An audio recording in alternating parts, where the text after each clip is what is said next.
in the Genesis classroom. Can't let her find me. Found it. Let's go. We have to get the mask before Sparksy does.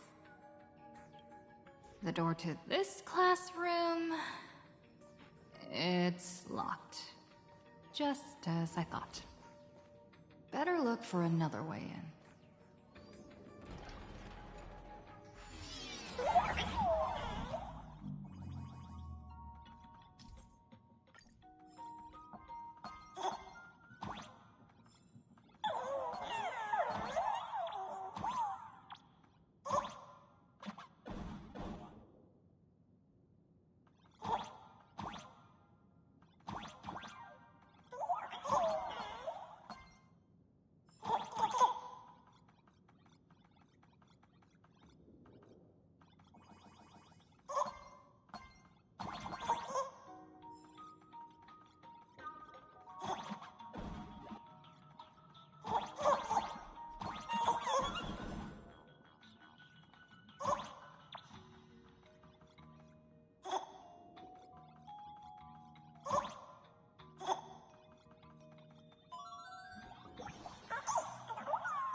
Nameless Wispy, Star of Brightness. If you find yourself... Ah, it always goes so dang fast. Let's say something cute. I don't know. I love these little mini games. They're so adorable.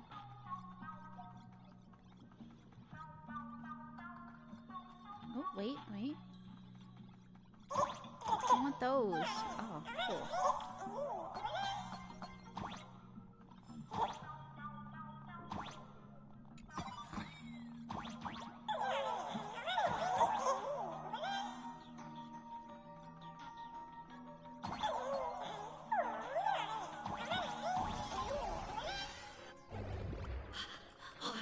Are you a student from Grathia Academy? I've already sealed this classroom. How did you find me? Miss Dolly? Don't be afraid. Himiko sent me. Give up. I will never hand over what she entrusted to me to outsiders. That imposter dean outside is rummaging for it too, right? That's right. The masked fool Sparksy pulled off a takeover of the Academy. It took me so much work to find you. I'm one of the Nameless on the Astral Express. And right now, I'm the only one who can protect you. Please, you must trust me. The Astral Express? Indeed. I read about its arrival in Plain Arcadia in the papers, and saw it on TV recently. Since you claim to be Himiko's friend, answer a few questions about her. If your answers are correct, I will entrust you with the mask. I'm ready for this. Fire away. What kind of coffee is Himiko best at brewing? But wait a second. How could you ask such a question? Don't you know her coffee is absolutely undrinkable? Looks like you've suffered from it yourself. Then here's the second question. What kind of people does Himiko hate the most? A real chatterbox with a silver tongue. Word is, she even managed to kick a Nameless off the Express because of that. I may not know much about her time on the Express, but that does sound just like the bossy vibe she had back in school. Very well, I can almost trust you. The final question. Himiko experienced the greatest regret of her life during her time at this school. What was that? Who knows? Could it be about that time she got a stylish short haircut to keep up with the trends? She actually told you that story. It seems you really are her friend. But that's not the answer. Huh? Did I really get played by that guy? It isn't that you were wrong. Perhaps Himiko never told you. Now that I think about it, she might never bring herself to share such a burden. Well, now I gotta know. The thing she regretted most must be what happened 15 years ago. No. better not bring that up. Girl, just tell me. I believe you. You truly are Himako's friend. Then... since you've proved that you're Himako's friend, I will give it to you.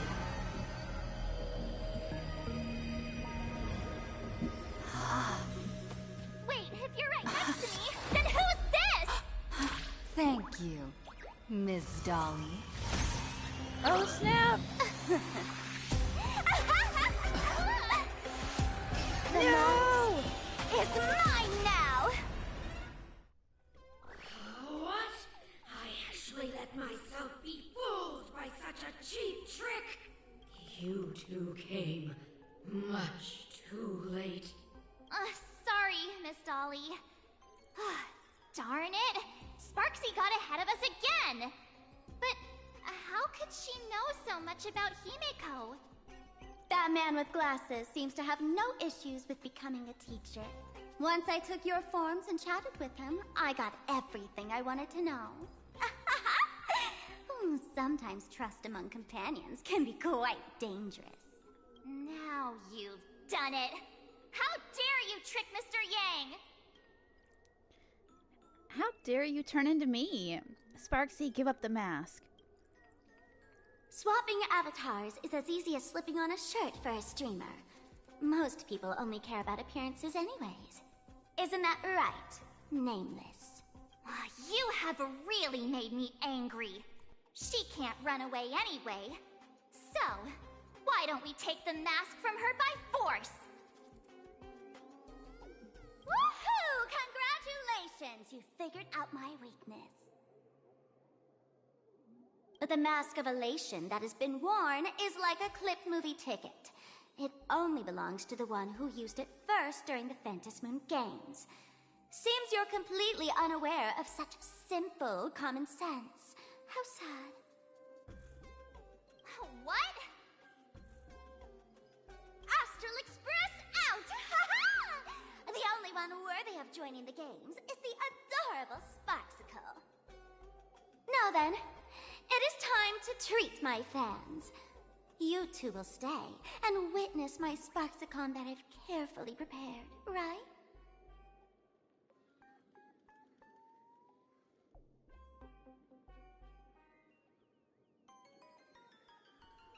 Sparksicon, stop dreaming. Oh my, how defiant. No wonder you are the toy favored by my old model. It's okay. I will erase the last residues of resistance and hostility in your hearts and turn you into my loyal fans! My dear fans, time to prepare! Carry off these two noisy haters for now. I have more important work to attend to.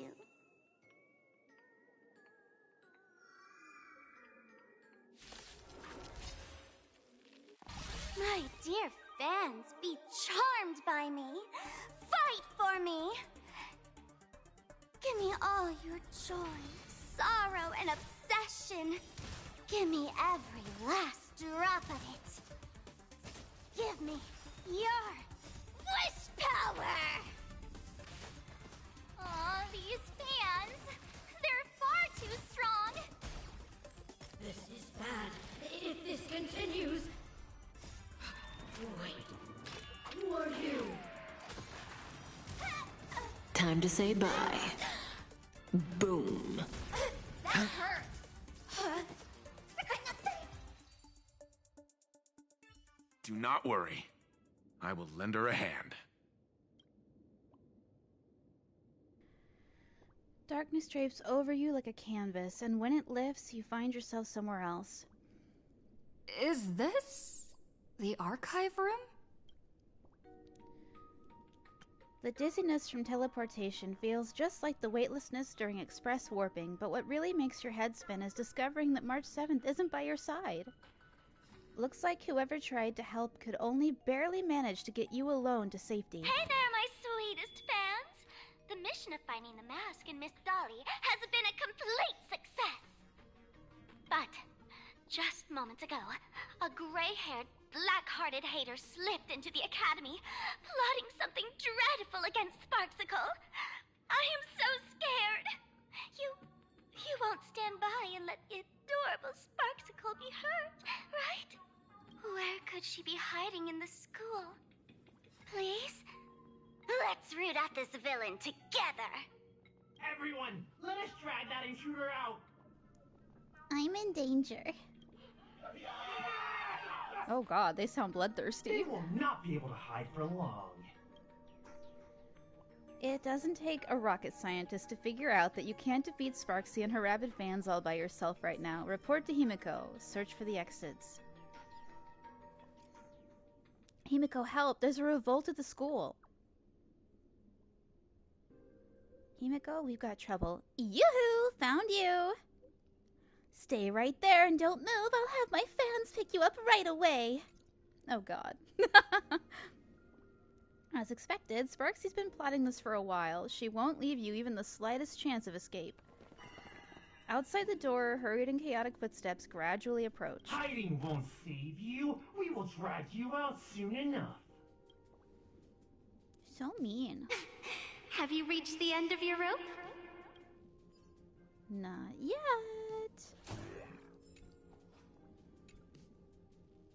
Rumor has it that most of these archives were organized by the self-proclaimed detective, Froggy Whiteboard.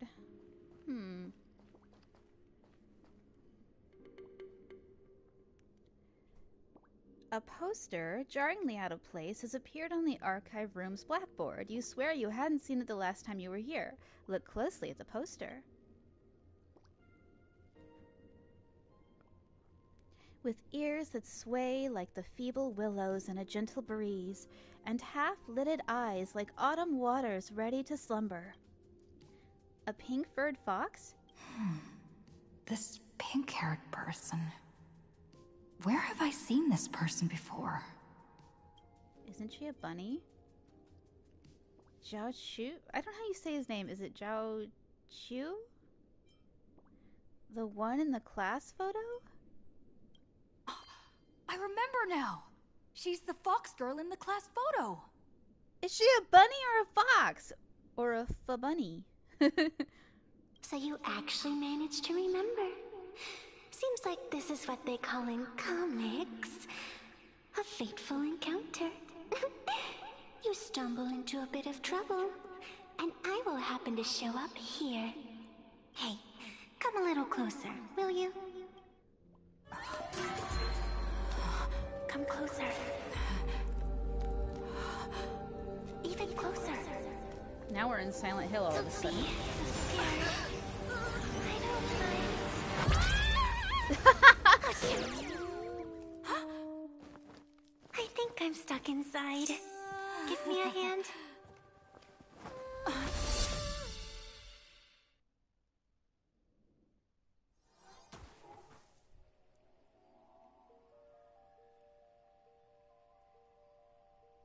What is this place?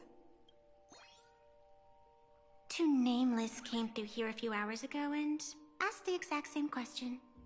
I'll use their answers to reply to you. This is a place in the world in Canvas, known as the Phantom Moon Courtyard. According to ancient texts, this is the heart of the Phantom Moon Games ceremony. Oh, and one of those nameless is playing the part of a teacher at the school. Oh dear, was that a spoiler? That's not good. Greetings, protagonist.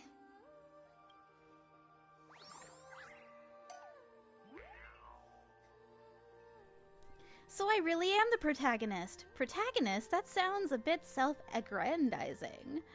I am the protagonist. I always knew it. The protagonist? No wonder. You always feel like your life is full of incredible adventures. Everyone treats you differently, and you somehow manage to escape death every single time. You have this vague, indescribable feeling that you're important to this universe. And this girl summed you up perfectly with just one word, protagonist. No doubt about it, she's a genius. Greetings, Miss Fox. Is she a fox or a bunny? She doesn't have a big floofy tail, and she has cute little bunny ears. She's a Viera from Final Fantasy 7, or not 7, 14, whatever. But she doesn't look a fox. I'm a fox. I know what foxes look like. Everyone is the protagonist of their own story. But you are different. You are the protagonist of the Fluffy Across the Blue, aren't you? The Fluffy Across the Blue? Galactic baseball raccoon? You do not really look like a raccoon. You do not really look like a fox. I forgot to introduce myself. You can call me Evanescia. Oh, that's such Great a beautiful seeing name. you. Evanescia, I love that. She should have been voiced by Amy Lee from Evanescence. It's so cute. I love this character. And I thought Cyrene was the best. I mean, she still is the best, but I really like this character a lot. And she's short. I can cosplay her pretty easily, I think. The first supplicant wearing a mask has appeared. The Phantom Moon Games will soon begin. I want a mask. Give me a mask. Who exactly are you? How do you know that? What did you just say? Fluffy something? Do not be afraid. Just think of me as part of the audience. Like a reader following a comic. Is she Aha? A bit of experience. Just like someone who has read enough comics can get superpowered battles and schoolyard romances without any instructions. Do you seriously mean you've never read it? The comic that has taken this world by storm? It is inspired by the adventures of the Astral Express, telling the tale of cute little animals riding a train across the cosmos. Fluffy Across the Blue. They actually made a comic about the Astral Express? Of course. This is plain Arcadia. Any story can be turned into a comic here.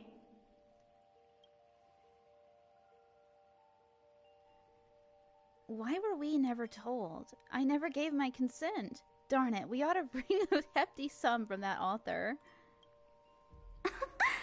You are such a curious one.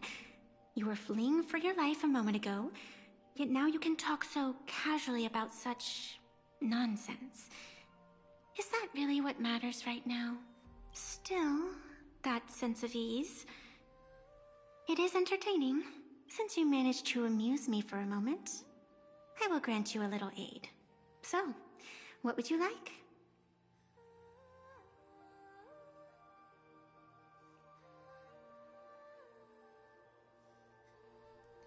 Help me take down Sparksy. Help me leave this school. What could you possibly do to help? You are hiring a killer? That will not do. The story is meant to stay wholesome. That's not what I meant! I can see it in your eyes, Miss Raccoon. He will not accept defeat. My friends are trapped here. I will defeat Sparksy. I must join the Phantasmoon Games. That resolve is interesting. There will always be foolhardy supplicants donning the mask in these ancient Phantasmoon Games, laying before the Phantasmoon their madness, fancies, and humor. I got a lot of humor. They would weave schemes to slay monsters descending upon this planet from beyond the sky, steal the laughter of the gods to forge blades that could split mountains, or descend into depths of the world in canvas to swindle the souls of the departed. Such entertaining individuals have not appeared for ages. Perhaps you have a chance to become one of them? After all, you are the protagonist. I can lend you a little power. But an equal price is required. Otherwise, it would violate the rules. You must defeat the enemy who pursued you here within the next day and night. If you fail, your soul will be enslaved by her for all eternity. Do you accept? I accept. As if I had a choice. Then it is done. Phantasmoon above, and sacred tree below. Witness this oath at this moment. As constant as the vault of heaven, as certain as the moon's rise, Let it be never, forsworn. Now come, let me make you more of a protagonist. Yes, that's it. She's drawing me an outfit? Change! Hey! Oh, a baptism, great. Huh? Where's this? This is so weird. I freaking love it. Gray hair, are you alright? No. Sparksy has taken over the school. What exactly is your actual connection to Sparksy? Why are you here? Are they dolls or robots? And now and then I do odd jobs here. Live streaming is one of them. Sparksy is the name I use to stream online. An avatar that I personally sketched line by line. Oh, I see. To keep the streams running, even when I was absent, I breathed a trace of power into that avatar. Who would have figured that everything changed after the Phantom Moon turned full? Whoops. She came to life? She's no more than just a virtual avatar? You and Sparksy are one and the same. She's nothing more than a basic skin that's desperate for online attention. Don't compare her with me. People offload their wishes and desires to her. And in the end, she too got consumed by these emotions. Oh. Once a creation gains a will of its own from the attention of the masses, even its creator can no longer restrain it. Sparksy has taken over the school. Can't say I am surprised. It sounds exactly like something I would dream of, and something she would carry out the moment she awoke. Still, it ain't too bad compared to the horrors that unfolded in previous Phantom Moon So games. basically she's an evil VTuber. At least you still have friends willing to stand by you, right? Righto. I've been watching you from the start, waiting for the right moment to step in and help. Sadly, you were either with the IPC's people, or with the Department of Aberration Defense. Then you and Darling March wandered right into that school of bad omens. That was when I realized things had slipped out of my hands. So tell me, what happened in that school? You briefly explain the situation at Graphia Academy. You want to tell her that these few hours feel like some absurd dream, but the strange paper mask beside you proves that everything was real. Is this the Mask of Elation? That grants entry into the Phantom Moon games? I was hoping it would be cuter, but I'll take it. What should we do next? What do you think? Call your companions on the Express ASAP. I tried that! Or, since this is a civilized society, you could try phoning the Security Bureau. But these matters are obviously far beyond what they can do. They say that no one could restrain the supplicant's actions in the past. Ah, those were the good old days of freedom. Not even the security officers would intervene? Gray hair, you are so naive. You've been to countless worlds. When the skies collapse and the end draws near, what can the authorities possibly do? Don't make their jobs too hard. The Phantom Moon games are nothing less than a ceremony set down by the Master of Elation. Amazing miracles always appear in the world after every game ends. Like the birth of a new imaginée, unthinkable phenomena, or a future brimming with hope. Perhaps you have heard this question.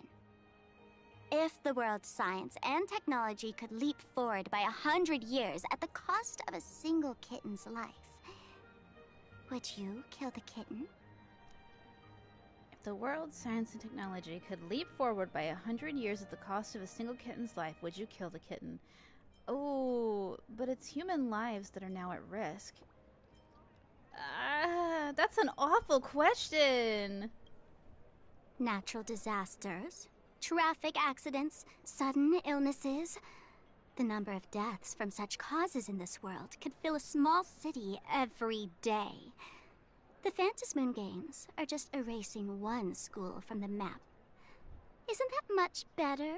You probably want to ask whether the worth of human lives can truly be calculated in that way in this ceremony, where we surrender that cost to purchase the future. No one knows. Whatever. This is not the time to debate over ethics. Gray hair, are you gonna save Darling March and Mr. Yang or not? You know I am. Himiko, I can survive without water, but coffee is my lifeblood. Something's wrong. Things are looking good at this. There's trouble at the school. Don't panic, just take it slow. Our companions are trapped. Sparksy is Sparkle's virtual form when she loses control.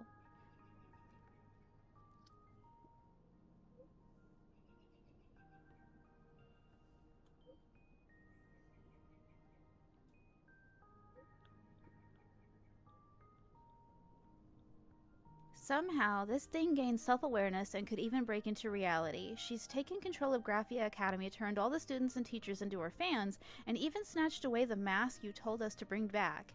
Now both March and Mr. Yang are in her hands. Is the Phantasmoon Games always this crazy? A game to please the masses and a disaster that spares no one are two sides of the same coin. Each Phantasmoon Games is like flipping a coin left to us by the elation. No one knows which side it'll land on. Stay put somewhere safe and don't move around. I'll come meet up with you now.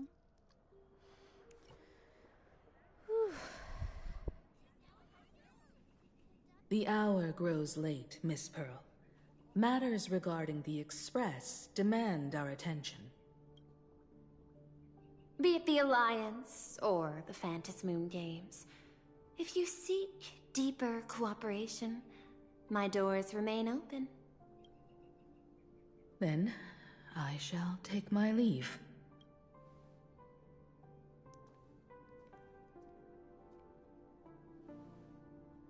She's so pretty!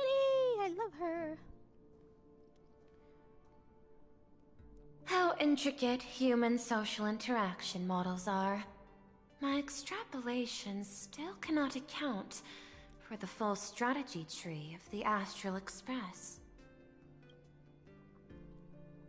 Master, General Yao Guang of the Xianzhou Yuchui is here to see you. Shall we have her wait? No. The Xianzhou will also become a key ally. Only through enough contact and emulation can we hope to comprehend their methods and strategies.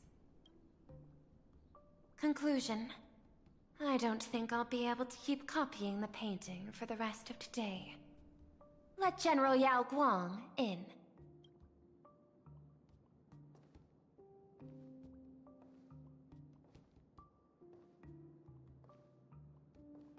I am the Honorary Dean of the Omniscience Sapientia Academe, Master of the Decalite Reflection Barrier, bearer of the Xianzhou's intangible cultural heritage, the Sparrow-shaped Fist, and the Seer Strategist, General Yao Guang. Thank you for seeing me despite your busy schedule, Madame Pearl. For a moment, I nearly mistook your words as a fault in language processing.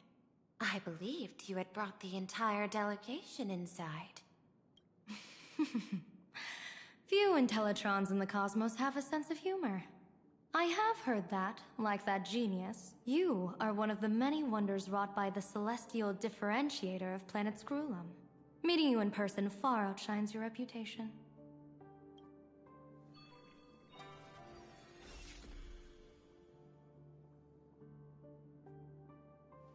Madame Pearl, seeing how you have a calculating look, and with your heart pristine and your outer form so dazzling, I could not help but cast a divination for you. The hexagram lies between fire and heaven, demonstrating a bountiful harvest with your fortunes lying at the zenith or even beyond. I have no training in divination. General, may I ask you to interpret it? Ah, then let me speak in terms even an Intellitron can follow. I extrapolated your fortune using the Xianzhou's predictive algorithms. The result is 101111, A sign of great blessing. If you treat others with sincerity, abundance will follow. I have long heard of the Arbiter General's legends. The strategy of General Jing Yuan. The courage of General Fei Xiao. The ingenuity of General Hua Yan. Often, I have wondered, what kind of figures are the Xianzhou generals who remain away from the public eye? Meeting General Yao Guang today, I cannot help but think that, with such beauty, you should step into the light more often. Looks like you've studied the words of the Xianzhou well. You've even learned the art of provocation. You praise the others for their individual and unique talents, yet when it comes to me, the only thing you had to say was beauty. Do not misunderstand me, General. To me, beauty is the rarest of treasures, and the most fragile to preserve. Besides, intel on you is truly scarce. It is quite difficult for me to find ways to compliment you. But what I do know is, the Yuchui is the think tank of the Xianzhou ships, and its general is the master of all diviners. Speaking purely of deciding the course of affairs, no one is better suited than you to cast the Xianzhou Alliance's vote on whether to join the Anti-Destruction Alliance. So, General, what is your decision in this? This topic is far too great for me to decide on a whim. But as a gift and to complement the respective gaps in our knowledge, allow me first to offer you a piece of vital intelligence. And with it, I ask the IPC to show sincerity beyond empty words. I do not follow your logic. With the threat of the destruction looming, what need is there for further reasons to cooperate? Set a mighty foe as a common goal, convince former enemies to turn allies, then devour them in turn. Such feats are hardly rare in the IPC's annals of glory. I understand. The Xianzhou questions the IPC's sincerity.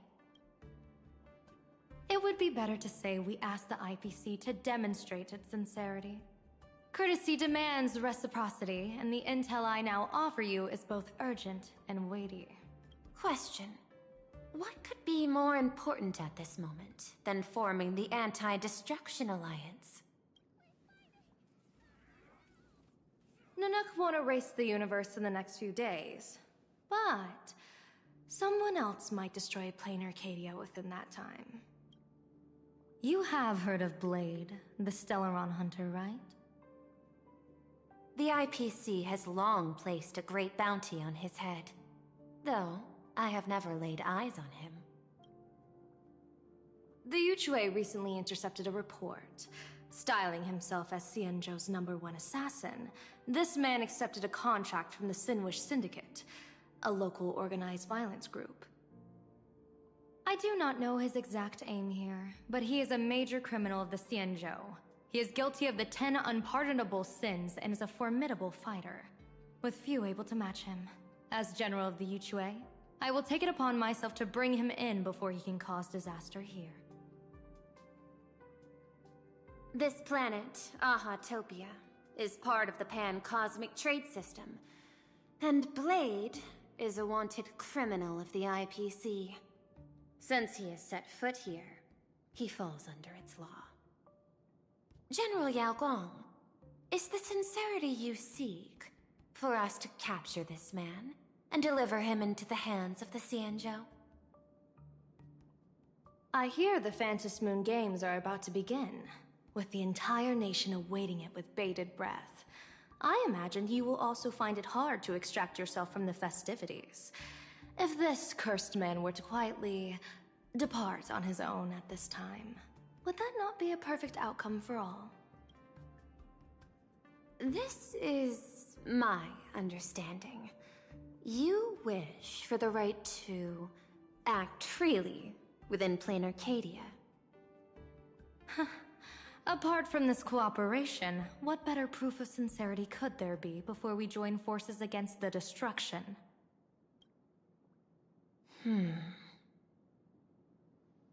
Deal. What I do not doubt. The might of an Arbiter General. However, I do doubt. Will the Xianzhou's #1 assassin truly leave without a commotion? By my extrapolations, even without accounting for the guidance of Destiny's slave, the probability of capturing a single Stellaron hunter is less than 9.8%. Not even 10%.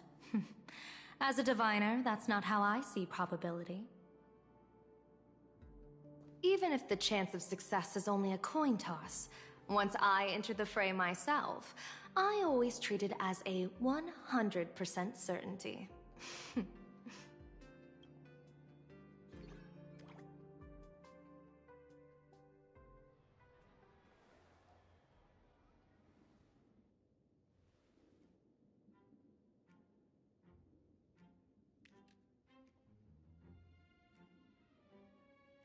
Is that even a question? 100%. Of course. In other words, there will be no survivors. Anyone who recognizes my face, I will not let them off even if they hide at the ends of the world. I was willing to make an exception when I was hired by your gang's leader, but I see you folks are not interested in accepting my goodwill. Not that I don't trust you, but you know the rules of the trade. When you hire someone to do a job, you gotta see what they're made of first. For the 90s babies, this reminds me of Rockadoodle so bad right now. People say that the Lords of Hell are easy to deal with, but their underlings are the real trouble. If a group's underlings don't know their place, even their masters may not be safe. So, since the mighty Sinwish Syndicate gang actually had the guts to hire the Xianzhou's #1 assassin, I guess you are also ready for destruction.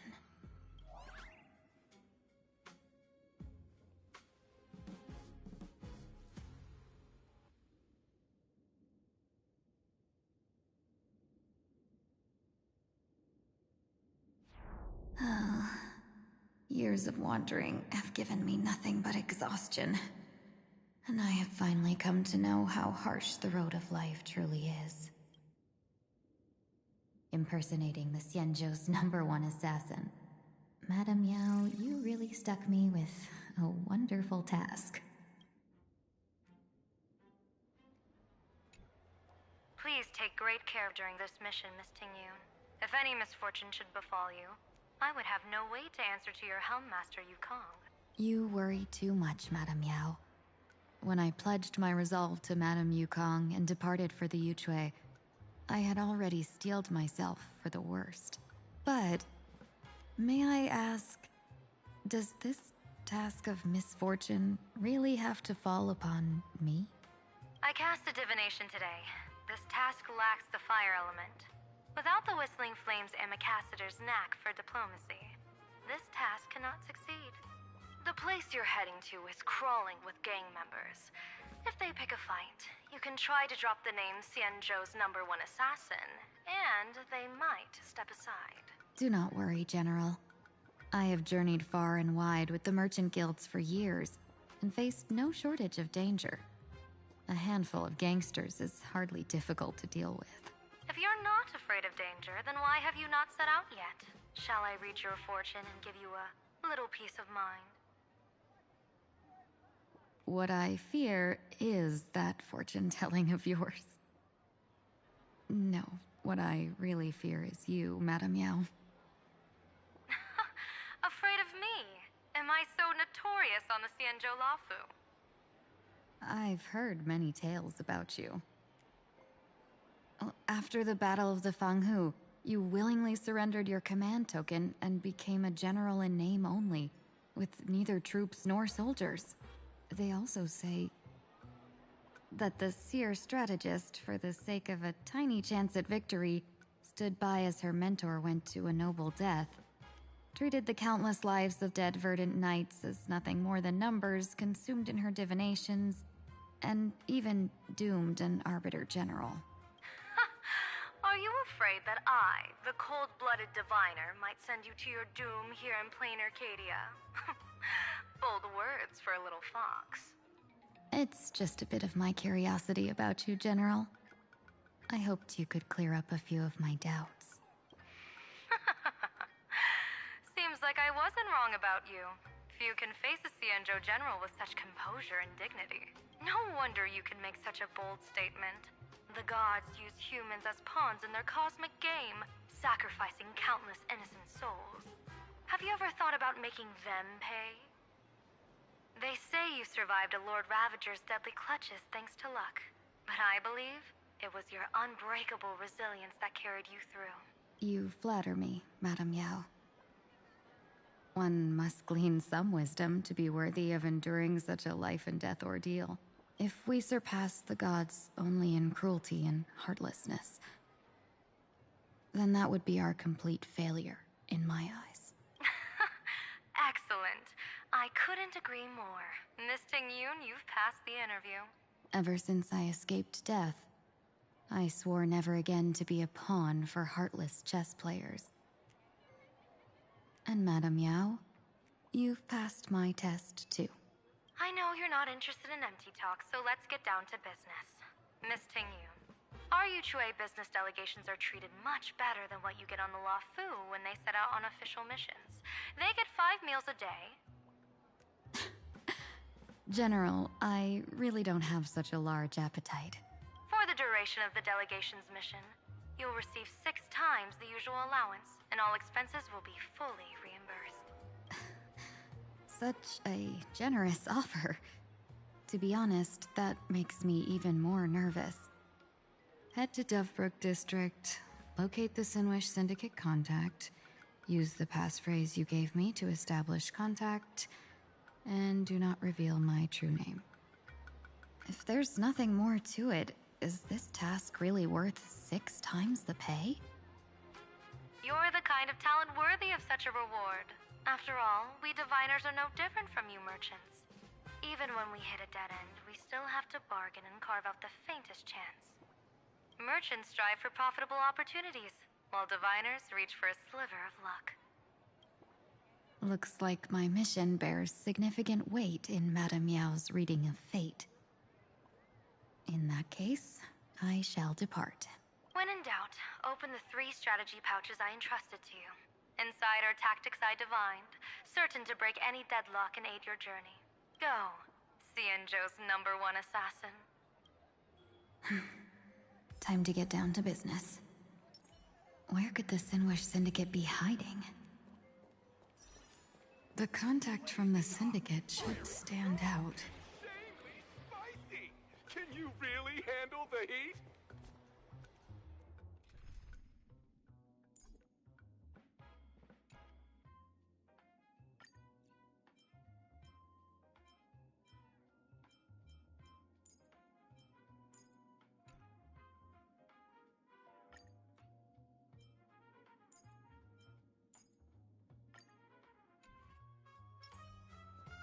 Not yet time to return.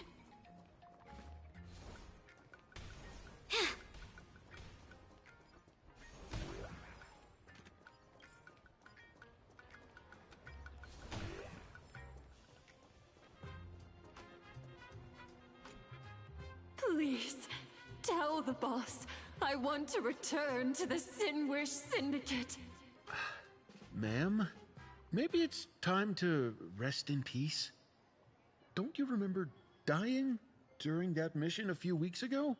The you right now is just a lingering obsession left behind after death. According to the provisions of the Fey Kind Protection Act, ghosts are not considered the same as they were while alive. In other words, you are a new Imagine, barely 3 months old. Are you a lawyer or a gangster?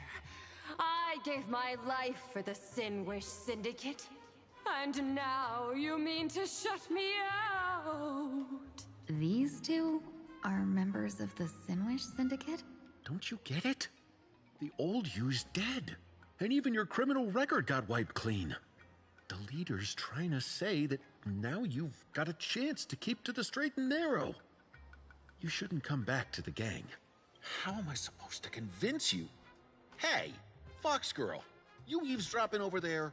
Why, yes I am, sir. I'm just a Xianzhou person here to talk business. Could you tell me which way to the Sinwish Syndicate? I come from the Xianzhou to discuss a deal. A deal that wears me down, yet tears my enemies apart. Business? From the Xianzhou? The Sinwish Syndicate office is just across the river. Have a safe journey. He doesn't seem to have understood the passphrase. But the news that the Xianzhou's #1 assassin is coming has already spread through the organization. The Sinwish Syndicate office is just across the river. Have a safe journey.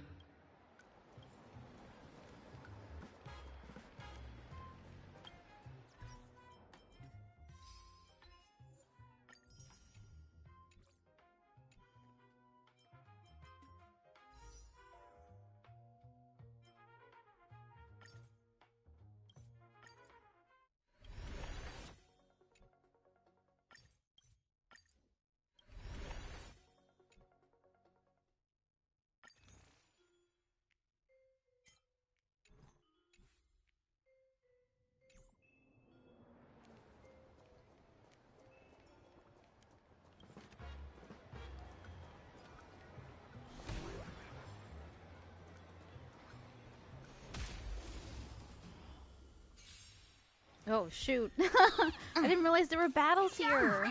Oh, well. They're so cute! Unite our goals. The beauty is eternal. Stand still. Transform! I will protect all beauty. Relax.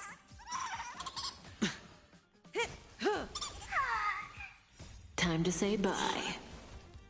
Boom.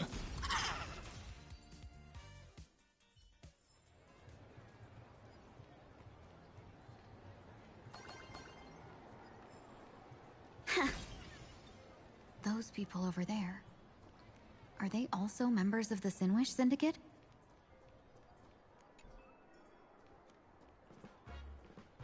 There's Rockadoodle again. Ferocious Plu in a suit. He's so tall. Oh my god, he kind of looks like the fat chocobo. Bro, how much longer do we have to wait? What, are your legs giving out? Idiot. The boss told us to wait here as a show of respect. Yeah, idiot. Now behave yourselves. Could that big guy be the contact from the Sinwish Syndicate? Hey, you fox over there. You've been staring at us long enough. Got something to say? May I ask, is this the Sinwish Syndicate's turf up ahead? Yeah, so what? I should act tough and say less than what I want to say. Since this is the Sinwish Syndicate's turf ahead, not only am I going in, you will invite me in with respect. What did you say? You're here to stir up trouble, aren't you? I come from the Xianzhou to discuss a deal. A deal that wears me down, yet tears my enemies apart. You're the guest our boss invited? Hold on. I nearly fell for that. Looking all delicate. How could you possibly be the Xianzhou's #1 assassin? Spill it! How did you know the passphrase? Why don't you take off your sunglasses and let me see if you still have your eyes? The Xianzhou's #1 assassin is nothing more than a nickname coined by the common folk. I have always considered myself a merchant. Hi. Welcome in. A merchant? Isn't a hired killer the oldest trade in the world? By the way, Mr. Imagine, Do you know why they call me number 1? You never miss a shot? Not quite. I kill in bulk. The way to keep business going is to offer a little extra. She's so spicy. If they pay for one person to be silenced, I throw in 2 more. With that hot temper of yours, always picking fights, you've probably given your boss plenty of headaches. I doubt the boss would mind if I took you as a bonus kill. You punk! How dare you disrespect the underboss! Shut up, all of you. The boss's orders come first. My name is Costine. Sorry about my underling's rudeness earlier. I'll cut a finger off later to make amends. Just here. I don't do Twitch, but I might do it eventually. I don't know. I just feel like people aren't going to watch me that much, so it's so much easier on YouTube. There's no need for that. I only collect heads, not fingers. No worries. It won't be my finger anyway. These brutes should be easy to handle.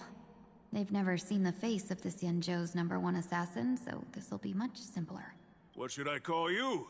Yelling assassin, assassin every time just won't cut it. Just call me the Tarrying Fugue. The Terror in Fog. That name oozes menace. Completely overwhelming. Now then, can you lead the way?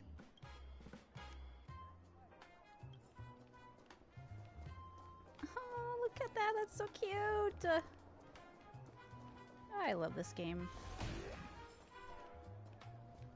As long as we're not in Pinacone, that is.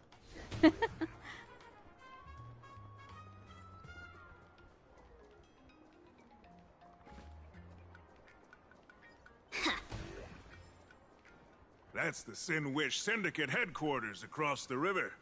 Quite impressive, don't you think? Please, follow me. Is this the passage in the painting? Of course. The Sin Wish Syndicate has it under our command for now.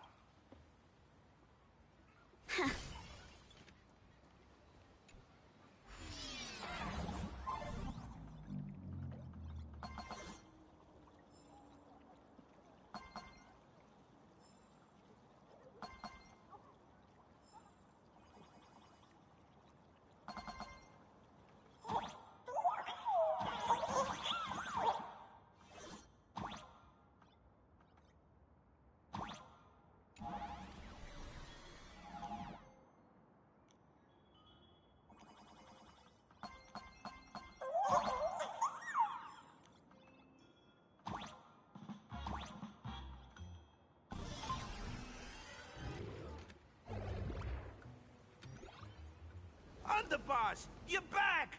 Thanks for your hard work! Who's this fox?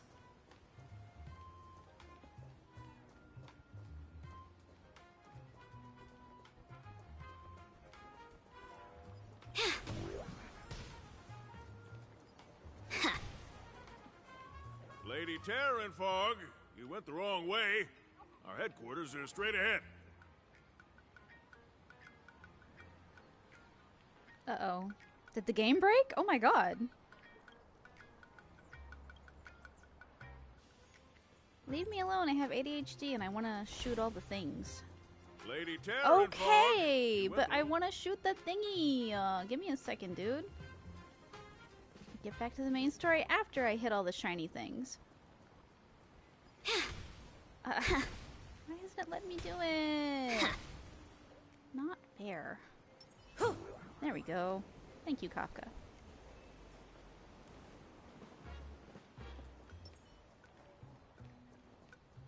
Shiny things.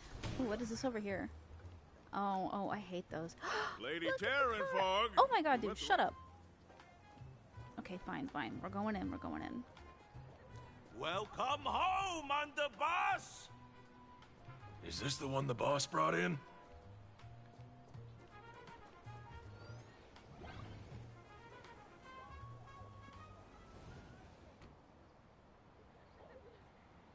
Is this a host club? I like it. Underboss, I mean no disrespect, but Is this frail woman really the one the boss invited? That's right. Her name is the Terror in Fog. Spread the word that the Sinwish Syndicate has secured the Xianzhou's #1 assassin.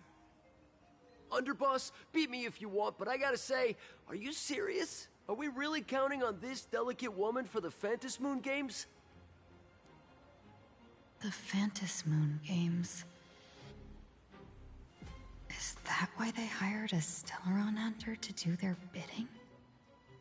These Phantasmoon Moon Games are a once-in-a-lifetime chance for the Sinwish Syndicate to rise. This woman doesn't look like she has what it takes, and we're trusting her.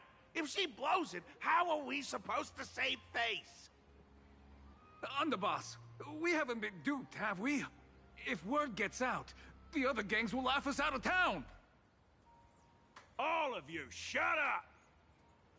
Useless. Lady Terran Fog would wipe the floor with you even if you all came at once. Since you doubt her, why not let Lady Terran Fog show you a few moves? Lady Terran Fog, what do you say? I can find you a few sparring partners. No need to hold back. I thought you were naive, but looks like you're just playing good cop, bad cop to test me. I'm neither good nor bad. Just opportunistic. Still playing dumb, huh? Boss of the Sinwish Syndicate. Your people wouldn't be doing this on their own. I know you can hear me. I came for business. Making friends would be a fine bonus. But if not, that's fine with me. If you still want this deal, cut the tricks. A real expert is something else. You speak with such overwhelming presence, though we barely understand a word. Come on, show us a move. We fight and bleed every day, and that's the only way we'll be convinced. Oh no. These brutes are not interested in a win-win situation at all. When in doubt, open the 3 strategy pouches I entrusted to you. Inside are tactics I divined, certain to break any deadlock and aid your journey. Looks like it's time. Huh? Just keep alive and open the 2nd strategy pouch once you're done. What kind of strategy is this? There's barely anything helpful in here. Looks like Lady Terran Fog isn't impressed with your skills. Out of my way! When I was young, I dreamed of becoming a musician. But fate had other plans, and I was dragged into a world of violence. But even then, I never let go of my love for music and rhythm. Even in battle, I kept honing my singing and instrumental skills. And that's how I forged my one-of-a-kind fighting style. They call me the Roaring Costide! Oh, Crips! The underboss is getting serious! Lady Terran Fog, I humbly challenge you. Show the Sinwish Syndicate the assassination skills you're so proud of. I'm a lover, not a fighter. Looks like I'll have to I don't hold wanna back fight against you. these reckless brutes. Always with the battle. is eternal. Relax. I will protect all beauty. Stand still. It's on me. Bust. Or maybe I'll take it off. Relax. Flesh wound. Dream vanished. Let us dance once more. Wretched and fleeting. As expected of the Terran Fog. Such incredible strength! That power of the destruction within me. It's still hard to control. Madam Yao, I've done everything in my power to keep them alive, as you said. Spend freely. I will protect all beauty. For Drilla. Stand still. Flesh wound. All in. Wretched and fleeting. Blood for blood! Not bad. It's on me. Bust. Or maybe I'll take it all. I love Watch your cocktail, head. but I need a healer. Relax. Interesting. Whoops. The beauty is eternal. Still not. No dirty tricks, all right? Let us dance once more. I will protect all beauty. Interesting. Unite our goals. Stand still. Wretched and fleeting. Interesting. My rules. Couldn't find them. Bosses, nothing can hold me back. Time to say bye. Boom. Dream vanished. Spend freely. Oh, where? Watch your head. Bust. Or maybe I'll take it all. Cloud scattered. My body still not strong enough. It's on me. Leave me alone. No dirty tricks. All in. Stand still. It's the bad guys for right time. Let us dance once more. Bosses, orders. That meant to tickle. Bad. Time to say My bye. body still not strong enough. Boom. I don't want to take your life. Back down while you still can. A true warrior of the Sin-Wish Syndicate fears no death. Don't underestimate my resolve. Underboss, bad news. 2 more weird dudes just showed up. Cut your bull. I can see for myself.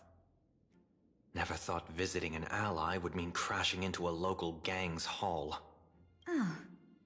This will take some explaining. What a twist of fate. But for us to reunite with an old friend here? So be it. You two, stand down. Listen well. This will be an honorable duel. A duel. You dare duel a Xianzhou? Xianzhou's #1 assassin? And you still dare to act so brazen? Huh? Wait, what do you mean, Xianzhou's #1 assassin? Who exactly are you? Even a cunning hare keeps 3 burrows. Who ever told you there was only one Xianzhou's #1 assassin? So, there are 3 of you? No, it's 300. We are legion. Times have changed. The title Xianzhou's #1 assassin is already a brand. At my side stands the organization's 7th-ranked Halopian Reaper, the Winged Death Knell. He sends every target into the sweetest sleep of death. And this one is the 2nd-ranked assassin in the organization. A ruthless killer surpassed only by me. His spear strikes like a falling star, and his presence soars like a dragon. They call him the Jade Dragon. Then you are... You can call me Whistling Flame Fox. Oh, I like that. I humbly hold the top position in our organization, though I mostly handle business relations and HR work. Hard to believe, isn't it? Come on, I have a madam. desk job. It's pointless to say anything now. If you want this gentleman to know you speak the truth, let our brother show off a bit of his spear work. That will convince them. I say, there's no need for that. Course tied. You insisted on testing them and got nothing out of it, did you? If you had let them meet me sooner, none of this would have happened. Boss! I cannot hand your grand enterprise over to people we know nothing about. You are the one who hired us? The boss of the Sin-Wish Syndicate? That's me. I am Polwave, current leader of the Sin-Wish Syndicate. But he's so cute. My apologies. Our gang is full of roughnecks. I will make sure they are disciplined. As for that business, We'll discuss it upstairs. Everyone else, clear out! Well, that was unexpected. Long time no see, Lady Tingyun. It's been a while since we last met in Penacony. I am truly grateful for your quick thinking. To avoid revealing too much, I made up false names and titles for you two just now. If you were offended, then I beg your forgiveness. This place is a hotbed of trouble. What brings you two here? When Sunday and I contacted the Xianzhou delegation, they asked for our help. They claimed someone from their group had lost their way here in a foreign land and was captured by a local gang, and they wanted us to help. It was clear there was more to the story, but we came anyway. Who would have thought? It turned out to be true. Lost? Captured. There must be some misunderstanding. Alas, this rumor was likely a destiny arranged by Madame Yao. Did you just say Madame Yao? Do you mean the seer strategist from the Xianzhou Yutue? I happened to hear of her back in Penacony too. They say she is the diviner general, one who lives in seclusion. Did the Alliance send her this time? Lady Tingyun, you stepped into such danger yourself. Do you have a vital mission? You two are no strangers, so I will speak plainly. She's the one who sent me here on this mission. The Sinwish Syndicate invited the notorious Xianzhou's #1 assassin with the intention of hiring this person to participate in the Phantom Moon Games. But the delegation's intelligence revealed that the person was none other than the Stellaron hunter, Blade. Him? I assumed the title to come here, to uncover why the Stellaron hunters are involved, and how he will enter the game. So, how's it going so far? By sheer twists of fate, everything has gone smoothly so far. But as for what comes next, I still don't know anything either. Still, Madame Yao entrusted me with 3 pouches before I departed. Each said to hold a stratagem. Well, let us call them stratagems for now. And at this moment, it is time to open the second. A strategy pouch? So you revealed my identity after all. No worries, I've sent you some backup. Use them however you like. Open the 3rd pouch only after you've met the Sinwish Syndicate's boss.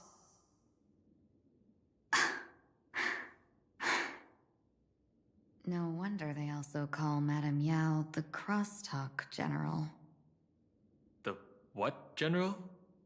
It says the 2 of you will help me clear the way, so I can safely meet the Sinwish Syndicate's boss. What do you say? This place is perilous. Of course, we will accompany you, Miss Tingyun. As for the Stellaron hunters, I too find them intriguing. Dan Heng, will you help me gather a bit more information? Of course. Thank you, Sunday.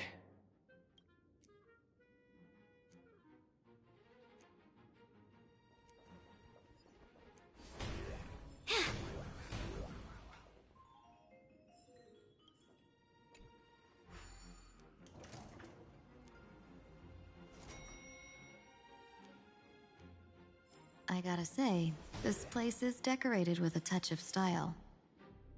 A gang does not always flaunt brute force. More often, they need to flaunt wealth.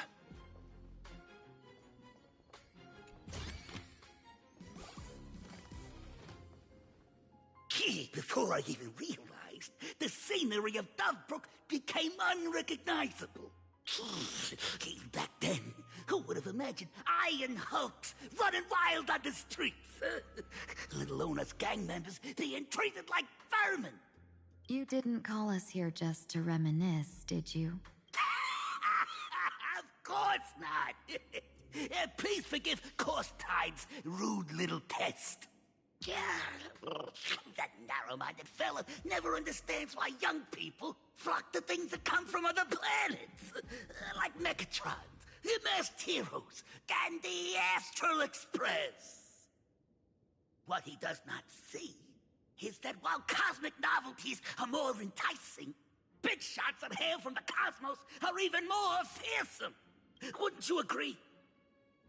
You're a clever one, so there's no point in keeping up this charade. We're not Xianzhou's #1 assassins. You knew that already, didn't you? Yeah, I might not live as long as those Xianzhou folks, but I've got a decent eye for sizing people up. Now, you may not be the #1 assassins, right? But your skills surpass even such assassins. So I don't care who you are. I pay good money for a sharp blade. But I don't give a fig about its brand. And where do you intend to use this blade? On the Sinwish Syndicate. What? No, don't get me wrong. I'm not looking for bloodshed. Instead, I intend to perform surgery on the Sinwish Syndicate. Look here. Through certain connections, I secured this mask of elation. The entry pass to the Eonic game. Some covet this treasure, while others fear it as a curse. Now, you claim the name of Xianzhou's #1 assassins, huh? So surely you came for this. You want the god's reward, don't you? You are our employer. Therefore, the festival's prize should rightfully be yours. What do you want from the Eon, Mr. Polwave? The Aeon? I harbor no such unrealistic desire. I'll leave this prize for you to claim as your reward. I'm happy enough to share in a bit of your glory. Whether you win or lose, all I ask is that when the press comes a-knocking, you say this. You were sponsored by the Sandwich Syndicate of Toughbrook. That is enough for me. So this is a sponsorship deal? The Sinwish Syndicate only wants fame? Since we are not truly in your employ, are you not afraid we might break our promise and ignore your request? If you truly cared nothing for what I asked, why even raise the question, huh? As I said before, I may not have the long life of the Xianzhou people, but I do know how to judge people. One more question from me, please. Why are you so set on chasing fame? In plain Arcadia, Imagination exists due to wish power. And that wish power comes from the attention, curiosity, and demands humans place upon these imaginae. The Sinwish Syndicate was founded to provide for those imaginae who were ignored, had no wish power, and were not needed by humanity. Unfortunately, ever since that seashell woman rose to power, our path of blood and violence had run its course. That's why I want the Sinwish Syndicate to take on a new form. One that will draw more attention than ever before. The Sinwich Strangeling Pension Foundation, huh? What do you think of the name? It's a cozy and heartwarming name. So, will the three of you, accept this job?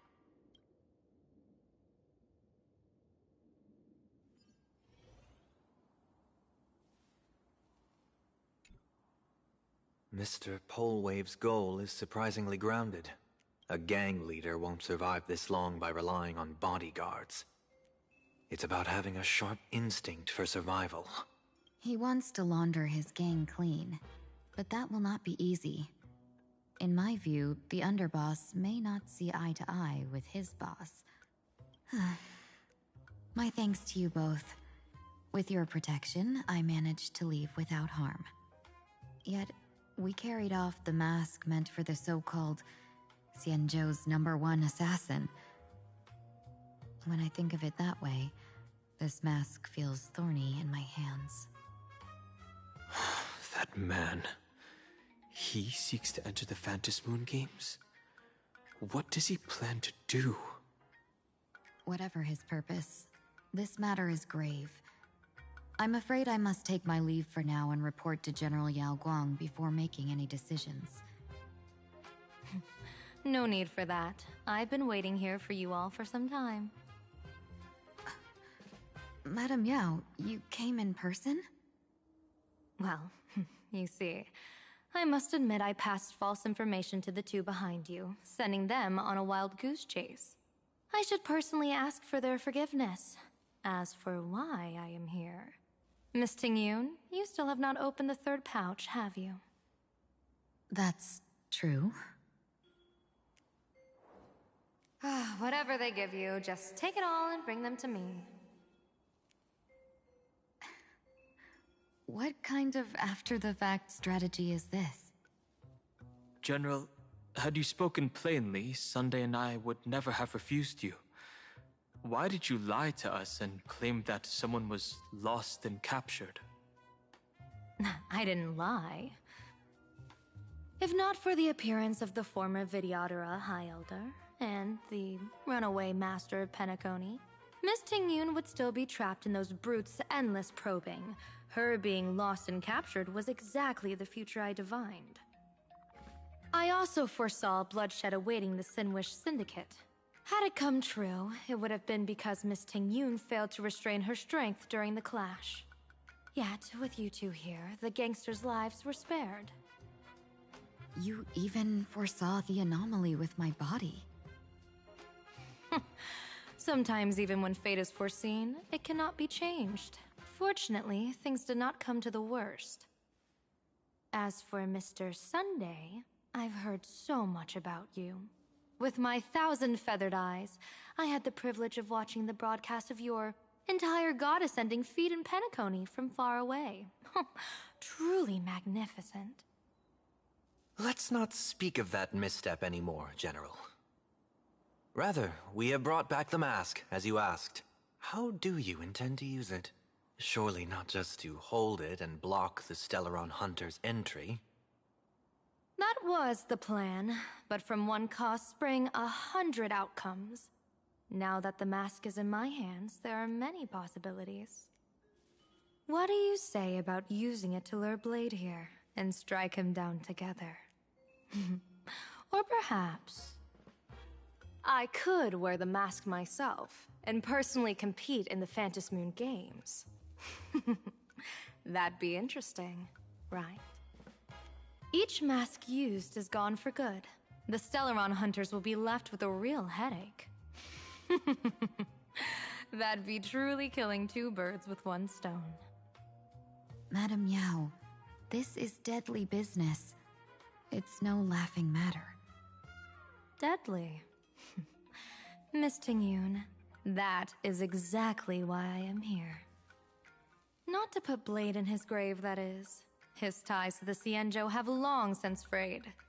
There was no need for me to snatch someone else's assignment and come here only for his sake. Snatch someone else's assignment? So the Xianzhou envoy was supposed to be someone else?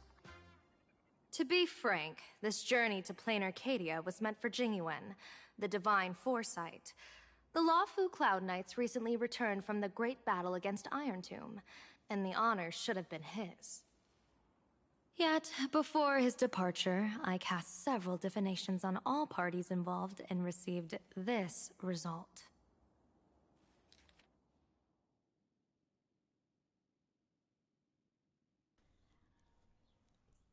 Yao Guang's divination. With the hunt as the primary subject, the divination reads as follows. The hexagram resolves as fire. The change occurs at the fourth line. It comes without warning. Incineration, death, abandonment. This is truly ominous. With the preservation as the primary subject, the divination reads as follows. The hexagram resolves as heaven. The change occurs at the fourth line. One may leap or remain in the depths with no fault incurred. Advance and retreat according to circumstances, and you shall remain untroubled. With the finality as the primary subject, the divination reads as the following. The hexagram resolves Earth. The change occurs at the top line. Dragons clash amongst the wilderness, their blood staining heaven and earth alike. This is a portent of bloody conflict.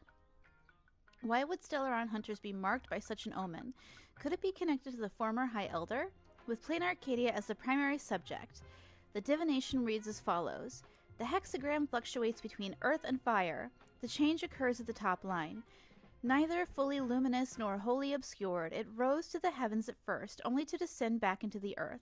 What does this even mean? Joy turns to sorrow? With the fate of the next 10 days as the primary subject, the divination reads as follows. The hexagram fluctuates between heaven and thunder. The change occurs at the 5th line. For those who present morals and virtues, no remedy is needed for good fortune to follow. So there are more big shots to come? Just how many more surprises are waiting for me? Incineration, death, abandonment. I may not know divination, but even I can tell that there is no good omen. Unfortunately, the two top diviners of the Yuchui and the Luofu, in other words, my junior sorer, Fu Xuan, and I, cross-checked each other's extrapolations and came to the same astonishing conclusion. An Arbiter General will fall in this Arcadia of elation. Even so, you're still taking the mission meant for Jingyuan? Yes. I contacted the Marshal and took over the task. I've simply never seen such a bizarre fate and wanted to witness it. Even if it means your death? It's only death. If I can die in these Phantasmoon games to achieve a moment of godhood, then my death won't have sullied the Xianzhou's honor. Miss Tingyun, hand me the mask.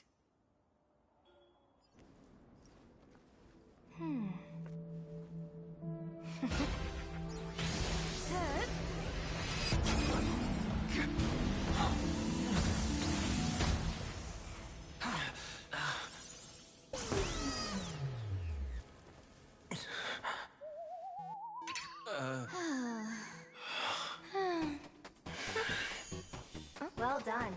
You have hit your fitness goal. Another active and fulfilling day. Sorry, Sunday. My body instinctively sensed danger.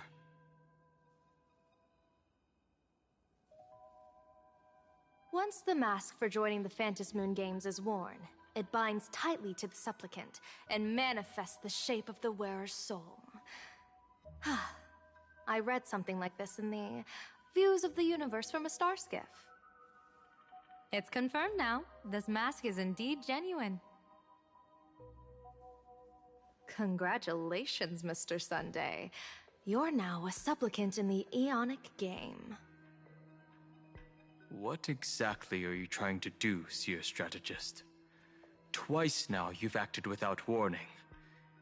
Do you mean to make an enemy out of the Astral Express? Dan Heng, let me take care of this. Don't worry, I'm no match for this general.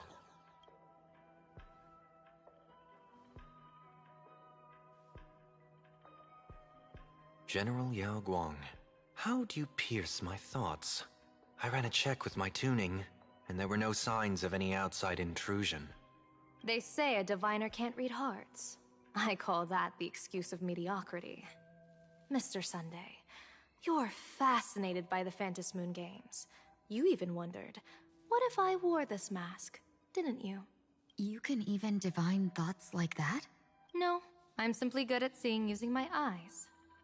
Though Mr. Sunday never asked to examine the mask, he's glanced at it at least 3 times since we started the conversation. Given the character and manners of someone as noble as him, I can't think of any motive for this action but genuine interest. Sunday? Yes, I did think of it. For a moment, I even considered putting it on. So, I merely gave you what you desired. This is no trap. It's just an unexpected gift. During the Phantasmoon Games, I'll give every ounce of aid I can to help you seize your chance to have an audience with the Eon. General Yao Guang, as far as I know, throwing out heavy profits first is usually a lure to make others lose. We've only just met. I don't understand why you'd go this far.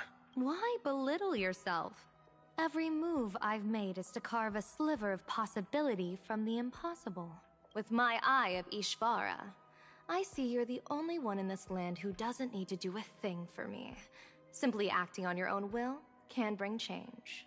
Your own will.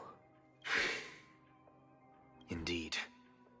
Dan Heng, I do want to learn more about this world, because this world of elation fascinates me. Is plain Arcadia truly a paradise? An Arcadia that its name claims. I once pursued a mistaken vision of paradise with stubborn resolve. Even now, I can't say for sure what a true paradise should look like. That's why I want to see with my own eyes whether this Arcadia lives up to its name. So then, as long as Mr. Sunday acts, that omen of death Madame Yao foresaw. Of course it would still come to pass. Did you think just a lavish gift could let you stroll out of Destiny's shackles alive? Pardon me for butting in, but does the Xianzhou know about this? This is such serious business. I'd never make this decision on my own. I've talked it over with the 6 charioteers of the Yuchue. If something happens to me, I'll line up a solid successor. She headed to the Yuchue on the day I left on this mission, just in case anything went wrong. There, with the other potential successors picked by the 6 charioteers, she'll train at the Omniscience Sapientia Academe in divination arts, war strategies, and civil governance. You mean Lady Fushuan? She'd take over the Yuchue after you? Fushuan? What Fushuan? If I don't make it back from this trip, maybe Qingchue from the Law Fu Divination Commission could take the seer strategist position and command the Yuchue. Qingchue and Yuchue. Ooh, what a perfectly rhymed match. As for the details, shall we discuss this somewhere else, you three?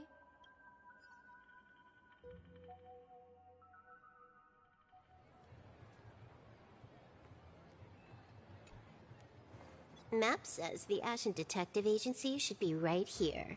But why is there just a magazine publisher's office? Holy for bully!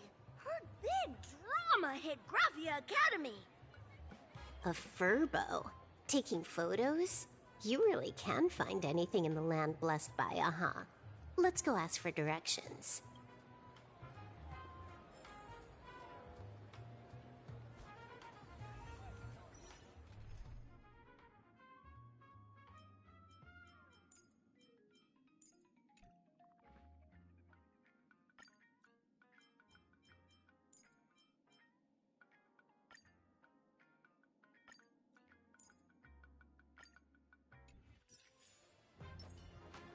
"100% break!"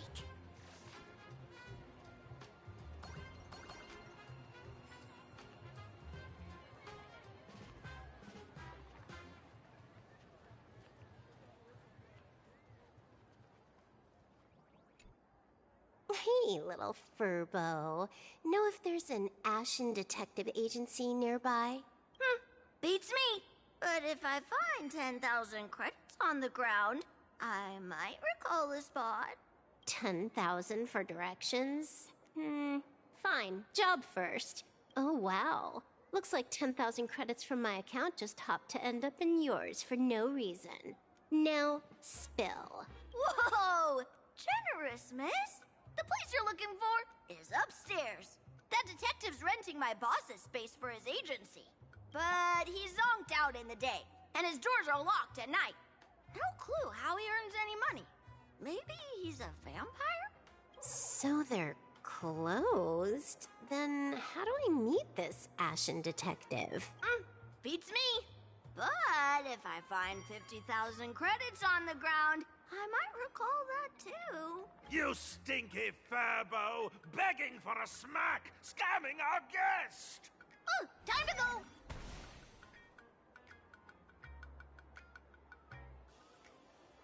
Hi, I'm Narrator, receptionist at the Ashen Detective Agency. I'm the assistant of that Mr. Detective. Narrator? What sane person gives their pet that name? That would be the dude upstairs. By the way, that mangy furbo didn't fleece you, right? It did. A full 10,000.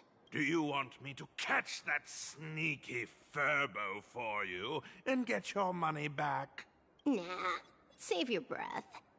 Got it fixed. Money's back in my account, plus the last 26.5 credits from that guy's account balance. Oh, not bad, Punklordian hacker. You seem pretty knowledgeable. So, would you mind showing me the way? This way, please, Ms. Hacker. Sorry, but you will have to take a side path. The landlord of this magazine office fled to dodge his debts, and creditors have been storming in one after another. In the end, Mr. Detective sealed the front door entirely.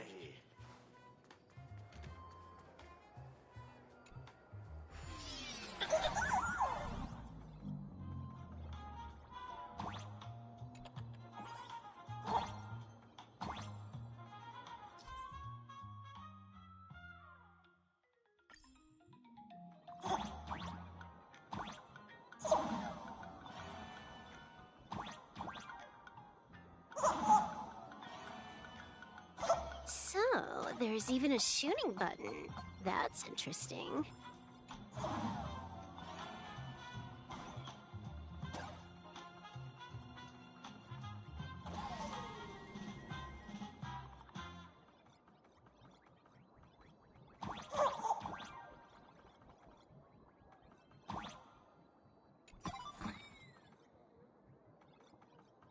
Why are there so many furbos?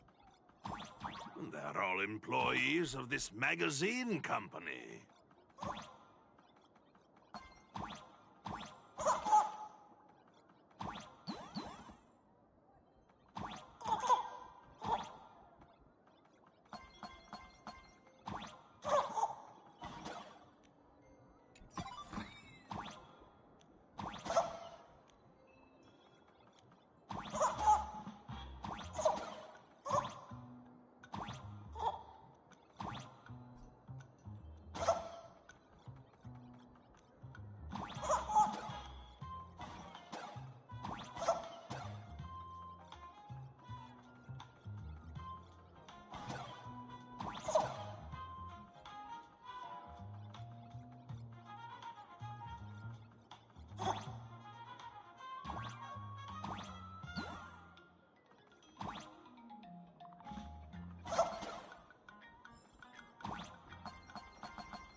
Why does this scene feel like a punishment round from a game?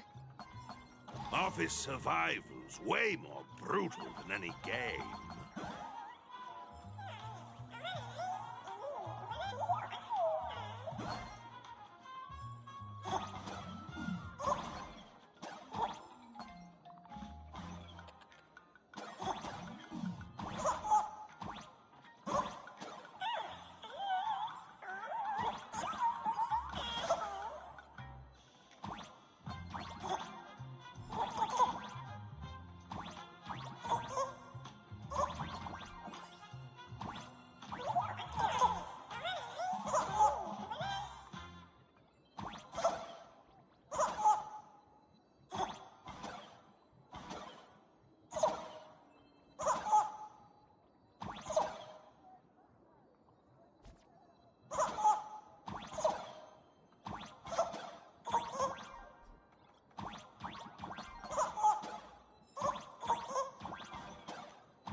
So, this is where the detective lives?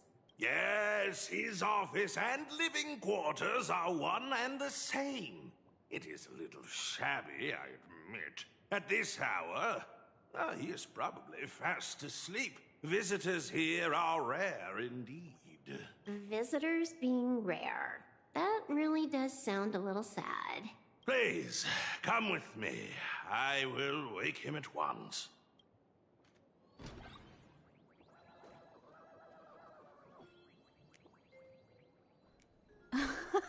I don't know what that is, but that is so cute. Why does it look familiar? Who's it supposed to be? It kind of looks like Firefly, I think. Let's get down to business. I can stroll around later. No, there's a treasure right there. Let me get that treasure real quick, fam. Let's get down to business. But I can stroll right around later. there. Okay, fine, whatever. I guess we'll get down to business. It's so cute. Time to get up, Mr. Ashvale. Oh, here he is.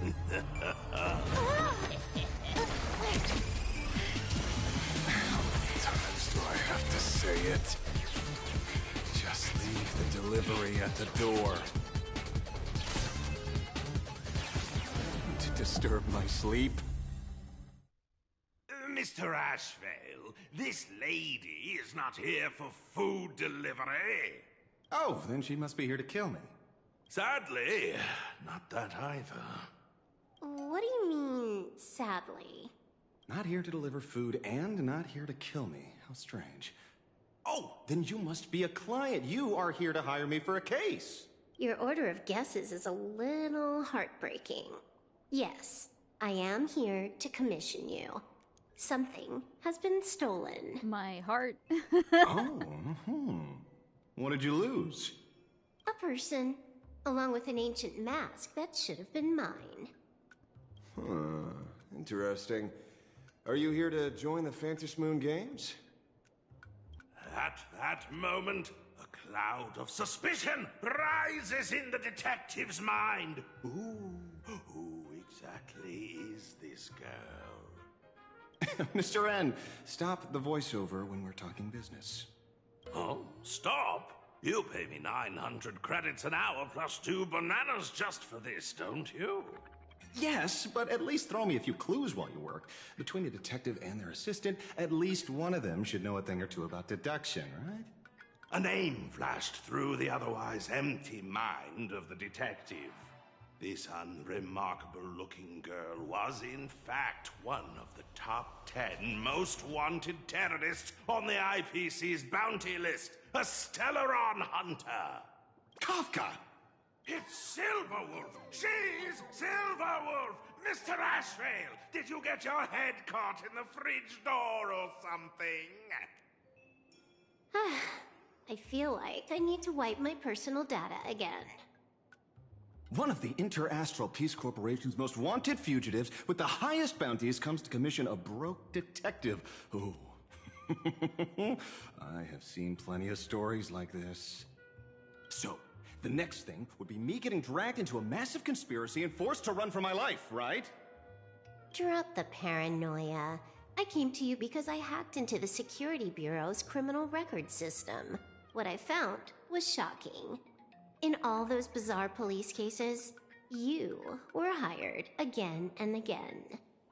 The curious case of the Harmony Sect Communion, the mystery of the Ghost Bullet Worm Express, the serial ghost resurrection incident, the super non-serial locked room murders at Cookie House, you helped solve them all. You may not be the most famous, but you're probably the most capable detective around here, right? Is nothing private anymore. Whatever, tell me, how did you lose your mask? Today was supposed to be our meeting with the Sinwish Syndicate. All right, now let's talk about the commission fee. Excuse me, I haven't even finished my sentence yet. A true great detective can know a case without ever leaving the room. While he sleeps, I gather the intel. We already have the basics about today's fiasco with the Sin Wish Syndicate. And those 3 Xianzhou #1 assassins who scammed the mask. Can you handle it? Money is not a problem. Do you take dirty money? Sorry, no dirty money. And please do not withdraw your payment plus the account balance after paying. Oh, then how about this? This is the IPC's turf, right? Turn me in for the bounty. You take the reward, and I bolt afterward. We Stellaron hunters sometimes use that trick to raise funds. Or maybe we could discuss the possibility of taking dirty money? 30 million credits? Pay us after the work's done. Deal. I'll try to get that money over the next few days.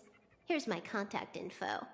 Update me the moment you have any news. Pay us after the work? When did our office have a rule like that? That rule got made just now. Oh, my dear Mr. N, did you truly want to take dirty money? I have come up with another way to make money. Let me reach out to a certain big shot first. Madam Pearl, I've obtained solid intel. Mr. Ashvale, the chance of you initiating a call at this hour is under 5%. Let me guess. Perhaps you are finally ready to consider my offer. No, I found the trail of the Stellaron hunters. They are here in plain Arcadia, and they even plan to crash the Phantom Moon Games. I can send you her coordinates quietly, without anyone noticing.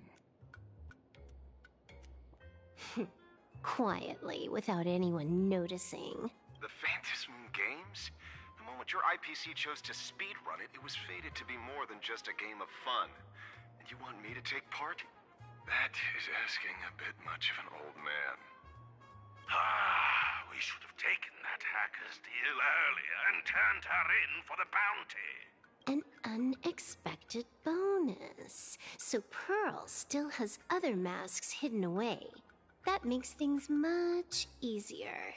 Seems that listening in on one's partners after wrapping up business is a habit worth keeping. Hey, lady, where are you? Did you find the mask? Not yet, but I've got a new lead. We might have lost one mask, so I just need to find another. Fine. Promise me this. Next time, don't take contracts on the dark web using names like Xianzhou's #1 assassin. Okay. By the way, can you tell me what script Elio gave you this time? A completely blank page.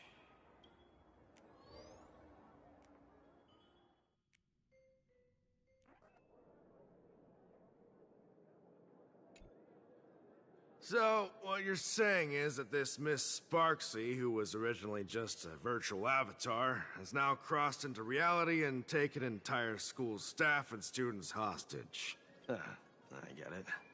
So, it's just a typical case of the idiogenerative imagine phenomenon.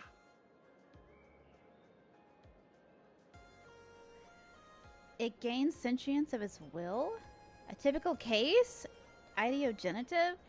So, when are you heading out? Heading out? Where to? Oh, you mean going to Graphia Academy to arrest this illegal imagine? We can't. I just received notice from the Department of Aberration Defense. The first supplicant of these Phantom Moon Games has revealed herself, and she's none other than Miss Sparksy, the one you mentioned. Although you're honored guests of the Astral Express, you seem completely unfamiliar with the laws and customs of this world. During the Phantom Moon Games, we do not traditionally interfere with supplicants' actions. That's their privilege. In other words... Since she's a supplicant, we security officers can't do anything unless she causes actual harm. Did I say offers? Officers! She took an entire school hostage. She's super dangerous, okay? He's saying she took a school hostage, but the intel I have says otherwise. Oh, right. The news broadcast is about to start. Care to watch? Hello, everyone! Welcome to Full Wish TV's special news segment, Arcadian Morning Report. I'm your host, Poofy. Hi, everyone! I'm your host, Snowy! We've entered year 1999 of the Arcadian calendar. What an exciting time! Just one more year until the new millennium. Over 500 years ago, a famous prophet made a prediction. In year 1999, a terrifying devil will descend from the sky. Will this prophecy come true? Can Plain Arcadia safely make it through this crucial year? You idiot! Are you cursing our viewers? They didn't tune in to hear your fear-mongering nonsense. Just read the news and stick to it. Yes! Incredibly, after just 15 years, the Phantas Moon is full again, and the time for the Phantas Moon Games is upon us once more. Surely a blessing from the master relation upon us, Arcadia! Which supplicants will appear in these Phantas Moon Games? And what mind-blowing miracles will they bring to everyone? With permission from the Department of Aberration Defense, we'll be following and reporting on the Phantas Moon Games from start to finish. Just now, the first masked supplicant has appeared. How intriguing! Who are they, and where did they come from? Let's take a look. Wow! Internet famous streamer Miss Sparksy announced 2 hours ago that she's donning a mask to become a supplicant. The Department of Aberration Defense has confirmed the news is authentic. As an ideogenitive imaginae, Miss Sparksy's birth wasn't approved by the Department of Aberration Defense. But that hardly matters at this point. What sort of miracle does this live streamer plan to produce during the Phantas Moon Games? Let's switch over to her stream and see.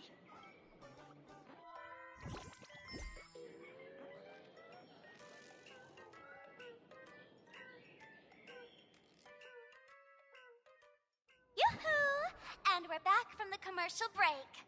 A big thank you to Love Insurance for being the title sponsor of today's Sparkstacular Arcadian Adventures livestream. One person, 1,000 faces.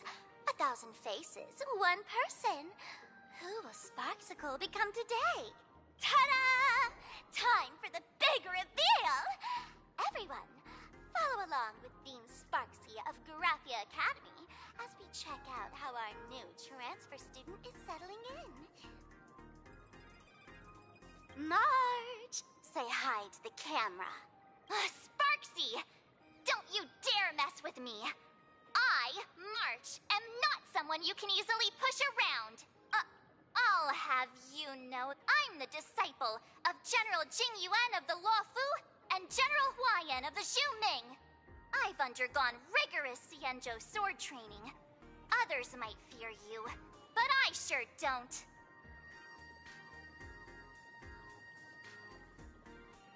My, March seems quite worked up. Is it because she's a bit nervous about her first live interview? All right then. Now, let me interview my colleague, Mr. Yang. Hello, everyone. I'm Welt Yang, a history teacher at Graphia Academy. I'm honored to be selected as this year's most popular male teacher, and I will continue to strive to nurture even more outstanding talents. All right, that wraps up our interview for now. Let me give you all a sneak peek at what's coming up in our next live stream. Thank you all for your wholehearted support. Sparksicle will work hard to repay your kindness. In 3 hours, I'll be hosting a special live stream performance, Sparksicon, alongside our special guests, the legendary Nameless from the Astral Express, who have carved countless legends across the cosmos. Tell your friends, your family, even your enemies. Let's set aside all grudges and meet in the stream to witness the most dazzling sparks light up Plain Arcadia!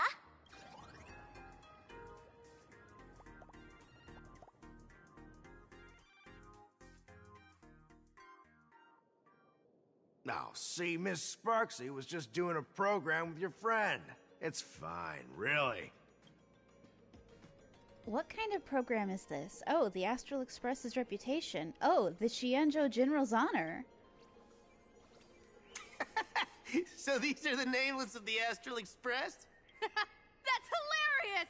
I heard they're supposed to be great heroes who saved other worlds. Look at them now! Switching to comedy in a heartbeat. While other spectators in the plaza laugh joyfully, you can't shake off the chill creeping over you. Darn it! Soon the whole of Plain Arcadia will be saying Sparksy caught the Astral Express crew in one go and made us the butt of jokes. Our reputation would also turn into her trophy. Oh, right. Please keep this Phantom Moon Games emergency response guide safe. Some sections in it might come in handy. Oh lord, I gotta get my glasses for this one. Alright.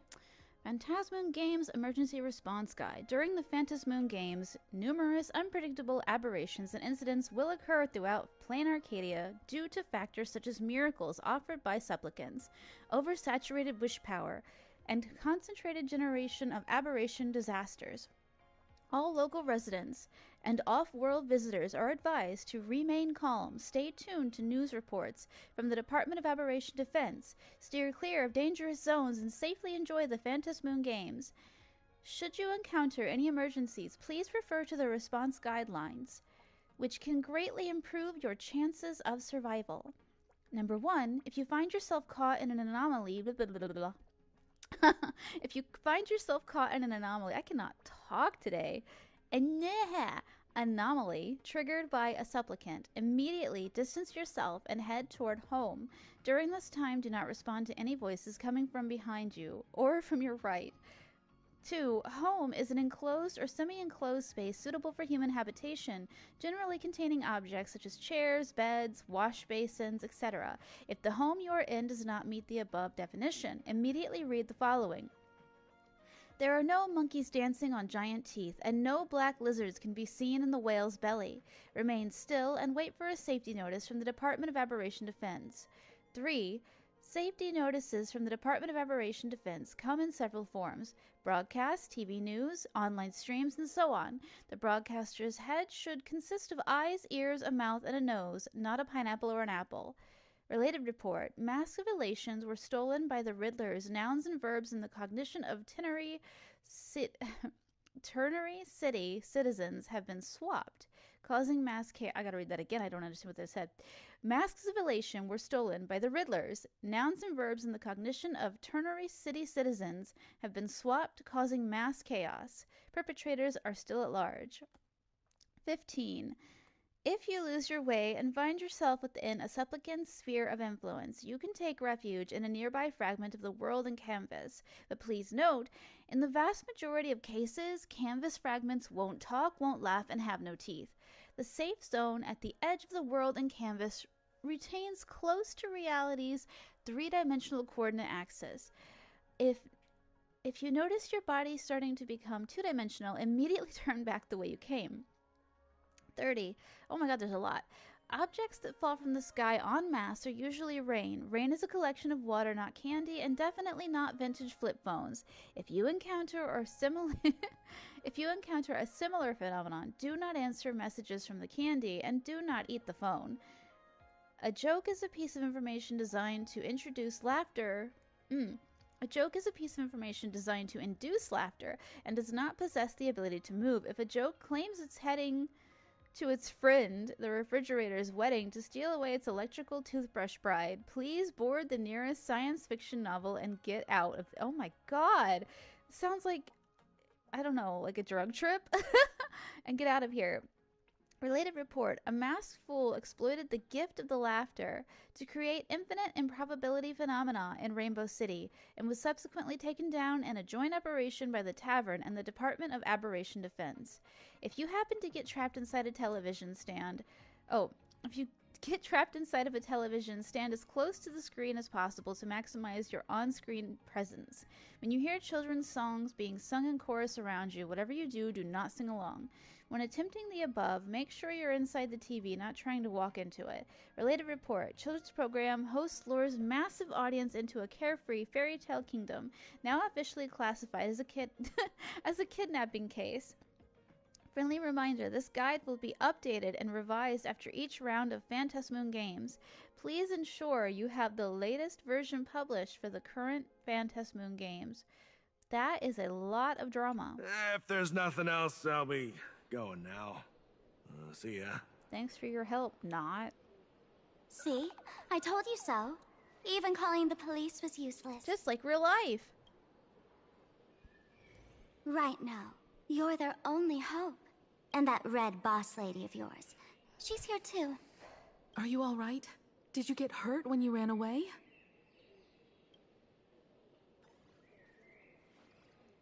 You showed Himiko the strange mask that the young girl drew for you.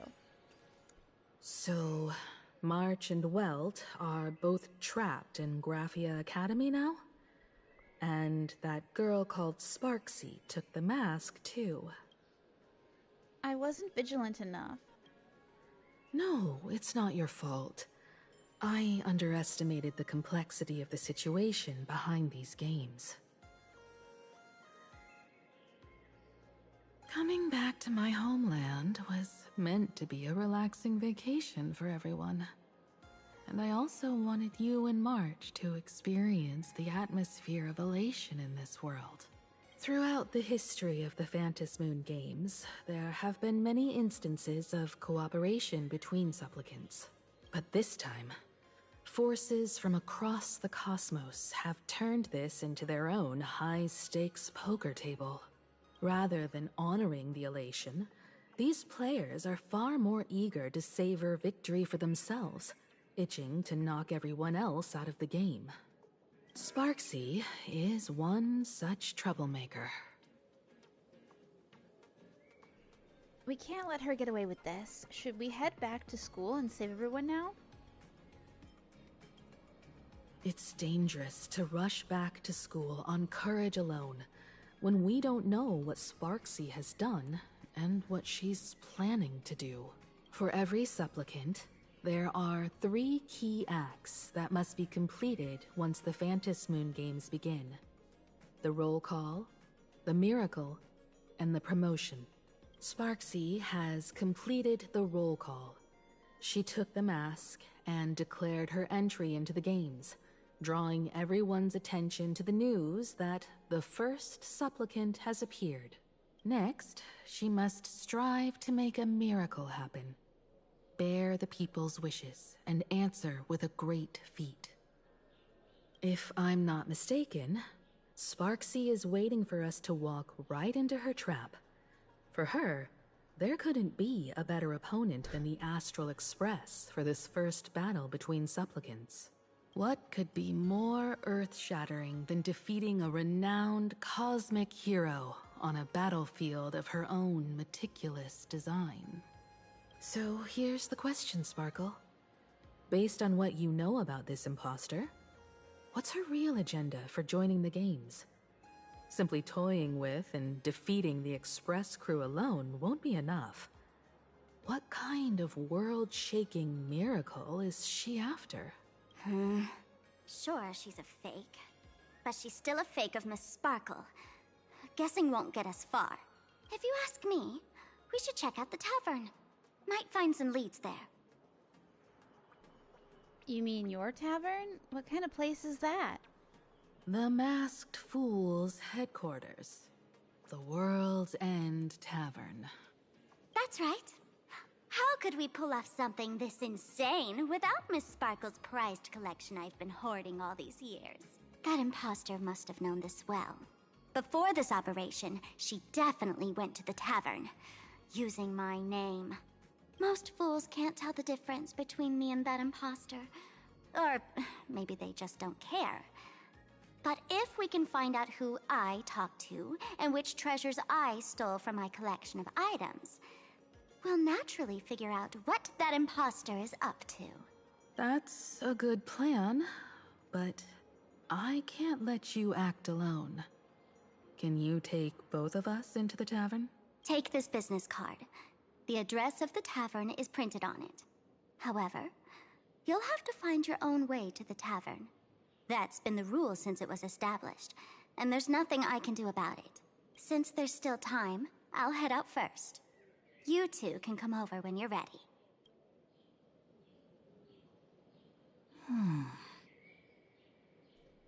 March, Mr. Yang, can Sparkle be trusted? Relax. To step into the elations right, what you need the most is ease. Don't dance to your enemy's tune. Find your own rhythm.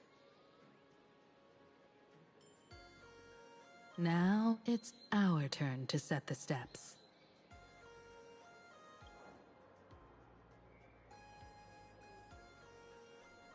World's End Tavern, location Dovebrook District, near the Sinwish Syndicate office. Dovebrook District. It's been a while since I've been home. Perfect timing. Don Hung and Sunday have made some new discoveries. I asked them to meet up with us later.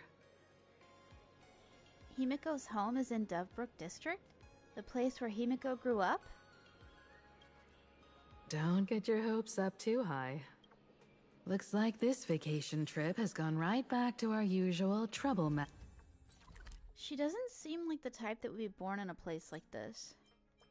Like, I didn't take her for, like, the internet type. I took her for, like, the Amphorius type. You know? Magnet mode. Now this is the kind of vacation Sorry. the Nameless just has to savor. I keep hitting the wrong button. I want to eat sweet fin waffles. Or I'll get you some sweet fin waffles. You sound eager. A little too eager. I'm exhausted. Me too, buddy. Soliciting is strictly prohibited in this plaza. I love the little smiley emojis. They're so cute. Look at that. You just want to give it a hug. Split the bell.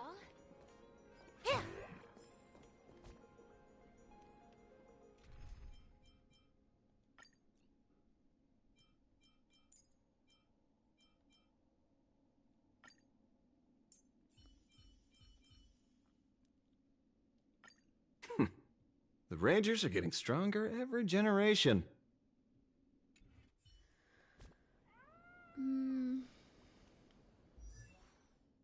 How can we beef him up a little bit? Maybe it's the light cone.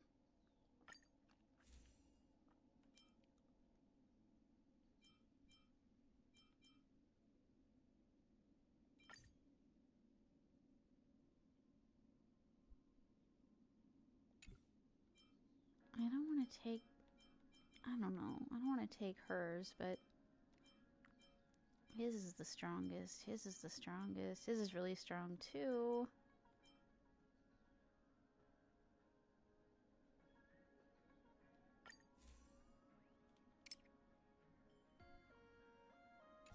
I don't know. Maybe I should just try to level this up.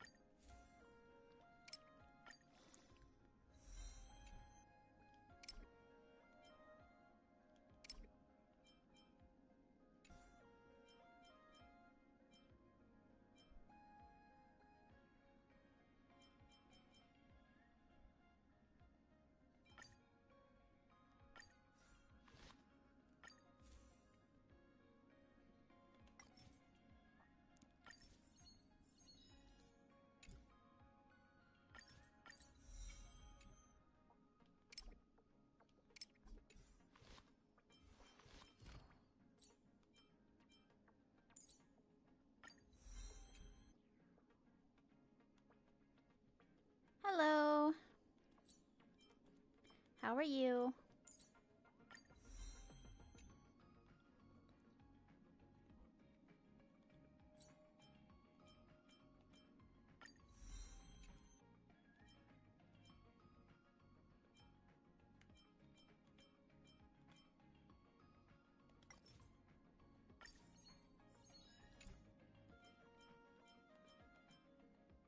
Nourish your own scent and keep up with your prey.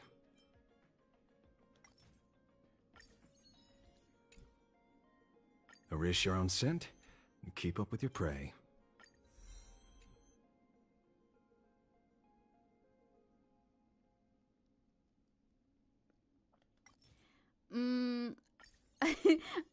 I don't really know much about the game, so I could try, but I'm not really sure. Like, my sister is a meta player. I just pull for characters I think are cute. So I don't think I'd be really good at rating your team, but I can try.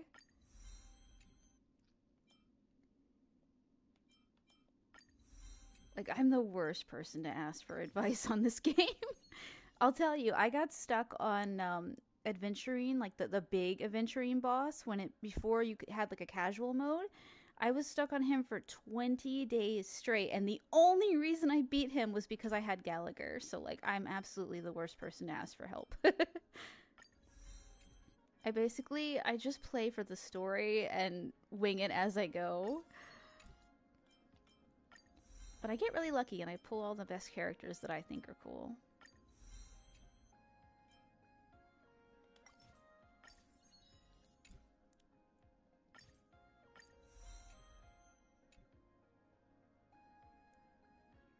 Well, if you have multiple Don Hung, then you're good to go for sure. And Gallagher, I love Gallagher. Like, I kind of can't beat any bosses without Gallagher, so he's like the best team member I have. I wish Kafka were a healer, though. Because I want her, like, always on my team, just because I love the way she looks, but she's not a healer, so...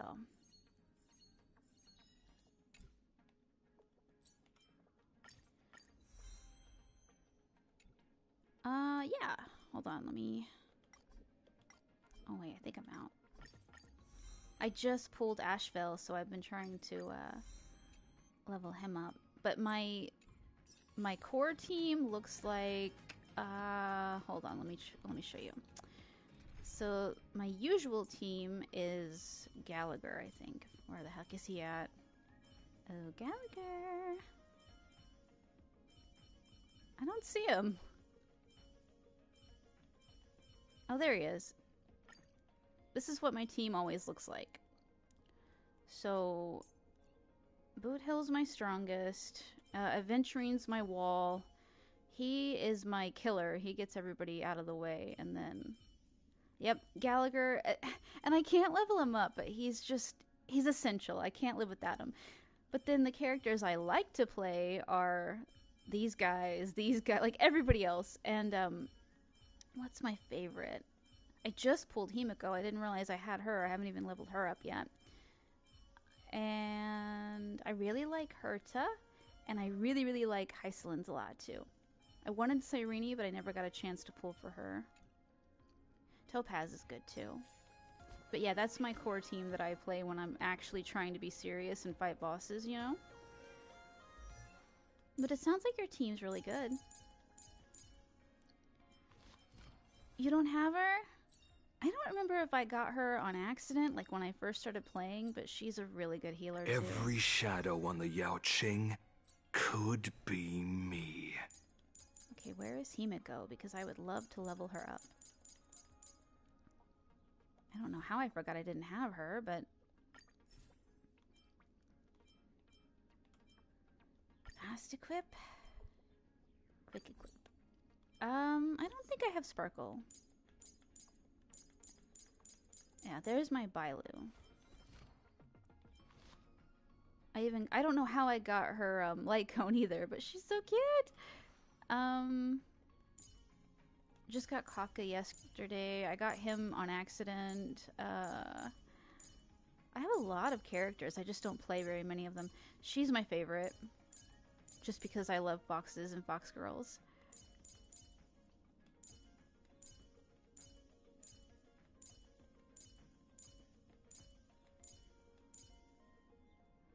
I've heard he's really strong, but I don't play him very much. I don't think I even gave him a light cone. Nope, I didn't.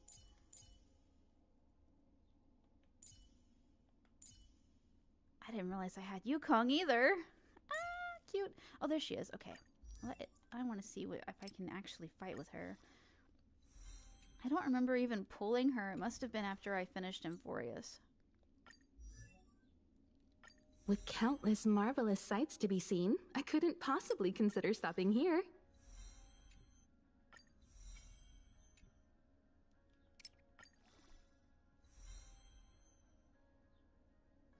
Sparkle and Archer, got it. Why are they symbiotic? Like, what makes them strong together? I have Archer, but I don't think I've even messed with him either. I need to. With countless marvelous sights to be seen, I couldn't possibly consider stopping here.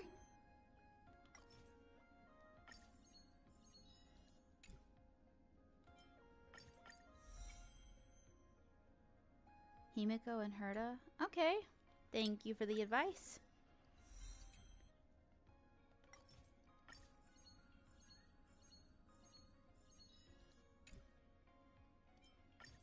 With countless marvelous sights to be seen, I couldn't possibly consider stopping here.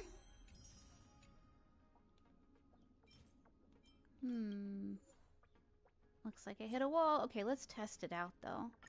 Kind of want to see how strong she is. Who should I give up? Alright, Gallagher's got to go, unfortunately. Even though he's what's going to keep me alive.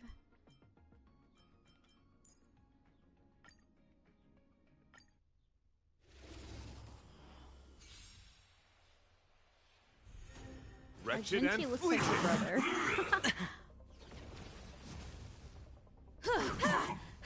Oh, she's weak as hell. Never mind. I forgot to put light cones and everything on her. Is eternal. Remember to aim for the heart. This was a bad idea. Because I'm terrible at this game. Those who dig their own grave. It's on me. Bust. Or maybe I'll take Like I it said, off. my sister plays meta. I just play for the story, so I do auto on everything. I'm just as bad on Love and Deep Space. Watch too. your head.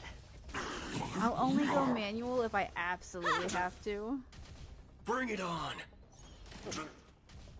Spend freely. I am a filthy casual on like every game I've ever played. All in.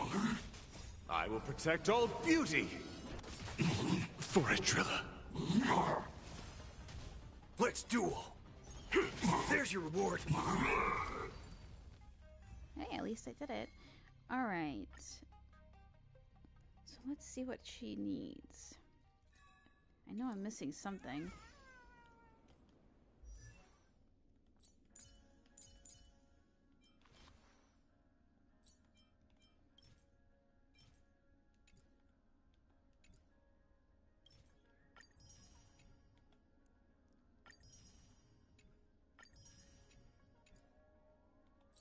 Okay. Oh, the light cone. That's a big one. Who should I steal from? They're about the same, right?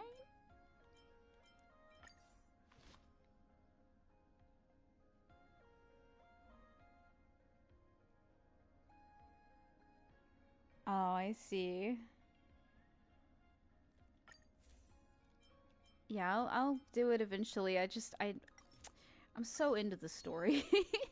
Like, of course, like, when I get really, really stuck, I have to do manual battle, but I hate it.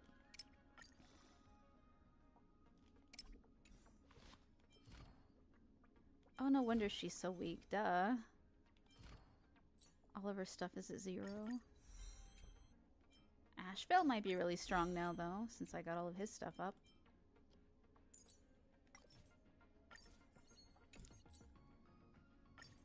The human thirst for discovery is truly boundless. The human thirst for discovery is truly boundless.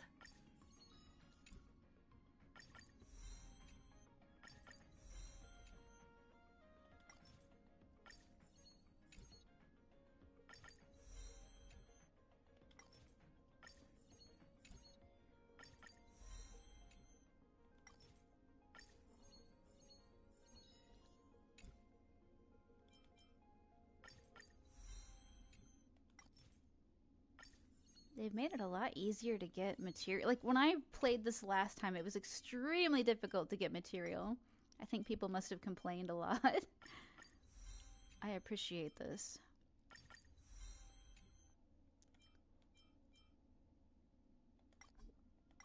Oh?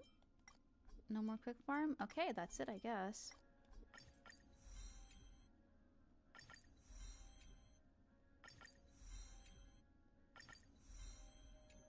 Robin? Oh, I really wanted Robin, but I did not get Robin when she was available. I think she's been out twice, maybe, but yeah. Like I said, my sister she gets every character. She's hardcore meta. Her Robin is like way up there. Her Cyrene is like the highest, strongest thing in the universe, and I just get on and go, this is so fun. Oh yeah, I love the music. I wanted to do a cover of it and I keep forgetting to do it. I don't think I could do it justice though. Like, her singing is so beautiful. I'm kind of monotone. I don't mean to be, but I'm a little monotone when I sing.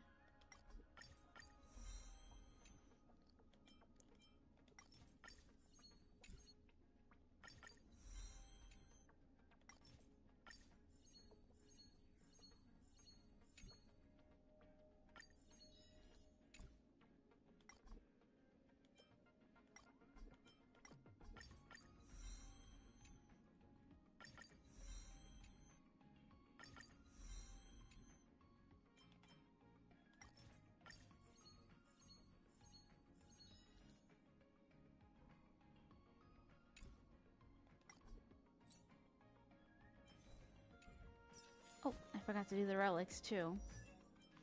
Come back, Himiko. These are another problem I have. I really don't know, like, what the best stuff is supposed to be or how to deal with it.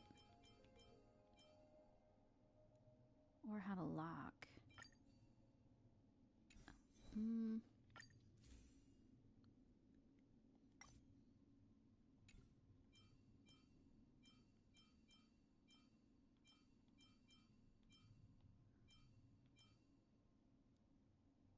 Magical girl. That's so cute.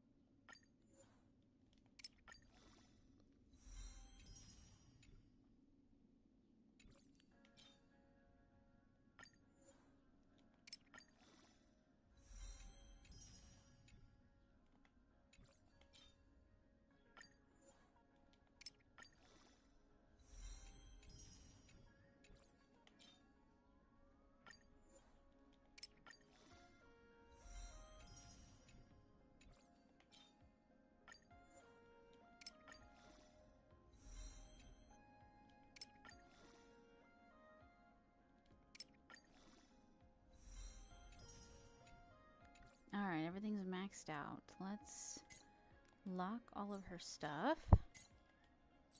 I don't know if it's any good. It's probably all like her mediocre items, but I don't know. I don't know how to do sets and matches, and I'm not the brightest, so but that's okay, because I'm having fun. That's all that matters. As long as I'm having fun. Wait, did I lock it? I thought I locked it. Oh, okay, I didn't lock any of them. Yeah, give me just a second. Let me lock all these down so I don't lose them.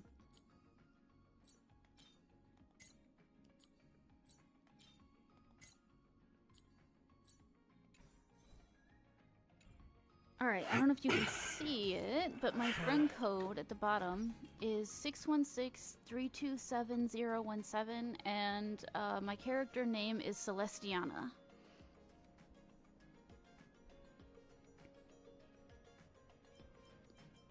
I've made it really far, just on winging it, so yep, having fun. There are only a few games that I actually enjoy where I get really meta about it, but I haven't thought of which ones in a long time. Genshin's one of them, and I still suck at Genshin really bad.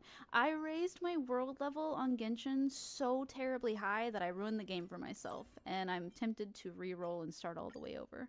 But it's 5 years of gameplay, so... Or 6, not worth it. Alright, she might be super strong now, I don't know. Ooh, I like her weapon. She looks really cool. Looks like a giant pizza slicer.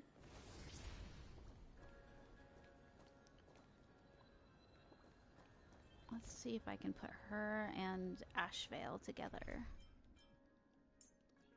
Sorry, my strongest, my bestest guy. Yeah, I got him too. He is so cool. How do I do battles? Like, how do I practice? Trying to trick me? Penacony, Amphorius. I kind of want to go back to Amphorius. I guess you can. Oh well.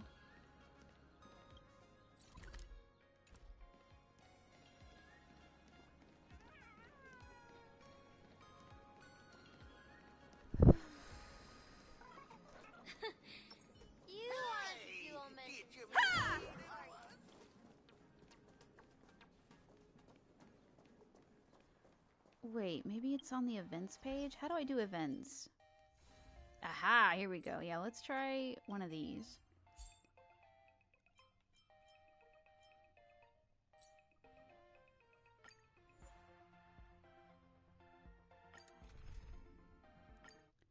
I'll either do a really good job or I will fail miserably. We'll find out. No dirty tricks, alright? The beauty is eternal! That hurt! Go and fight to the death. I have something for you. Fight to the death. And just for you, I'm not gonna auto battle. I'm gonna actually try to do the real deal. Perhaps you still don't understand. Humanity never conceals its desire to control the heavens, and I'm no exception. Okay, she's strong as hell. I love it. Hey, this is actually really fun. I hit the mark. Spend freely. Old-fashioned! The dice have been cast. Bust. Or maybe I'll take it all! Barely felt it. My oath is to a solitary rogue. The beauty is eternal! Time for an overhaul. Until I see that light once more, I will protect all beauty!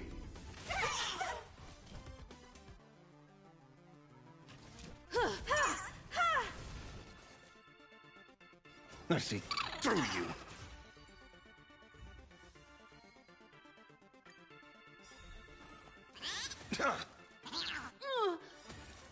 I offer my blood to consume this injustice. Beasts slaughter each other, eye for an eye. Embrace virtue. Yeah. Wretched and What's fleeting. your Fight to number the or death. username? Until I see, I will protect all beauty.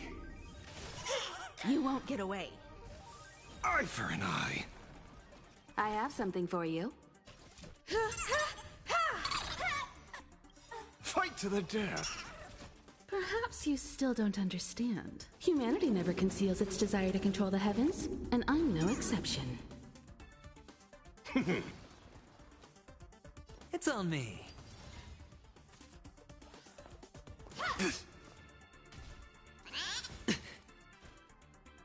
The beauty is eternal. That hurt.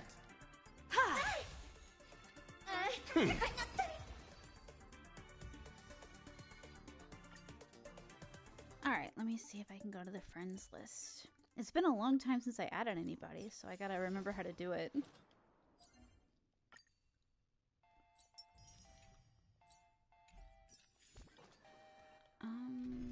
That's not it.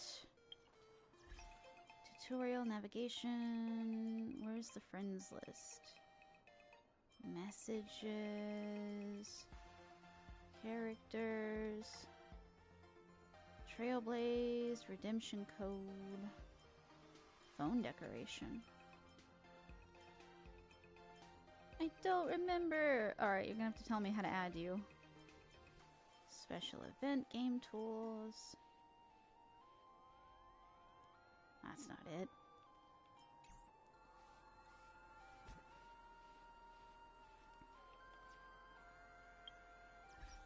Oh, I just saw it. I'm an idiot. Alright, friend request.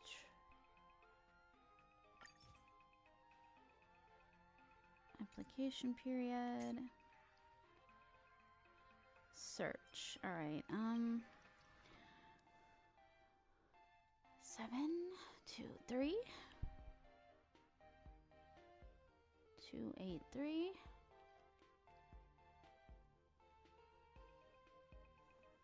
369.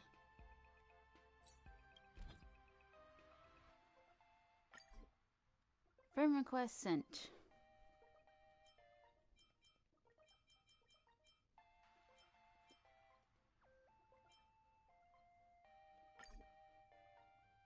Friend request sent, waiting for, yep.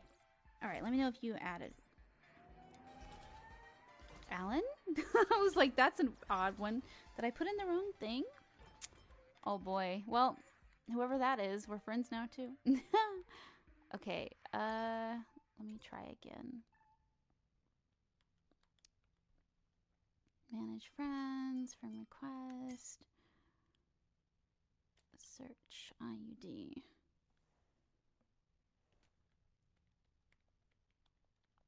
Hold on, let me get my glasses. Probably because I can't see very well. 723 283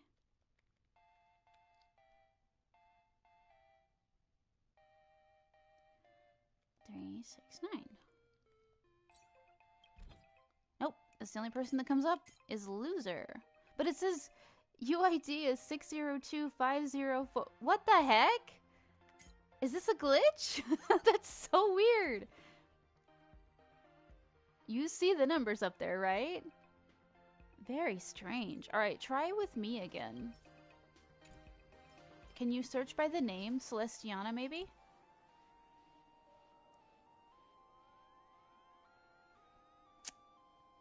Swear to search? Oh, okay. Yep, see. I'm antisocial, sorry. I don't know how this shit works. Okay.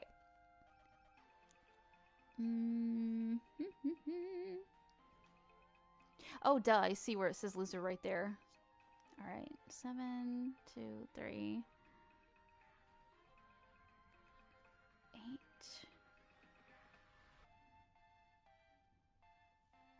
3, 3, 6, 9.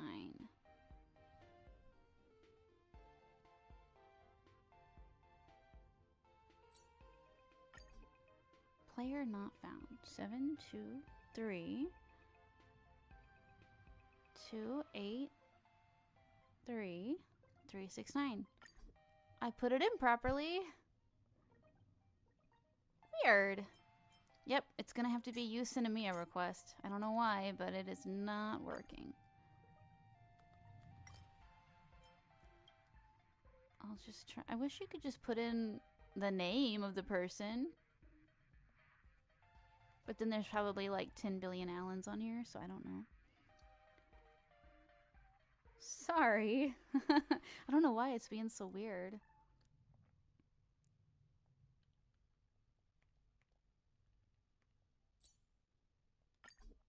Yep, player not found.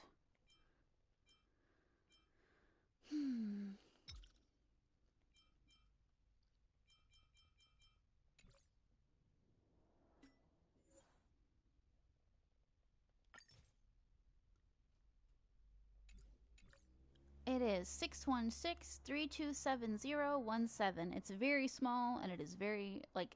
I don't know how to show it to you. Oh, it's at the top. Do you see it at the top? Super small.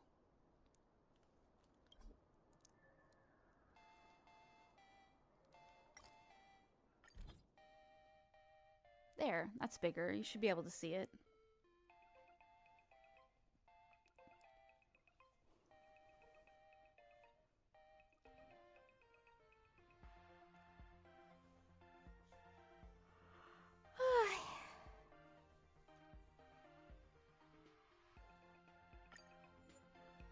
Wait, accept friend request? Yes. So yeah, everything's on there. It's not blocked or anything.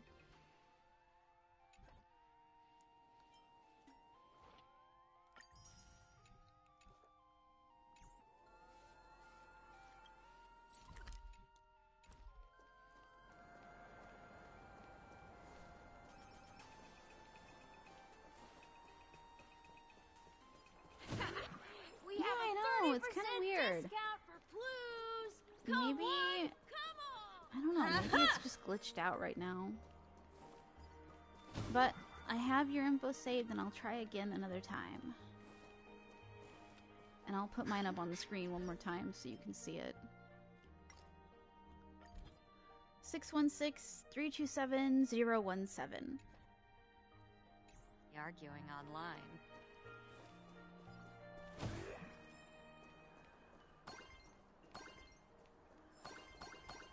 Reach out to me for Perlux Corp internal applications.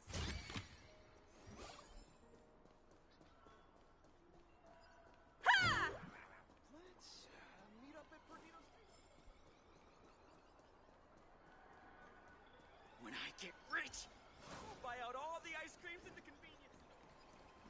Darn it. Ha-ha! Said whenever I see couples beef, you want to keep going.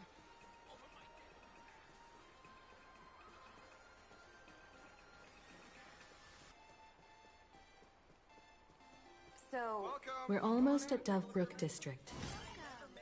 Sit wherever you like. This store when I was alive. This time I must.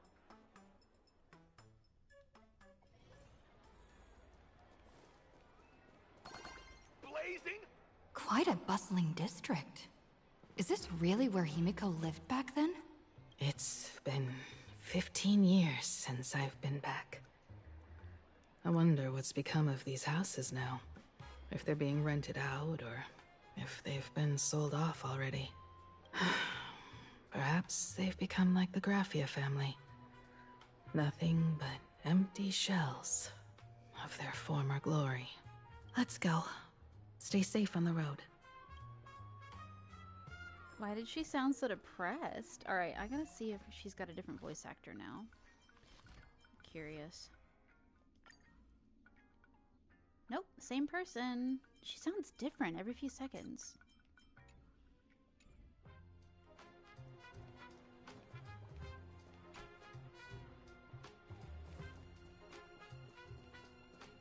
Fox boy!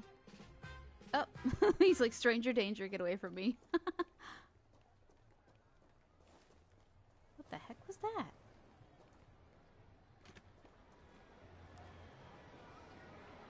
Is that a glitch? What's with all the glitches today? His finger is glitched. What the heck? Or is it his whole hand? The game is broken. Confirmed. Look at that. That is strange.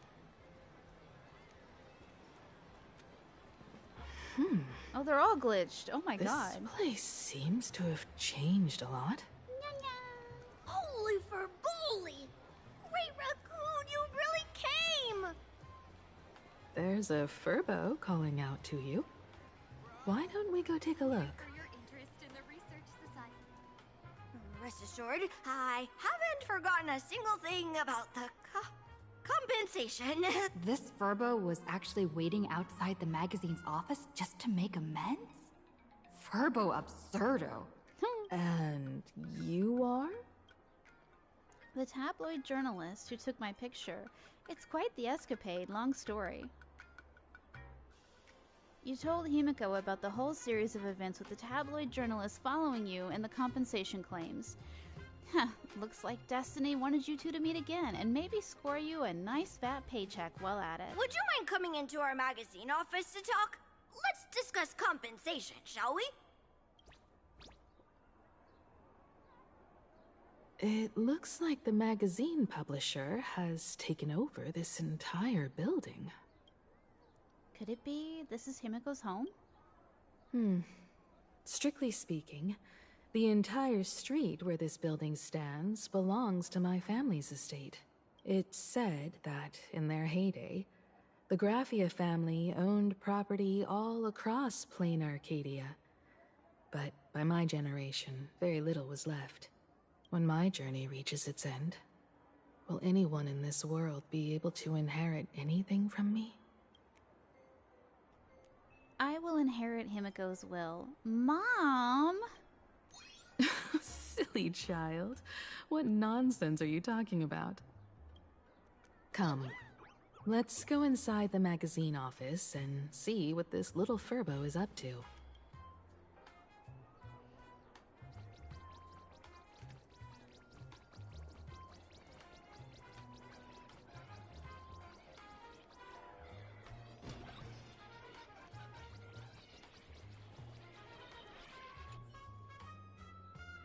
What's going on? Is it an earthquake? I can't talk. We got kicked out of our home. Oh, so this is the Empress? No, this is Freedom. Oh, they're so cute.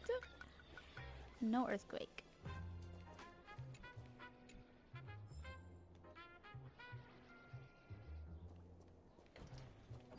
Hey there, Paraprince! I brought quite an impressive creditor to visit you. Beep beep. Debt collector signal detected. I'm out of here. Don't run! It's the Great Raccoon from the Astral Express! Furbos and raccoons. We're all one big family. Beep boop. Family or not, you're all just here to collect debts, aren't you? I mean, yeah. So, what's it gonna be for compensation? What are you plotting, little Furbo? You guys are canids. Great Raccoon, that jerk of a company president ditched everyone to dodge the debts. We brothers haven't gotten paid in months. As you can see from our sorry state, even if you sold us all for Furbo Hot Pot, you wouldn't get much money back. But I've got a plan. We can work together for some mutual Raccoon Furbo benefits. After all, Furbobo Weekly does have quite a readership. Right now, the hottest news in all of Plain Arcadia is the arrival of the Astral Express. Once you become the company president, Great Raccoon, Furbobo Weekly can go full throttle for you, becoming the Express's exclusive media outlet, churning out a string of hot scoops. Why is there an eyeball moving behind me? In no time, Furbobo Weekly will be the #1 gossip magazine. We won't have to worry about our salaries, and Great Raccoon won't have to worry about compensation. You want me to work for you for free? No way! No way! As your devoted fans, me and my bros sincerely want to compensate you handsomely for your emotional distress. A magazine publisher? Now that is interesting. What do you think? I knew you wouldn't pass up an opportunity like this. These Furbos may be crafty and full of tricks, but they can definitely help us out. A media outlet working for you, and a network of informants who can run around everywhere? Having a logistics team like that during the Phantasmoon Games would come with many perks. And best of all, they're free.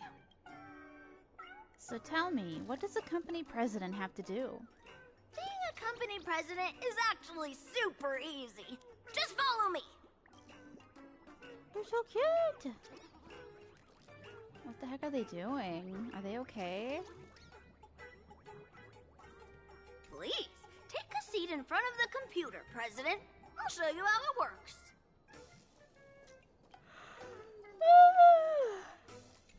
No, this was the chest I was trying to get earlier as Silver Wolf. Oh, Lord. Step 1 to becoming president. Read the president's handbook. For Bobocom, new CEO starter guide. Ding! Successfully logged into the Verbobocon editorial backend system. Your position, president. Operation guidelines. The Furbo journalist will invite you to their work group chat. Remember to save any good stickers. Help yourself to the coffee and tea in the break room, though it's usually not that great.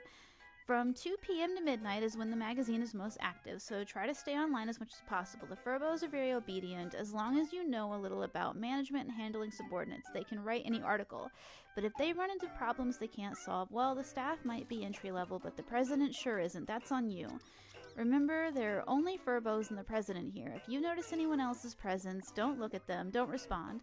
Last but not least, once you're here, you can't leave. Your caring predecessor, the former president. Start your life as Prez. Uh-oh. Celestiana's little scheme is crystal clear now. Plain Arcadia. Paraprince official. Beep boop beep. According to reliable intel, the Astral Express's Trailblaze Celestiana is joining the Phantasmoon Games. The Phantasmoon Games are a Plain Arcadia local event, so why would some Outlanders be fighting tooth and nail to get in? The answer? She's using it as an excuse to get close to Sparksicle. Celestiana wants to stir up gossip. She is desperate for clout. This is disrespectful to Sparks, and all us Sparks heads crossing the moral line for both human and imagine. CEO I want to read it! Stop it! Stop trying to make me get out of here. CEO Pearl needs to conduct a thorough investigation of the Astral Express crew ASAP. And don't even tell me to wait for the facts. Ever since she announced joining the Phantasmoon Games, every defense just makes it look worse. Stop blind worship, taking a stand. Sparksy's clout isn't even worth chasing. They're in the Astral Express, so get it straight who's riding whose coattails here. This is plain Arcadia, so of course Celestiana's mooching off Sparksicle. What kind of trash is this? You know the media could get slapped with the defamation suit for publishing this kind of stuff, right? Is your age even as high as your shoe size? Hee hee, not hee hee. Help, my friend is totally obsessed with Baseball Raccoon. Paraprince, please save me. Cut ties with them. They're so not worth it. Start the freshly written script here. Okay. For Paraiso and satisfaction guaranteed. Always support Celestiana. After a thorough investigation, the defamatory remarks regarding Celestiana were made by one of our staff members acting on their own accord and do not represent the stance of Furbobocom. We sincerely apologize to all our Furbobocom users and friends. The Furbo in question has been suspended pending review. And if this happens again, they will immediately be terminated and permanently blacklisted. I wonder if... I always say this, but it feels like they're making fun of the voice actors. Maybe not, but it just, you know, if the shoe fits. Arcadia News. A Furbo photo that's worth the labor at the Black Cat Instacam. Blah, blah, blah.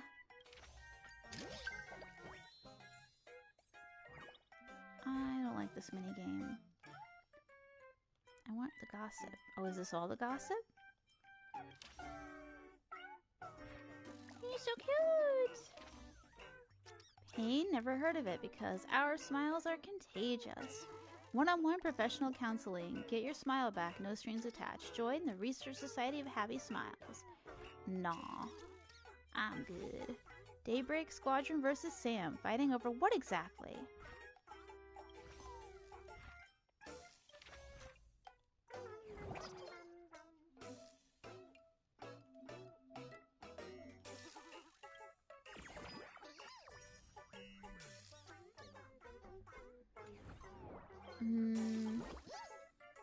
Great Raccoon, besides me and Paraprince, you haven't really met the rest of the FurboCon weekly staff, right? A lot of Furbos have been dying to meet their new boss. I'll add you to the work group. Oh no. Julian. Furley. Hey, hey, a new Furbo is here? New Furb's gotta drop a selfie. Should I drop a pic? Furbolitzer has transferred group ownership to Celestiana. Add everyone, the new president's here. A huge welcome to our president. With the red-hot superstar Baseball Raccoon as our president, for Bobo Weekly is finally gonna make it big. Oh no, I'm so sorry. It's the president. Oh, hail the president. Oh, hail the president. Furblix, where's your greeting? Furblix kept spamming earlier, so I muted him. Can't believe I didn't recognize the president. These Furb eyes of mine must be going blind. As punishment, I'll post a selfie. Ooh, I'm sending over a glam pic too. Great Raccoon, why don't you share a photo too, so everyone can get to know you better? Leave a mature professional impression. Leave a quirky and playful impression. Leave a mysterious, enigmatic impression.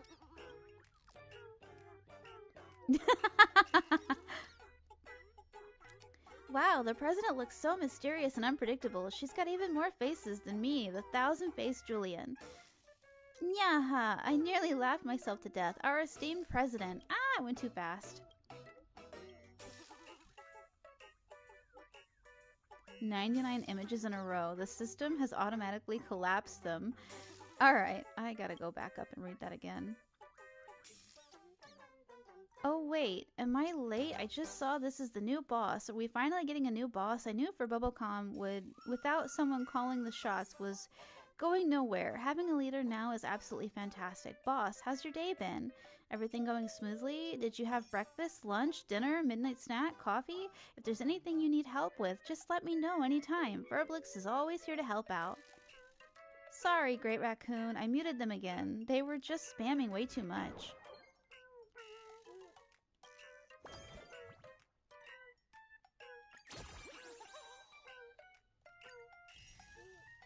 Oh, cool. That's all it takes?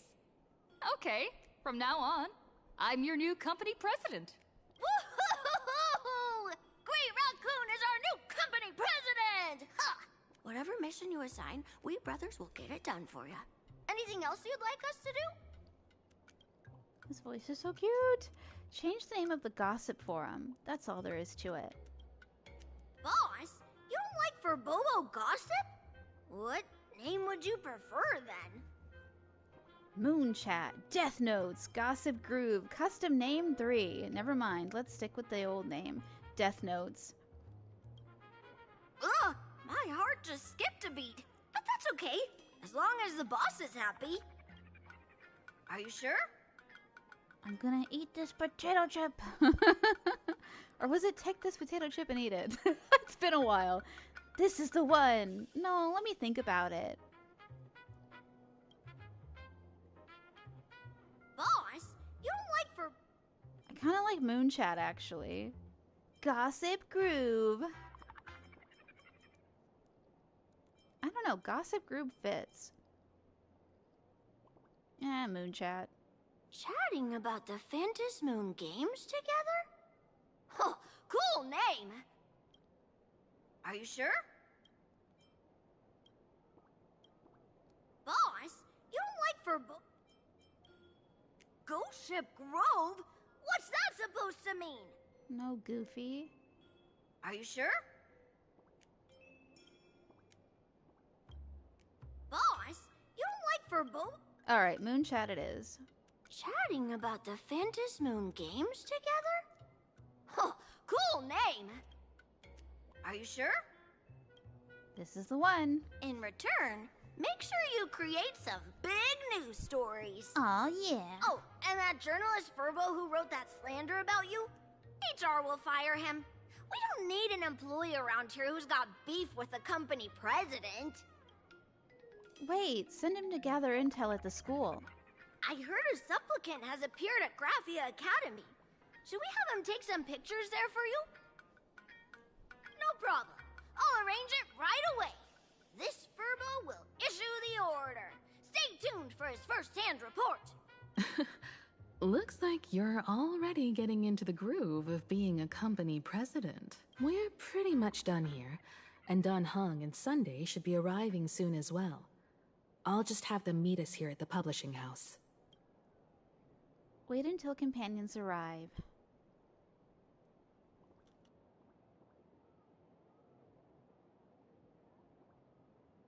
Miss Himiko, we're here. Slower than expected, huh? Looks like you had quite a harvest. That's, difficult to say. Ah, Miss Himiko. And Benefactor is here too. It's been a while. I've missed you all dearly. Miss Tingyun, are you representing the Xianzhou on this diplomatic mission to Plain Arcadia? This is a matter of great importance. A humble girl like me doesn't have that kind of standing.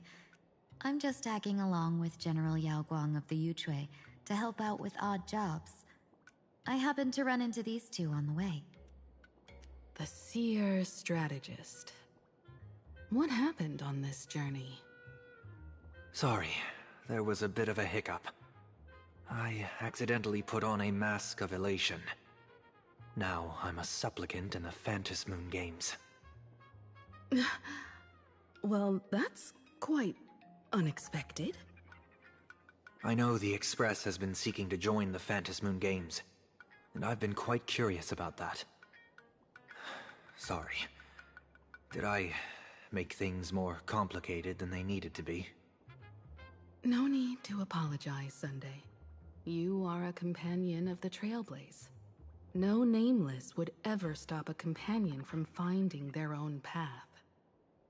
Many thanks. But wait, did you just say accidentally? It's a long story. I'm afraid we'll have to wait for General Yao Guang to explain it herself. She was with us just now, but somehow disappeared without a trace. Madame Yao is always like this. She probably disappeared suddenly to deal with something urgent. This seer strategist is just as elusive as the rumors say. Should we wait for her? No need. I wouldn't dare impose. The tides of fate shifted. I had to delay my steps to arrive at the proper time. I asked for your understanding. Oh my. Counting me, we make exactly 6. Let me do some calculations. Your fortune in the coming days looks grim. You'd better watch out. Wheel. Makes sense. You got what you wanted today. The fates spell danger. This matter is most likely connected to that blade. Ah, the little fox's misfortune has overflowed into good luck. She's blessed with constant good fortune, a true harbinger of prosperity. Huh. That's weird.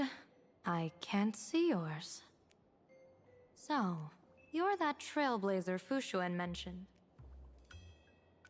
Your reputation precedes you, seer strategist.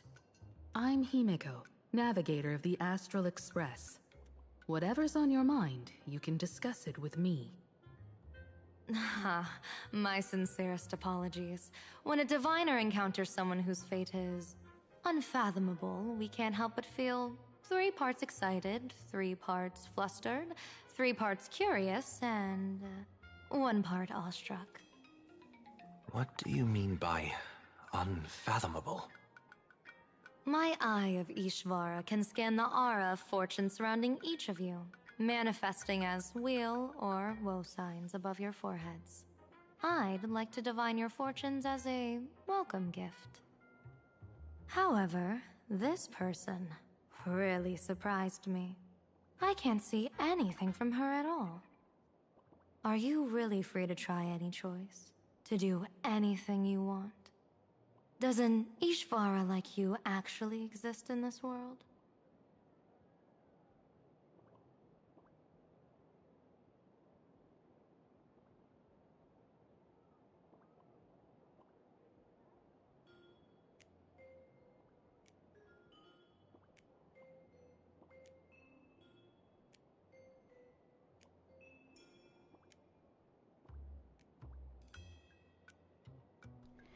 I can indeed see options. That's just how we Stellarons are. You might be onto something.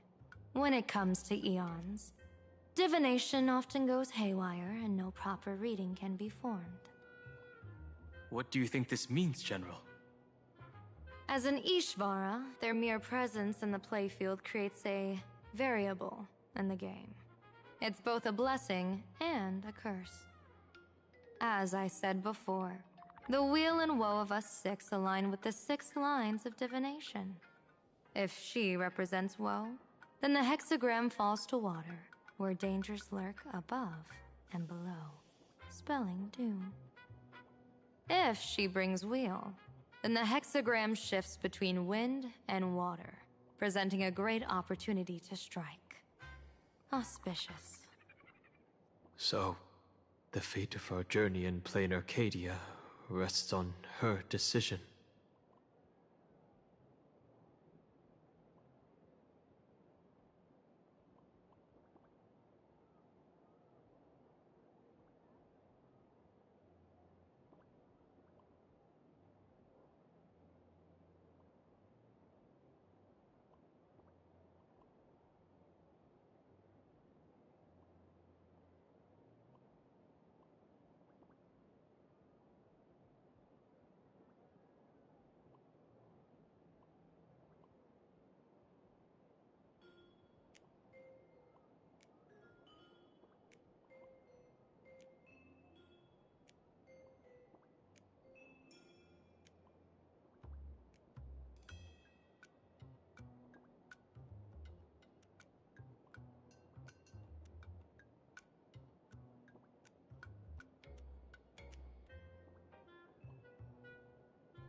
That's way too much responsibility for me to handle. What should I do?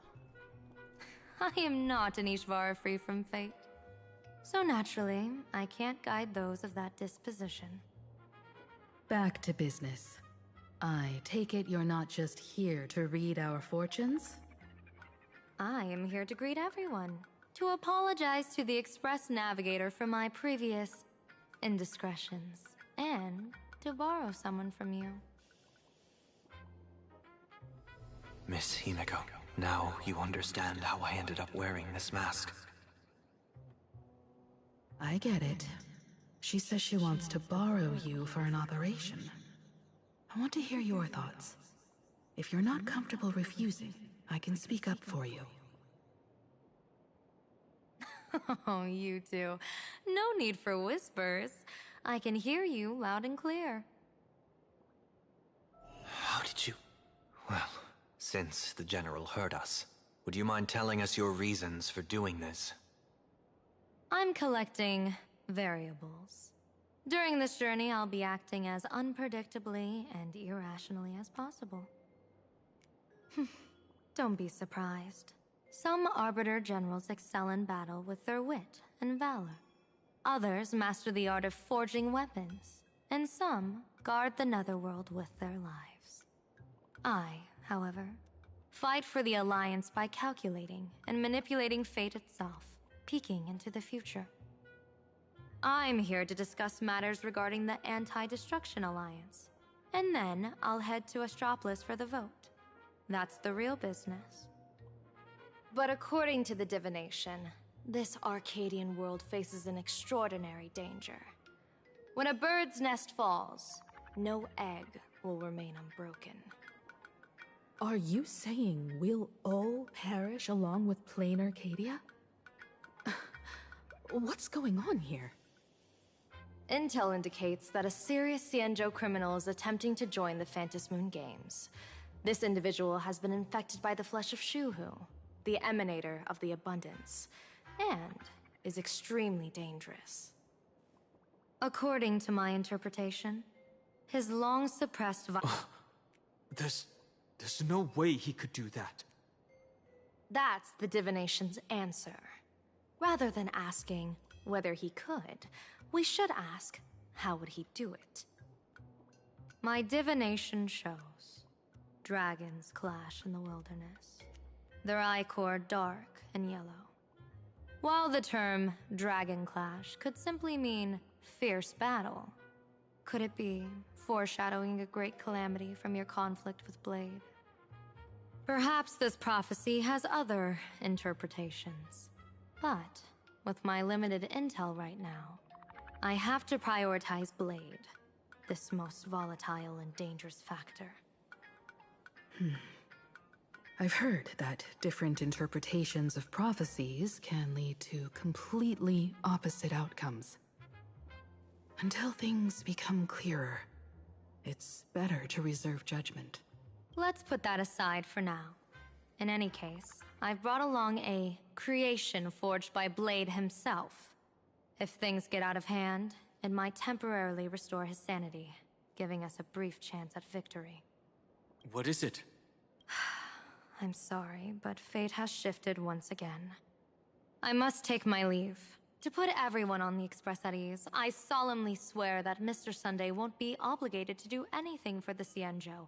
On the contrary, our delegation will give him every ounce of aid within our power. What did you say, General? Aid within our power? She's gone. Whoa, that was quick. Madame Yao must be really busy. Has she vanished into thin air like this before? Yes. I don't know the details myself. With Madame Yao, it often happens and no one knows when she'll return. She doesn't do it on purpose. Allow me to apologize on her behalf. No worries. At least we know what the Xianzhou is up to. Right now, 2 companions from the Express are still trapped somewhere. She and I must head to the tavern to uncover some clues. If Miss Himeko needs my help, please don't hesitate to ask. Are March and Mr. Yang in trouble? I'll go with you. No, you and Sunday will act together with the Seer strategist. We're not at the point where we need to call in reinforcements yet. The situation with Blade is unusual. That Seer strategist's concerns aren't just baseless worries. I don't want to see the Phantasmoon Games bring catastrophe to my homeland. So this is also my request. To put it in the General's words, please do your best to introduce new variables.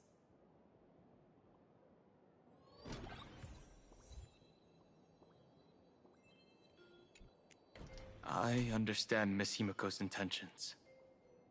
I'll leave March and Mr. Yang in your care. About Blade. Blade's appearance means the Stellaron hunters are also on the move in this world. From everything we've seen, this mission to Plain Arcadia is of the utmost importance. I will accompany General Yao Guang to uncover the Stellaron hunters' schemes. Whatever happens this time, I hope it won't put any of you in danger. I'll do my best to make sure of that. What? Those two are trapped in the school, forced to become a student and teacher? And the security officers are turning a blind eye to all this? Though March and Mr. Yang don't seem in mortal danger for now, who knows what Sparksea is plotting.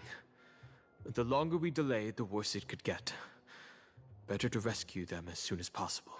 The Phantasmoon Games. What a bizarre ceremony.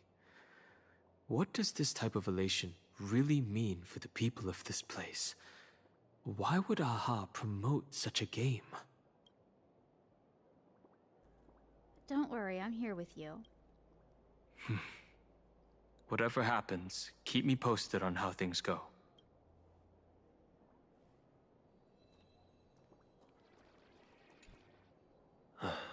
Mask of elation can reflect the shape of one's soul. Sunny, can I take a look at your mask? Sure. In Penacony's decorative arts, ravens often symbolize the hidden desires and whispers of humans' dreamscapes. Don't get too carried away now. Will we become enemies? What's the deal with this mask, anyway? Don't worry. I once tried to ascend to godhood myself. I won't be dazzled by the honor of an audience with a deity. Taking part in this grand event is also about gaining a deeper understanding of this Arcadia. Just as one cannot miss the Charmony Festival when visiting Penacony. There's no rule saying that supplicants of the Phantasmoon Games have to fight each other, right? On the contrary, for the elation, shouldn't laughter be a resonance that comes from within each other's hearts? After putting it on, I seem to hear curious voices. The mask whispers to me, urging me to show my elation to the god, to create miracles that will make the people of the Arcadia laugh with joy. Now would be the perfect moment. Sunday will now embark on the path of elation.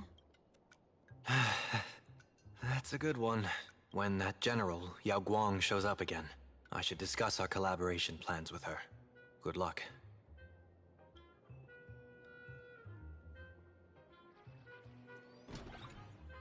The IPC, Masked Fools, a Cienjo General, the Stellaron Hunters, and the Nameless. Some came for the Alliance. Some for the Eon's game. Whatever their reasons, a storm is brewing in the skies over this world. But at least we got some good news. Sunday has joined the Phantasmoon Games. He can help us in our showdown against Sparksea. Let's rendezvous with Sparkle at the tavern. We must uncover why Sparksea entered the Phantasmoon Games, and what sort of Sparksicon she's got planned for Graphia Academy. So, how do we get into the tavern? When I was little, I heard a few urban legends. They say the entrance to the tavern exists behind every single door in this land. But those who aren't invited, or haven't found their destined path, can never step inside. This time, we already have the Fool's invitation in hand. As for the key to open the door, there's a silly rhyme on the back of the business card. For revelry and drinks galore, no need to search from door to door. Heed the fool's riddle with care to find the key that leads you there. The Riddlers again? That rhymes worse than what Rappa comes up with. So, about the fool's riddle, got any leads?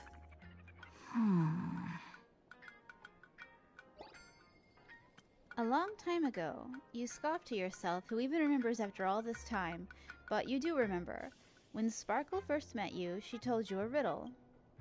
Whether they look up or down, the moon that humanity gazes upon in the sky is always the same Phantom moon. Looking up makes sense, but looking down? How exactly do you gaze at the sky? By watching the sky reflected in water, by gazing at the reflected sky. Oh, it seems fate ties you to the tavern. I get it now. The answer is Dovebrook.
Every shadow on the Yao Qing could be me.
The one thing I look forward to?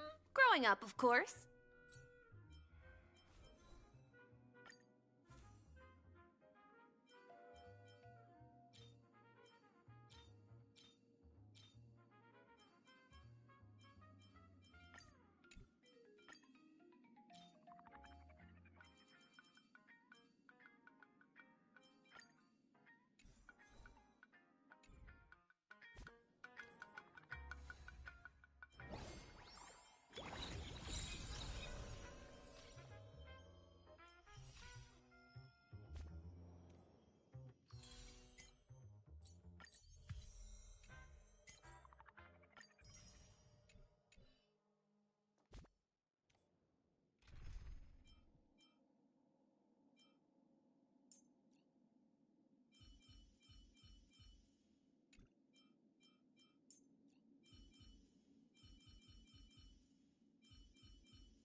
Violence is the ultimate means, and it is also my only means.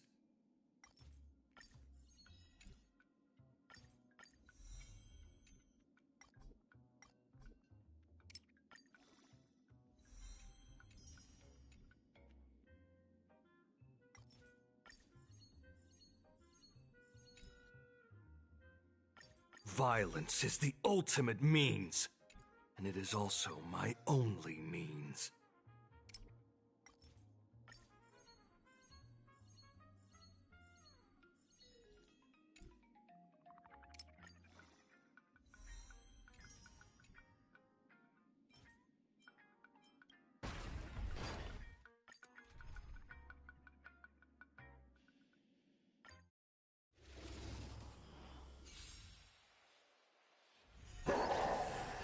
This storm shall pass. The beauty is eternal. Lacerate. Trying to pull a fast one? Like a shadow. Wretched and fleeting. I will protect all beauty. For a drill. Darkness charge! It's on me. Bust. Or maybe I'll take it off! Data abnormal. Watch your head. Damage sustained. Darkness charge! Armor damage. Humanity never conceals its desire to control the heavens, and I'm no exception. Darkness charge! Attack mode. Flesh wound. I will protect all beauty. Wretched and fleeting. You cannot hide! You won't get away. Darkness charge! There's no time to lose! Spend freely. Threshold shutting down.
beauty is eternal. Fight to the death.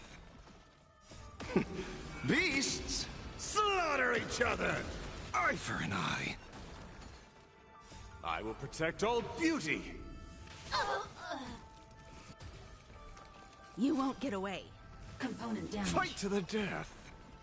Wretched and fleeting. Eye for an eye. Oh, you've learned. Copy. Suppress. By the 10 lords.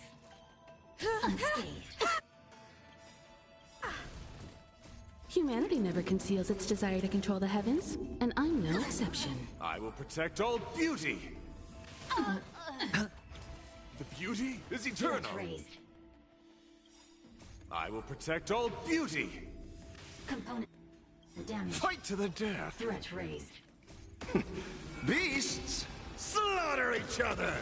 Eye for an eye. You won't get away. Fight to the death. Threat raised. Eye for an eye. It's on me. Bust. Or maybe I'll take it all. Component damage. Fight to the death. Threat raised. Mission failed.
Many generations ago, the Dove Brook was already a river flowing with countless legends. It's no surprise the door to the tavern lies hidden among them.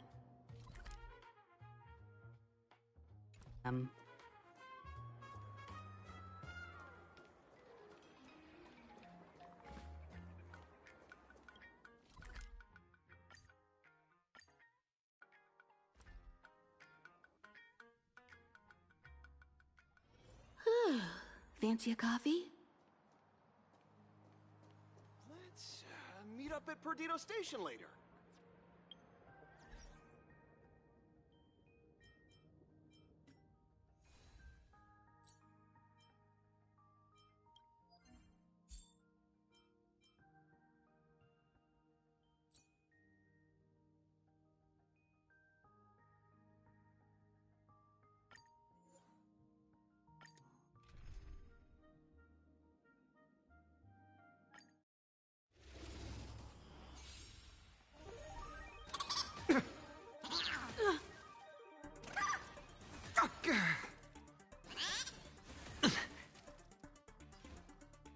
The beauty is eternal. Sins must be paid, eye for eye.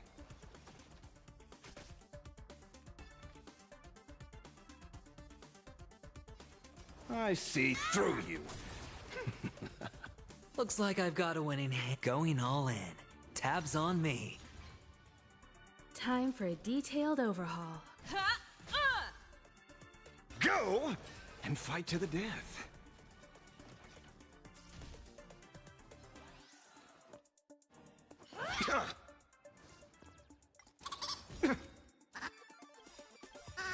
No dirty tricks. I offer my blood. Beasts slaughter each other. Fight to the death. You won't get away. Eye for an eye. Until I see that light one, I will protect all beauty. Fight to the death. Watch your head. Eye for an eye.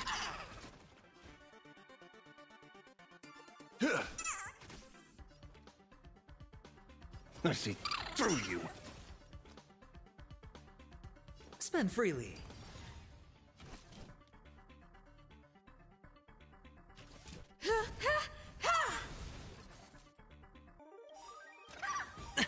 Perhaps you still don't understand. Humanity never conceals its desire to control the heavens, and I'm no exception.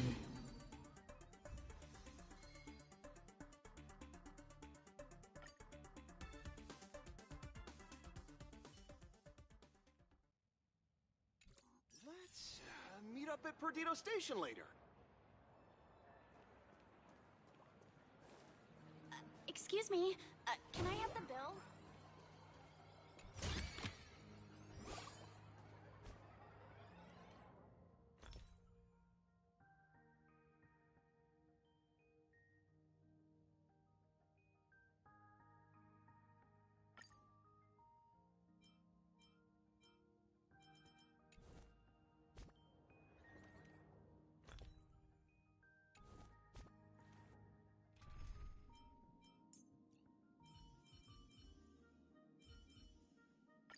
Let's deal with these.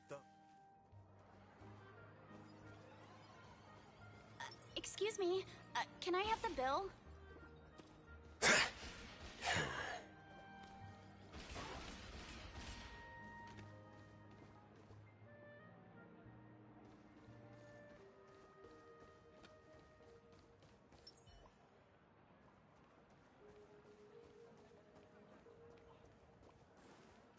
Excuse me, can I have the bill?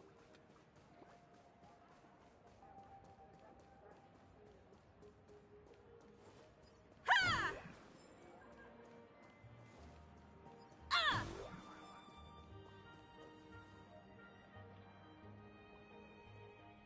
Well, well, look who it is, the one and only Baseball Raccoon, and honored to have you grace my humble establishment.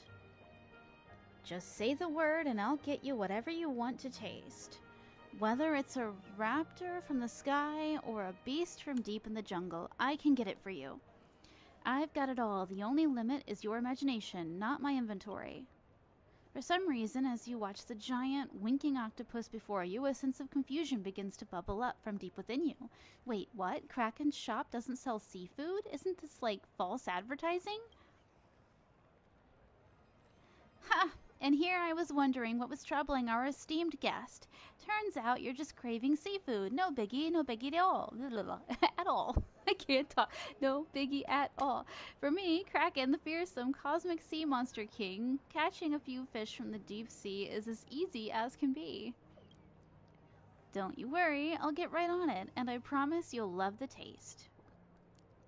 But in return for these fine ingredients, could I ask the well-traveled baseball raccoon to help me with a little wish of my own? I wish to see the great ocean beyond the sky once more. I thought Imagine couldn't leave Plain Arcadia. What do you mean by the great ocean beyond the sky? I was once a great sea monster who once wreaked havoc across the cosmos. Do you really think a place like Plain Arcadia could hold me? Those petty strangeling need to... Blech. Those petty strangeling need the Phantasmoon to exist, but I broke free of that limitation on my own long ago. Why is the sword to talk? The universe is an ocean, and I am its king. My slightest ripple can unmake galaxies on its farthest shores. My tendrils of influence stretch to every corner of the stars. At my word, they shall rise to reclaim my throne. Okay, that's enough. The great sea monster king, reduced to selling raw fish slices here? Oh, his eyes are cute. Ha! What an ironic twist of fate. I, deep-sea devil Kraken, came into being from mankind's fear of the ocean. But as ages passed and the world changed, those peculiar ghost stories faded from memory. And so did the wish power I fed on, to the point where I must live off the full traffic my little shop gets. Oh, the foot traffic. I'm such an idiot. I must live off the foot traffic my little shop gets. I have glasses on and I still can't read. So please, take me back there. I wish to see what has become of the oceans I once ruled. But how am I supposed to get you out of here? Don't you worry about that. I have my own methods. Here, take these. I've poured all the wish power I have into this pair of eyes. They'll take my place and travel with you beyond the sky. Fear not, for the places you must visit are ones you know well. The waters of Penacony, Bellabog, and the Xianzhou. When you get back, I'll treat you to the best seafood you've ever had. Nah. Where's the main story? Can I get the main story back, please? I would just really like that main story.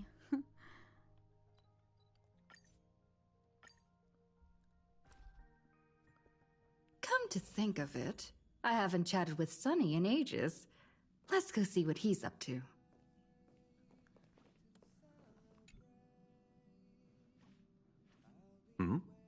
Miss March 7th is looking for you everywhere. On duty again? I think she wants to develop photos. I don't know the details either, but she told me that if I see you, I should remind you to check your messages. She also said that some things you missed are actually extremely important.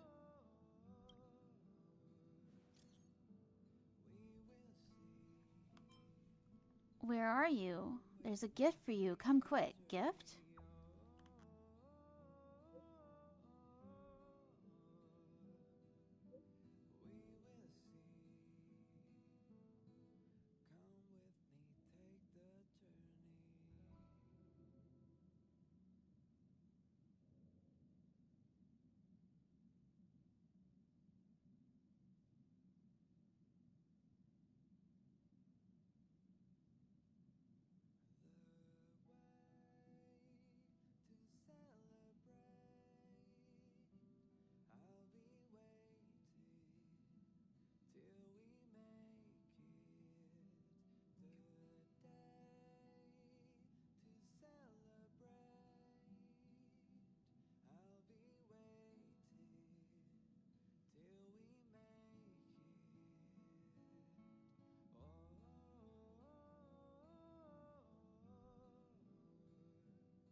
Oh, just come over. Someone's making a sparkly return today. You haven't forgotten that, have you? Who? Sparkle? Sparkly Sparkle? How did I get off of the story I was on? I don't even know anymore. Celestiana. Pom Pom is so hardworking. Sleeping again? How's my Trailblaze level?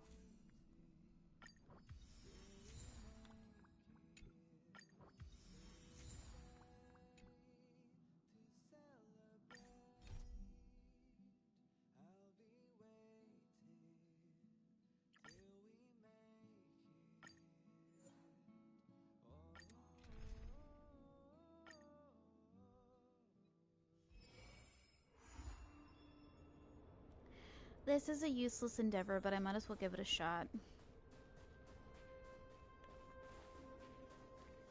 Practice target?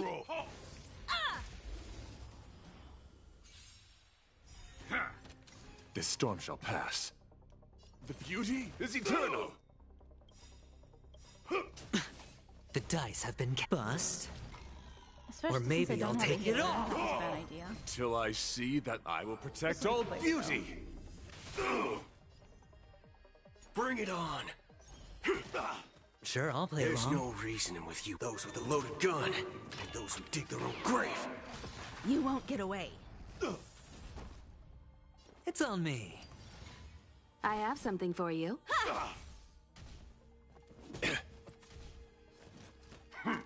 No dirty. All in. My oath is to a solitaire, wretched and fleeting. Waiting in line for a book. Spend freely. Stay close. Not a step back.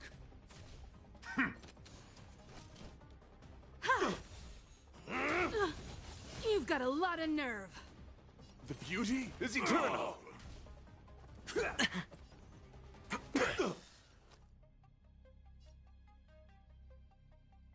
It's on me. The dice have been cast. Bust. Or maybe I'll take it all.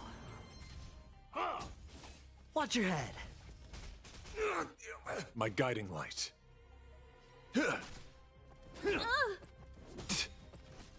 Until I see that light once more, I will protect all beauty. For Adrilla.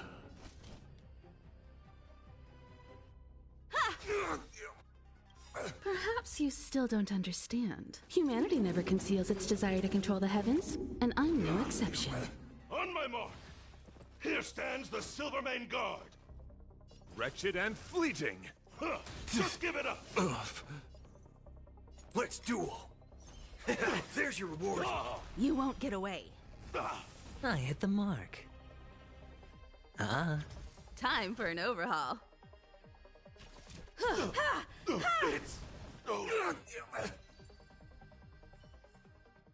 One step closer to the stars.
This storm shall pass.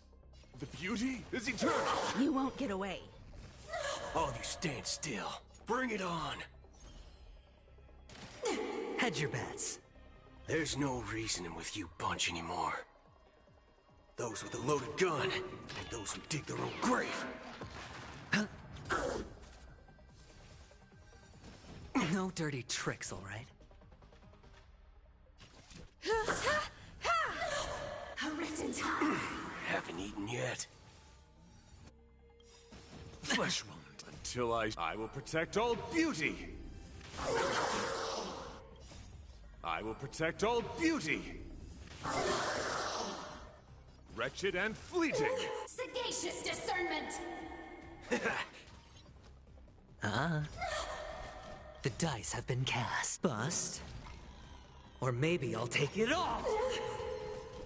Not making it out of this one. Perhaps you still... Humanity never conceals its desire to control the heavens, and I'm no exception. My guiding light. Great Well, work. Till I will protect all beauty. Maybe I'll try that. Sure, I'll play along. It's on me. My oath is to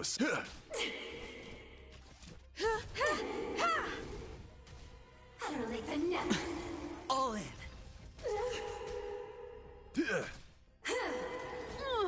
Hedge your bets. Spend freely. I have something for you. A written time. No. My guiding light. The beauty is eternal. This is like so pointless right now. Until I will protect all beauty.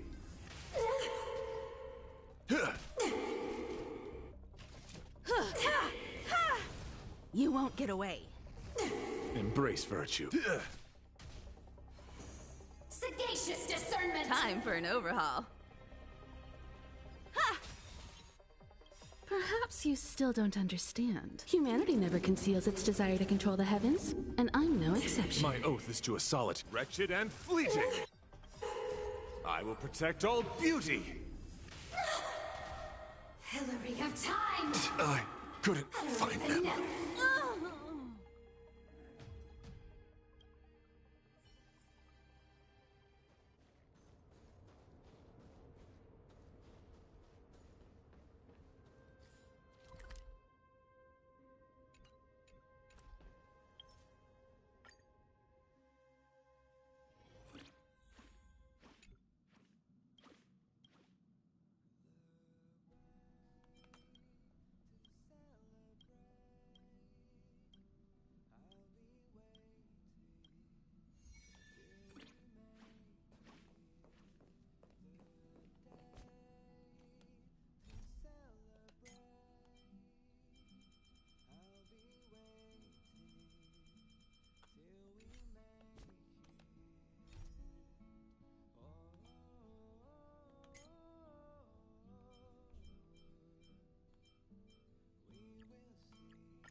Legend has it that the master painter Graphia once drew water from the Dove Brook to wash her paintbrushes.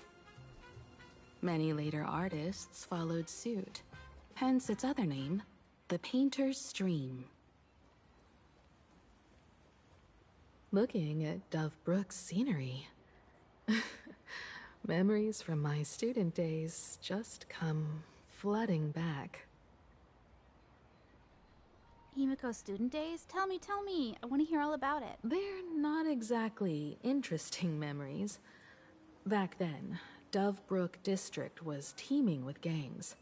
There were hooligans running around everywhere, and some really loved messing with the students. I was taller than my peers, and happened to be training in martial arts.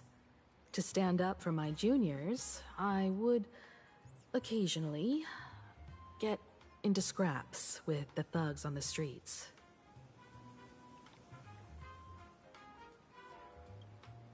The people who fell into the Dovebrook River would cover the surface like bean sprouts in noodle soup. It all feels like it was just yesterday.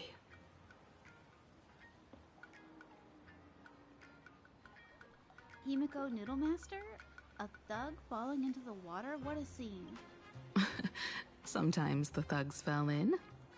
Other times, I took the plunge myself. Back then, I was a bundle of restless energy. The teachers always said I was like a wind-up toy that never stopped banging its drums and cymbals, stirring up a commotion wherever I went. In the blink of an eye, 15 years have passed. Hard to believe someone as reckless and willful as me became the navigator of the Astral Express. Now's not the time to wax sentimental.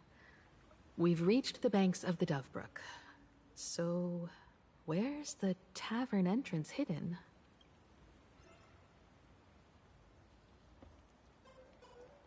Lots of eyes on the streets. Under Sinwish Syndicate requisition. Looks like we'll have to find another way across. So sleepy.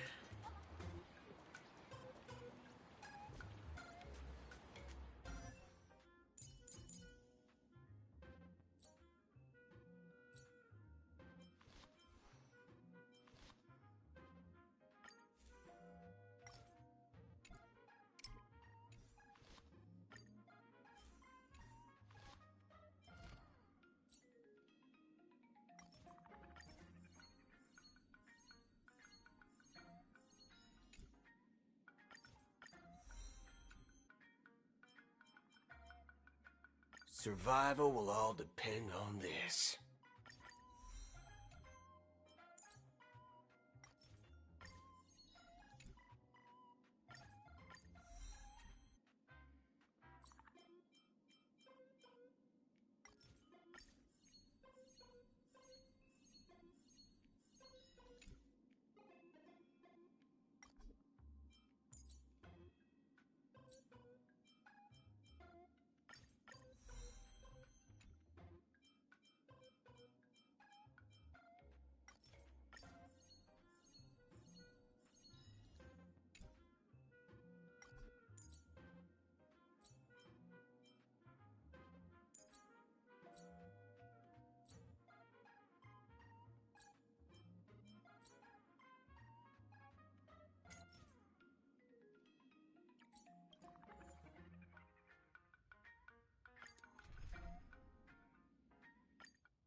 Sing together! The beauty is eternal! Let's duel! Spend freely.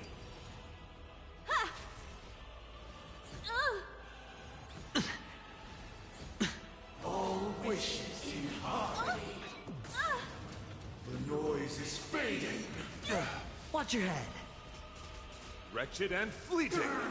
I will protect all beauty.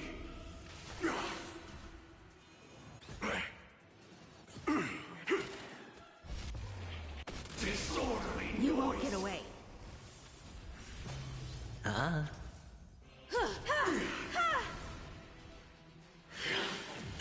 Enjoy eternal peace. Bust. Or maybe I'll take it all in. Disorderly noise. The beauty is eternal. I will protect all beauty.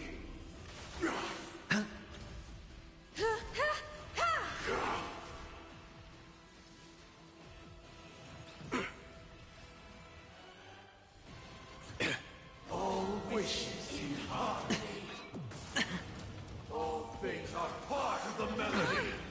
Humanity never conceals its desire to control the heavens, and I'm no exception. Those with a loaded gun, and those who dig their own grave. You won't get away. You won't get away.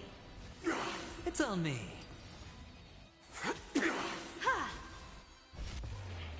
Disorderly Wretched noise. and fleeting. I will protect all beauty. God, awaken! Haven't eaten yet. Spend freely. Bust. Or maybe I'll take it off. Watch your head.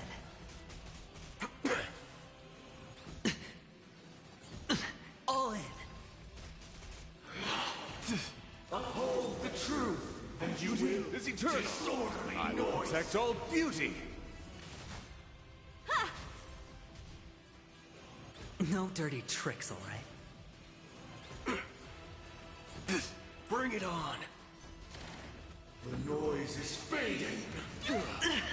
Eternal prayer. I will protect all beauty. Disorderly noise. Those with a loaded gun, and those who dig their own grave. Haven't eaten yet. Humanity never conceals its desire to control the heavens, and I'm no exception. God, awaken! Great marksmanship.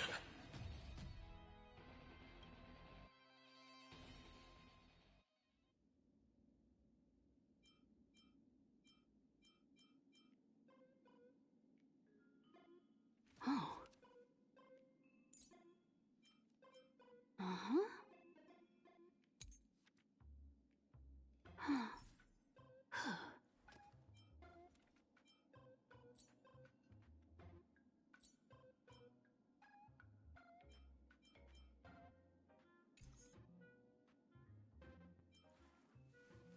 Hmm. Hmm.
Next customer, please come inside.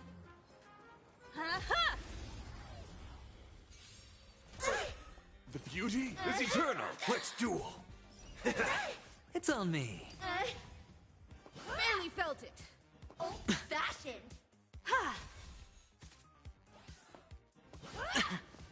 Wretched and fleeting. You won't get away. Spend freely.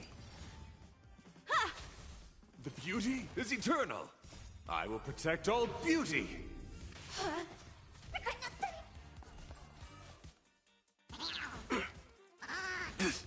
All in. Bring it on. There's your reward.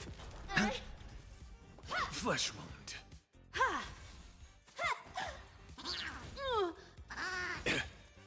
I will protect all beauty. That hurt. Let's duel. Time's up. Those with a loaded gun, and those who dig their own grave. You won't get away. Humanity never conceals its desire to control the heavens, and I'm no exception. One step closer to the stars.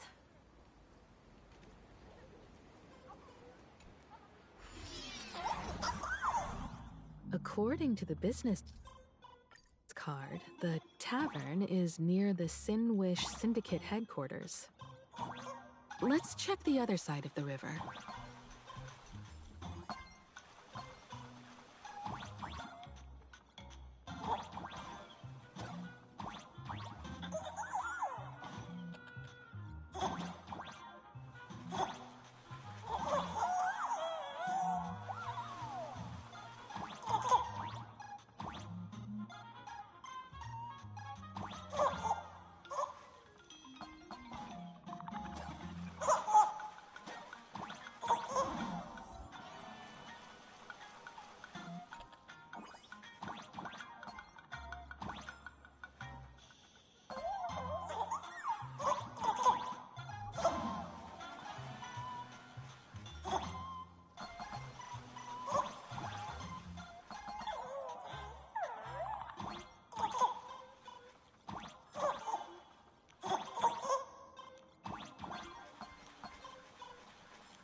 This is also the reward of trailblazing.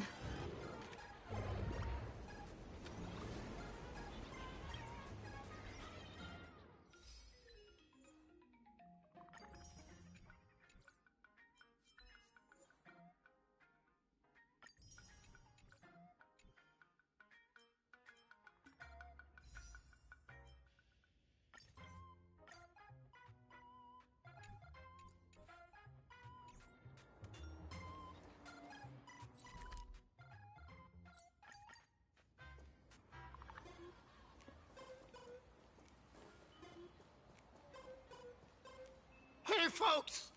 Have y'all heard the joke about the Dove Brook? Come on, tell us. Yeah, one day, a criminal escaped from prison. He ran for his life, but just when freedom seemed within reach, the Dove Brook blocked his path. With his pursuers closing in, the man prayed to the river. I am hammered by the law, stained with filth. Oh, pure flowing waters, please do not swallow me. A voice from the Dove Brook replied, there's a pedestal of light upon the water. Step on it and you can cross. The criminal wept. What pedestal of light? It's only the moon mirrored on the water, an image that shatters at a touch. If I step on it, I'll fall in and drown. Guess how the Dove Brook answered him. The Dove Brook said, you're not hammered at all. Otherwise, how could you still tell the moon from a pedestal?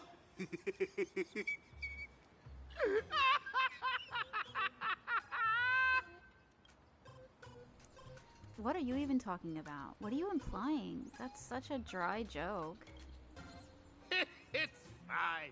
You don't have to buy me a drink as long as I can make you laugh. That joke sounds like a hint. Could he be a fool from the tavern? Maybe if we find the fragile moon he mentioned, we'll find the way into the tavern.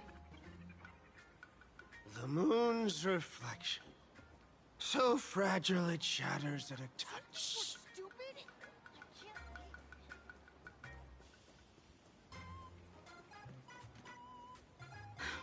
Sparkle's riddle says this. Whether looking up or down, they all see the same phantasm moon when gazing at the sky. We've gazed at the sky already, so next... We go find where the phantasm moon is. From this angle, the moon's reflection is right here. It does look strange in the water. If what the card says is true, and the fool's riddle is the key to entering the tavern, then this moon must be the door lock. Come on, let's take a closer look at this strange moon. Step into the reflection in the water.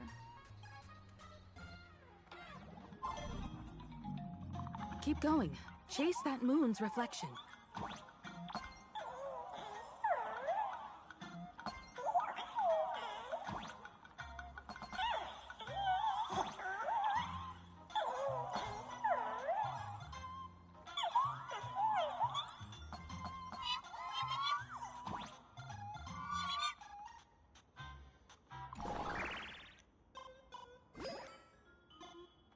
Looks like the fools are guarding the moon. Shatter the moonlock, and we're one step closer to the tavern.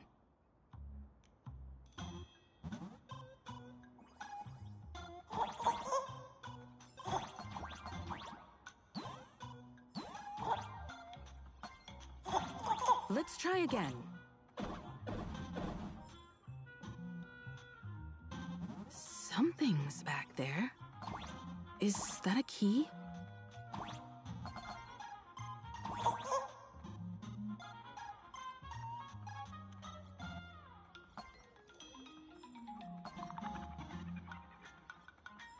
The moon is about to break. Let's try again. The key has dissolved into the water. The water's surface is about to change. Look, the tavern's shadow has appeared.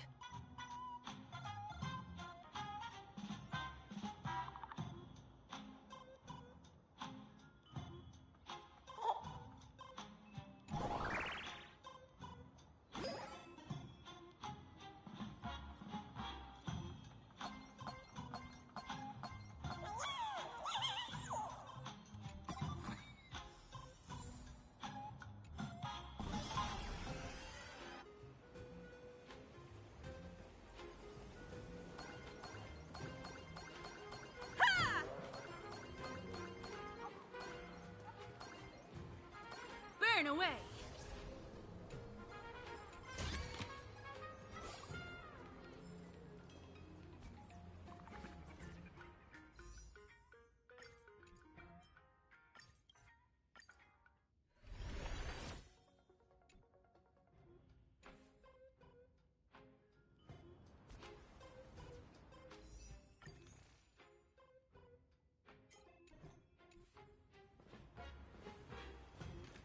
Lots of eyes on the streets recently.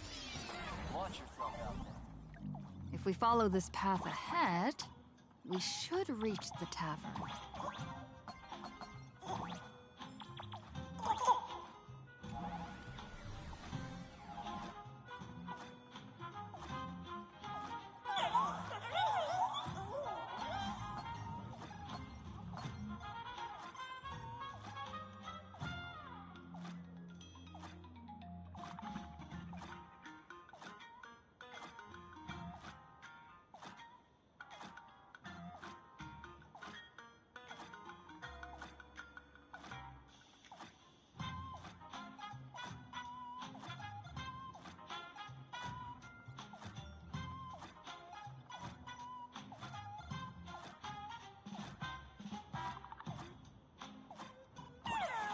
Watch out!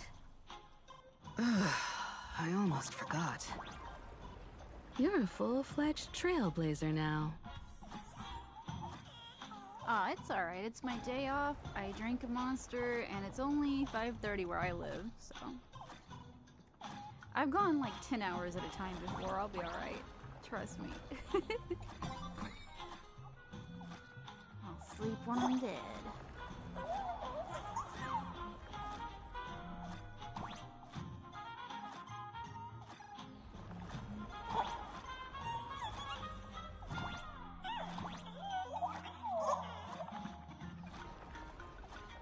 Yeah, I kind of figured there was a time difference. I look forward to my days off all week, so and this is all I want to do. Just play video games all day.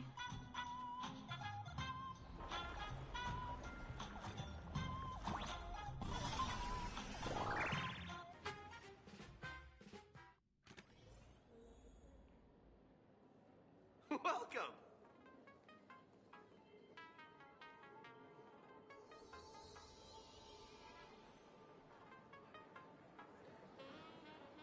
So this is the World's End Tavern. No. Allow me to correct you. If you think this is all there is to the tavern, you're sorely mistaken. Like a single grape on a great bunch, this is just the part where the tavern connects to this world. Sorry, but this looks like a regular lounge. The so-called plain Arcadia isn't really an Arcadia either, but who's complaining? Life goes on, doesn't it? If you're looking for something that's true to its name, take a ride on the Astral Express. Funny thing is, it's literally a train. You know? Can't find a single trace of astronautical engineering on it. Wait, you two are navigator of the Astral Express and the raccoon on board, right? I've seen you in the news. Nice to meet you. What raccoon? I'm the galactic baseballer.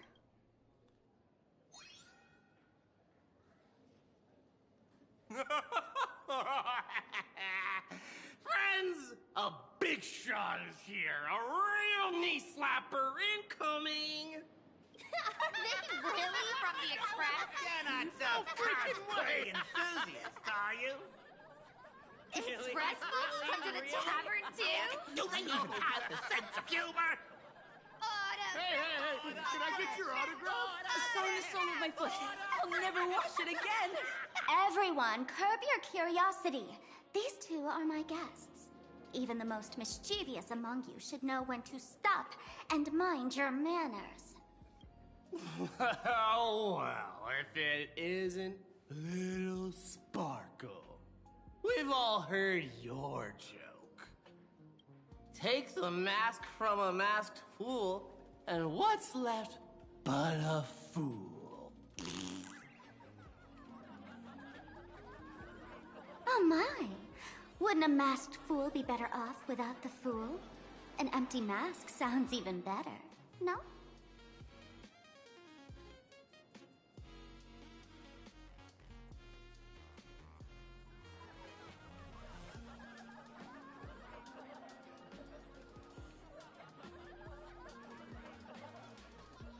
What did you do to him? Is he still alive? Did he just say your joke?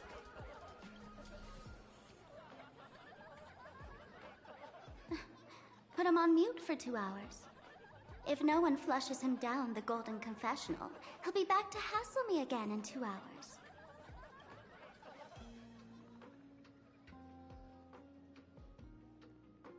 All right. Now I can finally entertain my guests without interruptions. You two, this way. Let's talk about the imposter.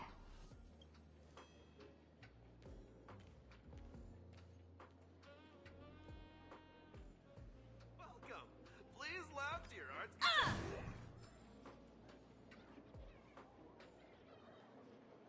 The man's wary gaze sizes up the young person before him for a moment. He offers a slight nod in greeting. Your curious gaze circles him. Is that thing by his side a talking monkey? A slumber nana monkey? Your monkey can talk? What's that? Kid, I believe you're confusing me with some other primates you've met. Sorry, my mistake. The man's wary. You're curious. He's not mine. His freedom belongs to himself. Kid, I believe you're... Sorry, my... Give me the sable. Some dry jokes. Shake it, not stirred.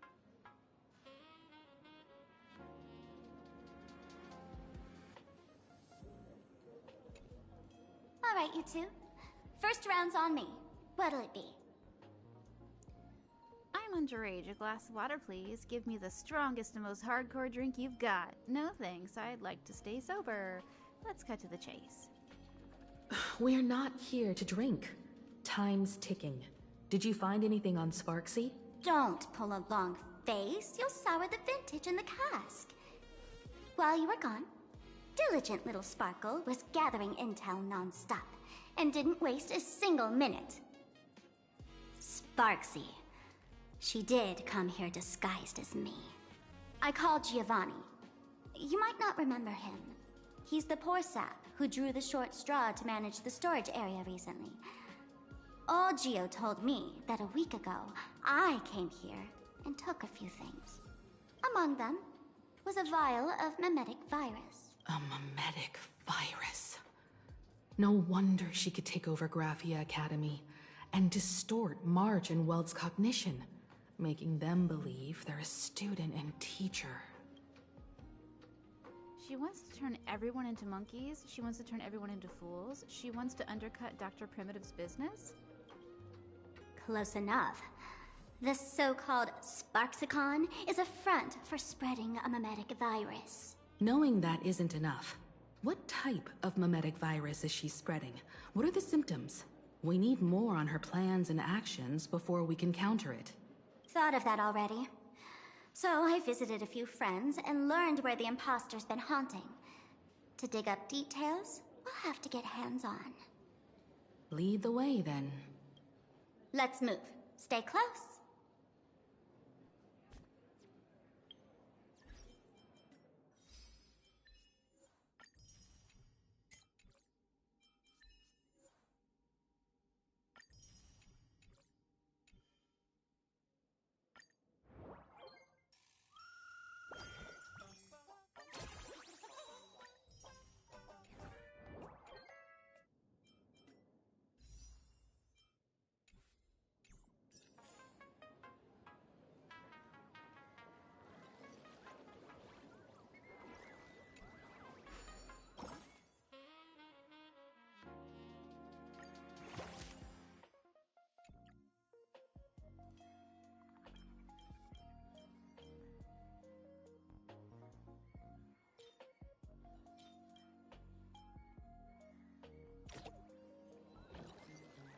the same old. Some dry jokes. I am the one who knocks. Abandon all despair, ye who enter. If you want to pass, then amuse me. By the way, hate to ask, you're not Aha themselves, are you? No, that's right. I am Aha. What does that have to do with anything? No, you're not Aha. You've got that smooth talker air, but you're not. If you were Aha, a wave of your hand would cure my melancholy. You can't do that, can you? Isn't this the Tavern of the Elation? Don't you welcome the laughter, gracing you with their presence? You're wrong. It's not that they are unwelcome. See that? The fools put up a sign over there. Aha and mourning actors, stay clear from the door. Stay clear! Ridiculous as it sounds, it's true. After 666 invitations to Aha went unanswered, the younger fools voted to expel the laughter from the path of elation. Oh, I get it. It's like students expelling a teacher from a classroom. The action is meaningless. The message is loud and clear, though. All right, Mr. Doorway. I assure you that none of us three is Aha, and none is a mourning actor. Oh, it's Sparkle. Is it really Sparkle? It's not someone else pretending to be Sparkle. I can't tell, and I don't care. Listen up, gray-haired lass. If you want me to open, pay the toll with saying a joke. I've been waiting for the one joke that can cure my melancholy. Now, amuse me. You let out a deep sigh. Looks like you'll have to show them what you're made of. A joke. Want a joke? No way. Be adorable and open the door now.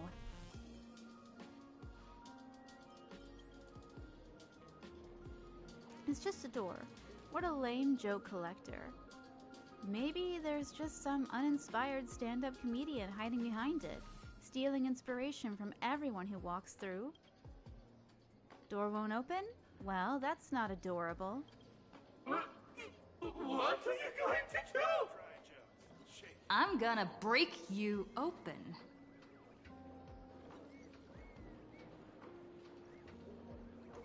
Burn away! Ha ha! Ha! Didn't expect you to have the pull to get me into the tavern. As expected of a detective's assistant. Back when I still had a sense of humor, a fool gave me an invitation. You can thank him for that. You're really going to see the Stellaron Hunter case through? They can only pay you in dirty money, you know. What else can I do? The boys need the money. Credits aren't black or white, they're ones and zeros. All right. I reached out to Costide. He said that one of the 3 people who stole the mask looked familiar. He might have seen them in the news. Based on his description, I spent ages sketching the suspect's portrait. And I suspect it might be Don Hung, the Nameless from the Astral Express. Costide. We owe him another favor. No paying this one back, huh? Speaking of which, Don Hong. That's a Xianzhou name, isn't it? Where have I heard that name before? It sounds so familiar. So, which of these 3 is Don Hong? The one with gray hair? The redhead? Or that black-haired girl who looks like she's ready to stir up trouble at any moment? No, don't tell me yet. Let me guess. I know a bit of the Xianzhou language. The word Don can mean red. So Don Hong is the lady with red hair, right? Ah, your deduction skills never fail to impress. Fine, I'll just give you the answer. None of these three is Dan Heng. Oh, do you even watch the news? TV, newspapers, the internet, it's all fake news. What do you expect me to look at? Ugh, let's get down to business. I couldn't find any trace of Dan Heng's actions. It's like someone wiped them clean. So I decided to try a different approach. Keep tabs on the other members of the Express crew.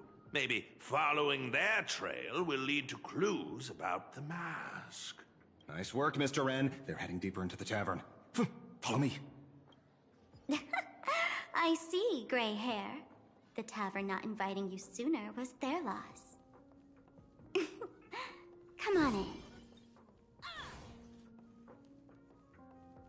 Burn away! Is the drink in these barrels really brewed from jokes? Yep, you know your stuff, man. Just heard some rumors, that's all. The collection room. Would you be interested in checking out the collection room in the back? It's packed with all sorts of fun stuff from across the universe. Ugh, why is everyone going on about that joke? There's no collection room back there, it's just some bathrooms. The way you're talking, you're making this place sound like the legendary Fool's Tavern. What's next? Are you gonna tell me you're a masked fool too? Yeah, you're spot on with that guess.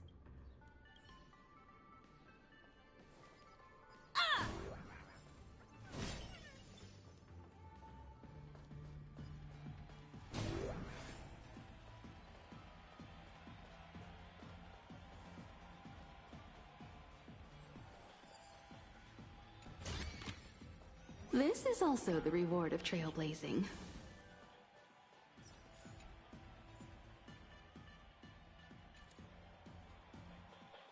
Burn away!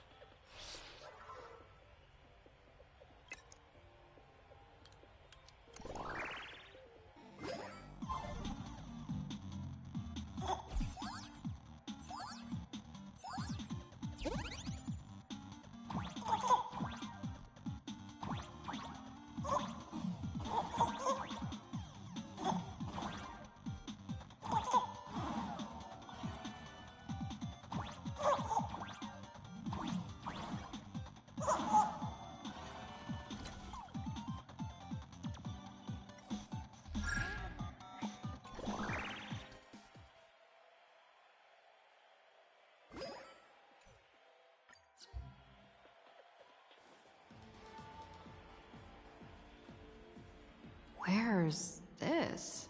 Ta-da! Welcome to the dazzling lights of the Bliss Star, the heart of the tavern, Plain Arcadia's dazzling dance floor. There are some tasteless masked fools who consider this place the secret to keeping the laughter going. If life's cruel, don't beg for fairness. Dance! Shake away that sadness until it's all well mixed with the joy in your body. Bliss Star? That huge light orb up there. For a tavern, it's as essential as the Phantom Moon in the sky. If we get the chance, I can take you inside for a real eye-opener.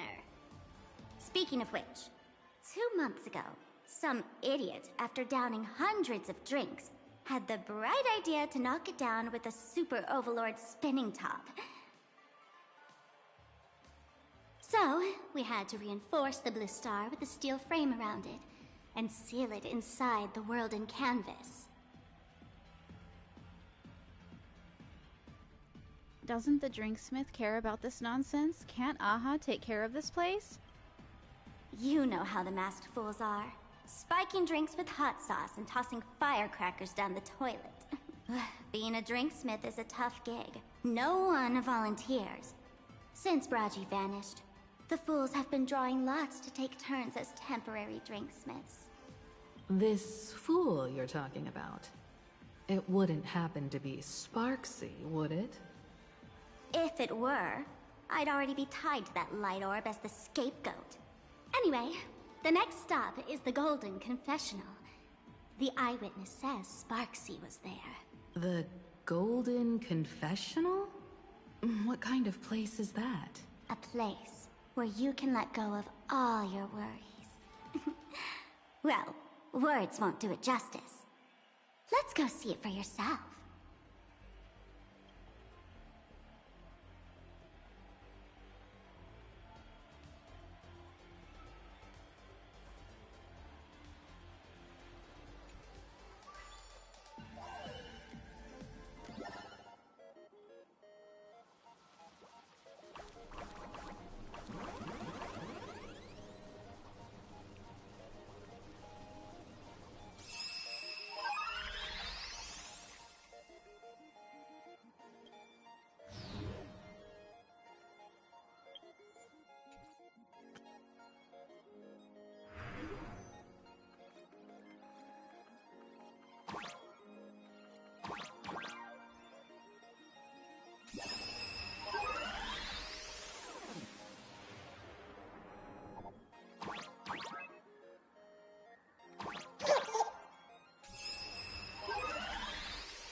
Sometimes you gotta do things yourself.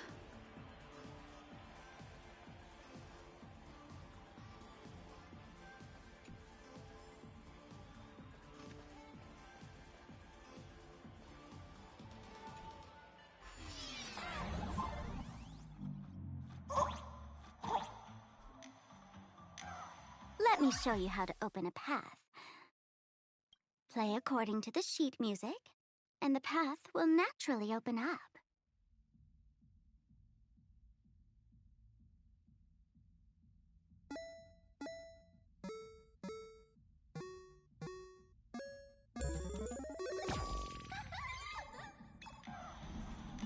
The steel frame actually opened.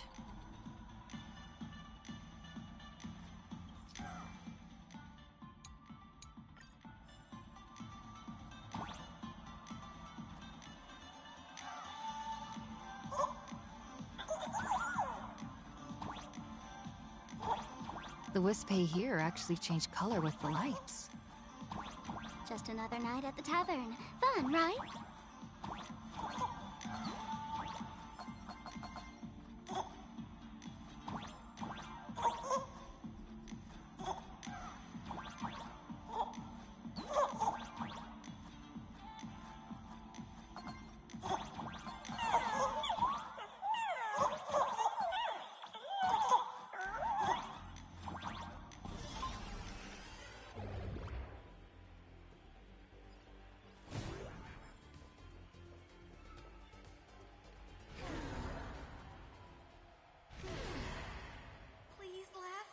Do anything to get you to laugh.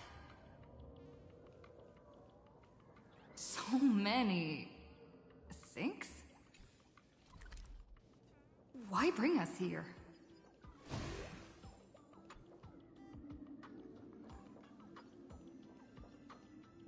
I hate toilet humor the most. Witnesses say a week ago, I came to the bar, knocked back a few shots of Bomb's first drop, then headed here. The Golden Confessional is an emergency shelter for fools who've had one drink too many. Here, we shed our excess baggage before marching light-footed into the next second. The Golden Confessional is the Golden Confessional, not some random bathroom. Well, if it isn't my old friend! Sparkle said you'd be coming to the tavern. Old Sampo's heart is bursting with joy. And a teensy bit of sorrow. How did Sparkle beat me to inviting my #1 bestie to the tavern for a drink? Sampo, it's you. I knew I'd find you here. Miss me, old friend? Hello, Miss Himiko. Long time no see. Mr. Sampo, hello. What business brings you here this time? No business. Just here to repay an old favor. Ms. Fool here sent me a message asking for HELP. Someone's been parading around the tavern impersonating her. Well, now, this is some juicy news. Miss Sparkle's usually the one impersonating others, but look how the tables have turned.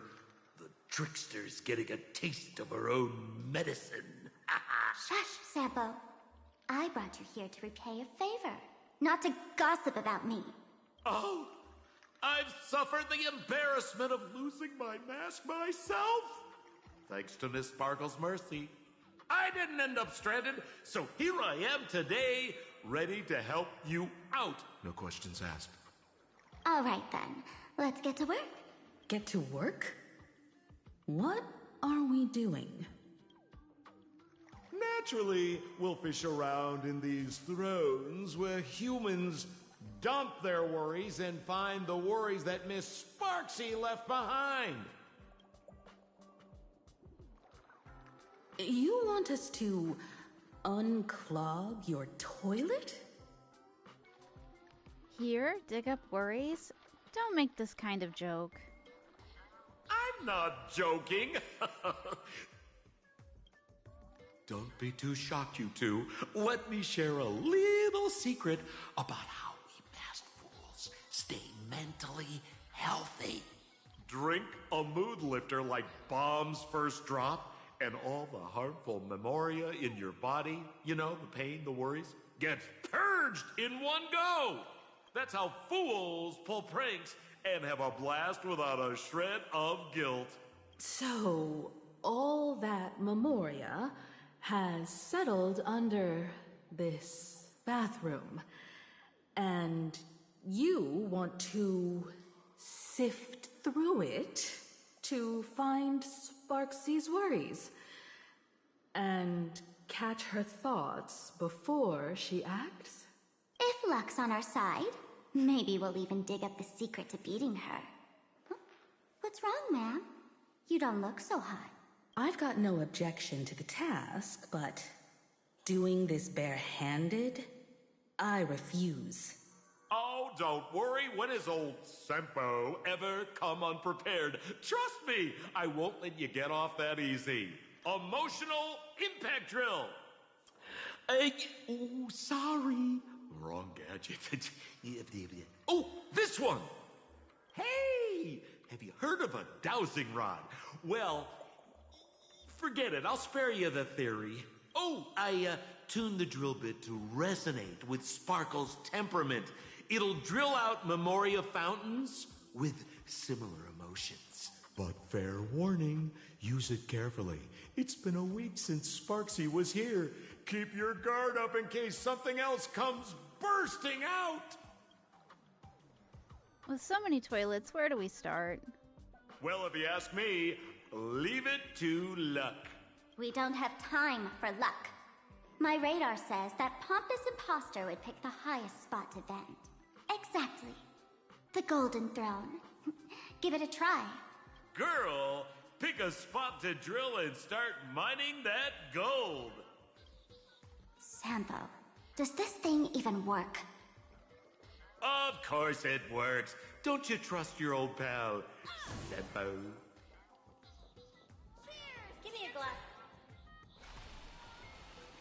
Violent splashing sounds come from the bucket as if human worries were about to burst forth. Suddenly, something emerged from the sewer. Come forth, Sparksy's worries! What? That doesn't seem like something she'd be worried about. After going through all this trouble to sneak in, thought I'd go down in a blaze of glory if I got caught. What the heck is going on with this place? Have the masked fools really fallen this far? You are... Me? I'm a mourning actor. Isn't it obvious? Not in the least. What exactly makes you mourning? Can't you tell? I'm very sad right now. Let me tell you about my tragic mission. After the tavern issued a ban on mourning actors, I painstakingly snuck in here to reveal to them the truth that destiny is eternally sorrowful. You pulled it off? I failed. I smashed every obstacle during the infiltration, only for the outcome to smash me. Yesterday, I went on stage at the bar and revealed my true identity to everyone, and told them a tragic tale, bracing myself for their harshest punishment and farthest exile. But these fools kept whistling from below, and some bought me several rounds. Someone even came up on stage to hug me, praising me as the unprecedented masked fool. This is utterly humiliating. Last of today's bad taste joke. Listen, basically... No one appreciates me, yet I'm the funniest one of all. Look at you, puking your guts up after just a sip or two. Want to make it in the big city? They don't have such a weak tolerance. Toughen up. I've been looking for work in town for days now, and you're the only decent person I've met. Tell you what, let's have the strongest one they've got, and this one's on me. I've seen plenty of people like you. Honestly, don't stress about it. You'll find work eventually. Hey, my home planet wasn't nearly as complex as plain Arcadia. I had no idea what dazzling meant before I came to Duo Mansion City. Those neon lights, that plaza, those lightning sparking thunder coil. I don't want to go nowhere. Boy, I don't care.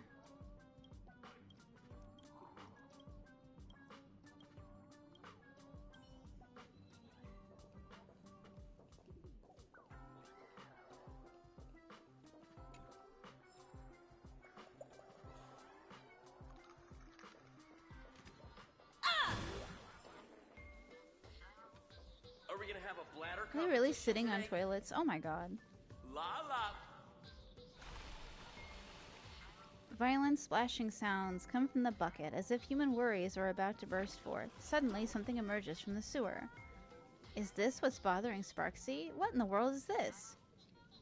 Watch out, sis! Must be some weird thing a fool dumped into the sewers, huh? Oops. Which irresponsible exorcist did this? The tavern sewer system is not a dump. Let's do it. There's your reward. Spend freely.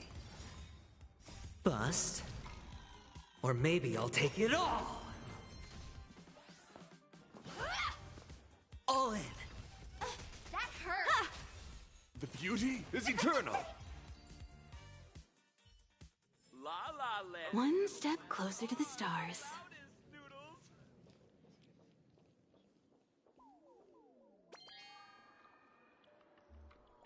You draw near the throne that is radiating an aura of supreme power. It's unquestionably made of solid gold. Every atom that makes it up came from neuron star collisions and supernova bursts, yet the mass fools forged these precious tears of the stars into vessels to hold human worries. Perhaps in their eyes, this was their way of playing a cosmic joke. You notice a problem. Compared to the towering throne, you're way too small to reach and dip the drill bit into the water. Sampo, How did you get up there just now? Oh, right! Silly me. Through that pipe on the side. I knew it. Always with the mini games.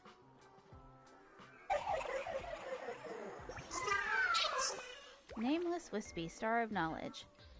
Why do fools love toilet humor so much? Don't worry. They just indiscriminately laugh at everything they can't digest. Even if Aha themselves shows up, they'd get stuffed in here and flushed away too.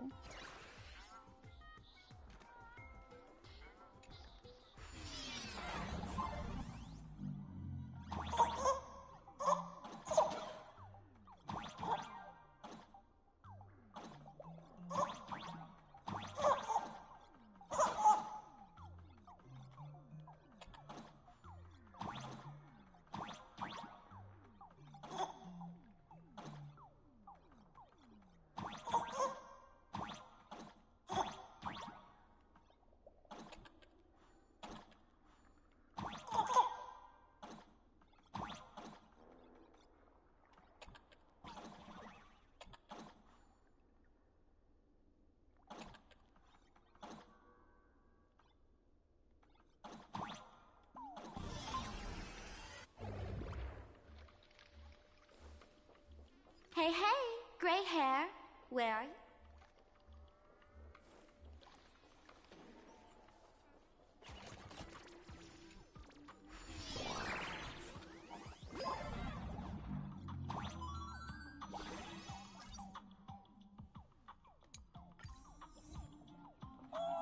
What's this?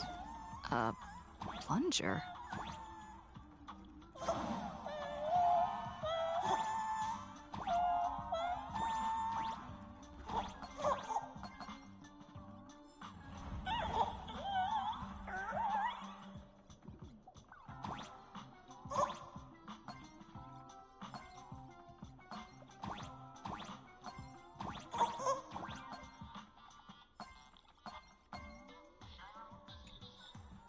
A premium VIP suite reserved only for the most distinguished guest. Sure.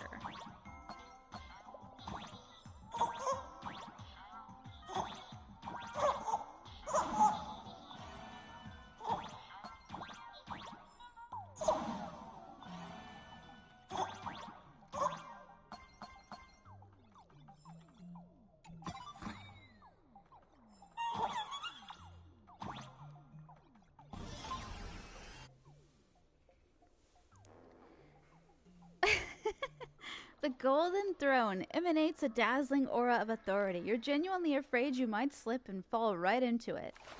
You forcefully thrust the drill bit into the toilet. Suddenly, the toilet starts gushing water violently, and something emerges from the drain. Come out, Sparksy's worries.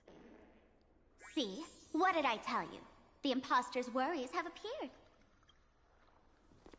Watch her not have any. What a rare sight. Sparksicle used to always connect with everyone online. But now, for the first time, she's meeting her fans through the sewer network. Sorry, but we're your haters. Come clean now. What are you planning to do with that mimetic virus you stole? Use Sparksicon as a front to turn everyone into mindless zombies or dancing monkeys? How could I ever harm my dearest, most beloved fans? You took an entire school of teachers and students hostage and turned them into your puppets to help you enter the Phantasmoon games. You're going to argue that you did it all for them? Of course I did. From the very first day I was created, I've been doing exactly what my creator asked of me. Listening to every fan's questions, empathizing with their pain and troubles. They feel insecure about being ordinary, cry when ignored by those they like, and strive to stand out because they desperately want others' approval. Sparksy hears every wish, and she answers. During these Phantasmoon games, I'll grant their wishes through the ceremony of the Master of Elation. With the mimetic virus? By brainwashing them? No. I'll give each of them a choice. The choice to become me. Because deep down, every one of them longs to become Sparksy. To wear this dazzling mask, capture the internet's attention, and bask in praise. You must have heard that saying. In the future, everyone gets their 15 minutes of fame. Now, that moment has come. Sparksicon will turn every spectator into me! For reals? She plans to use a memetic virus to turn everyone into herself? Oh, the answer was right there in the riddle all along. You know, I gotta say, that's very Sparkle. As expected of my imposter, you're absolutely bonkers! Sis, is now the time to be tooting your own horn? Just thinking about being turned into a copy of you? I can't even force a smile. This isn't elation. This is so elating. Oh? And who gets to define elation? The laughter, the fools, the IPC, or every me seeking joy on the Arcadian internet? Contrary to popular belief, the masters of the Phantasmoon games were never us, the supplicants, but the spectators watching us. Sadly, the Inter-Astral Peace Network showed people other worlds in the cosmos. Once horizons widen, expectations climb. Nothing they hear or see feels fresh, interesting, or thrilling enough.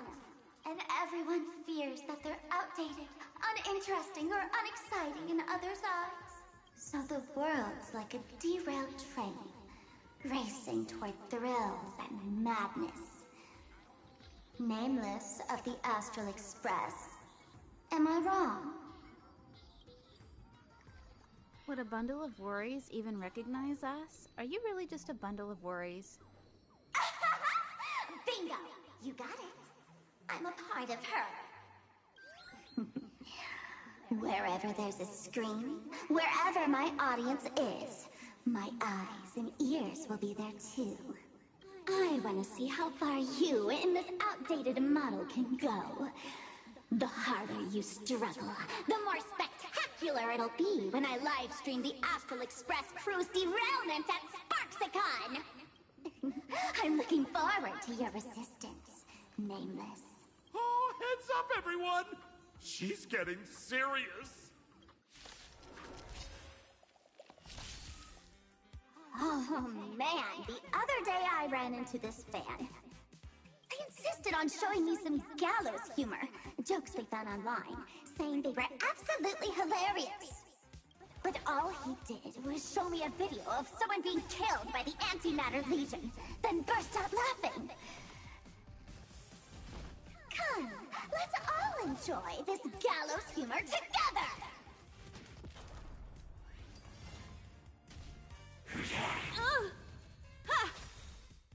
Humanity never conceals its desire to control the heavens, and I'm no exception. No dirty tricks, alright?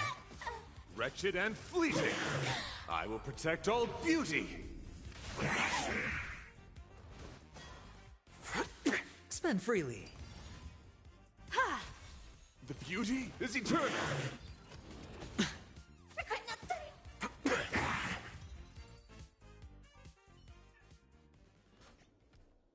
Listen, Sparkle, you only asked me to do your dirty work, but you never said anything about being your thug.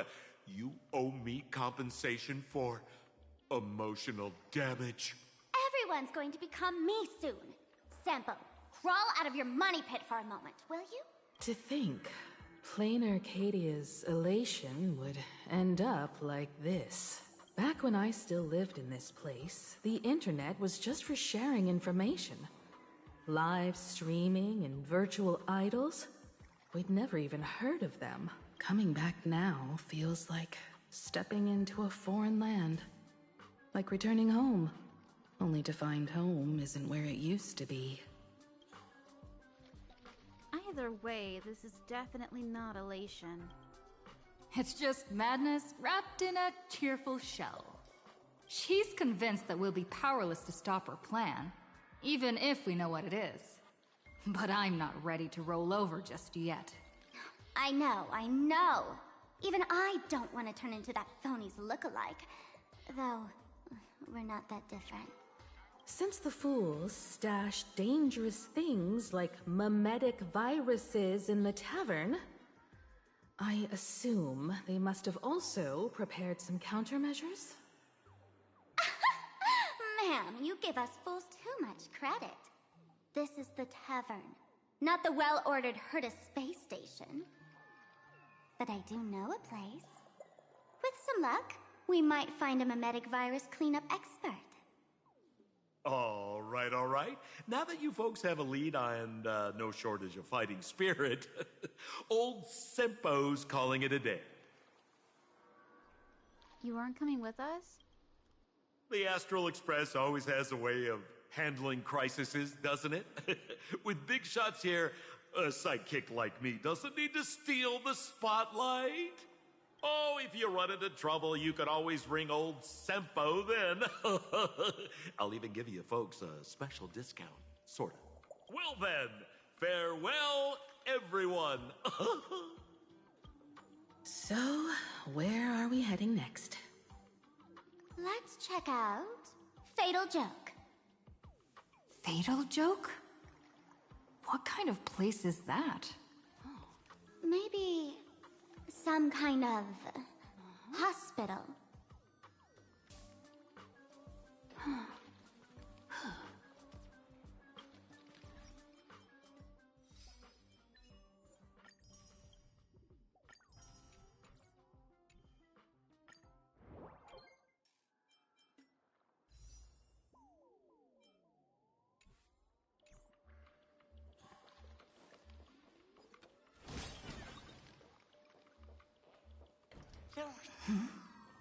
Uh-huh.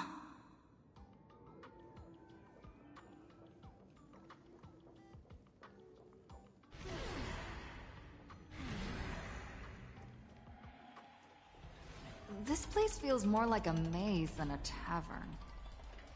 Well, it is a space-time maze, after all.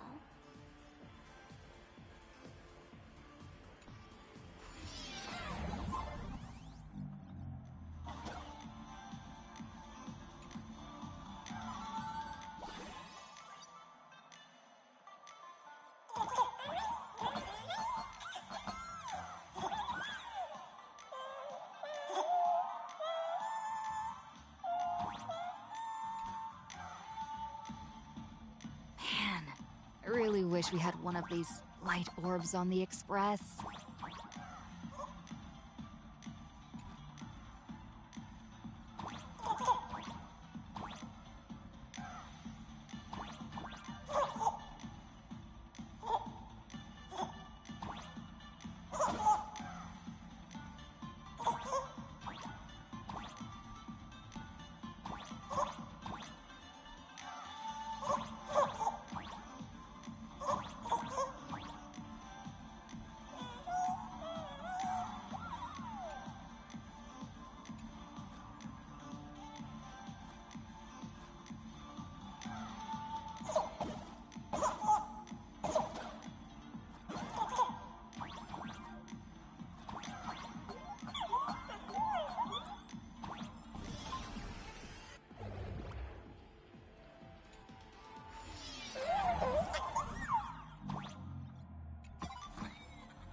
Attention patients, please refrain from eating beef hot pot in the hallway. If you wish to dine, please invite the hospital director to join you. I'm extra Thank you. sick. They'll finish everyone. Burn like away. me.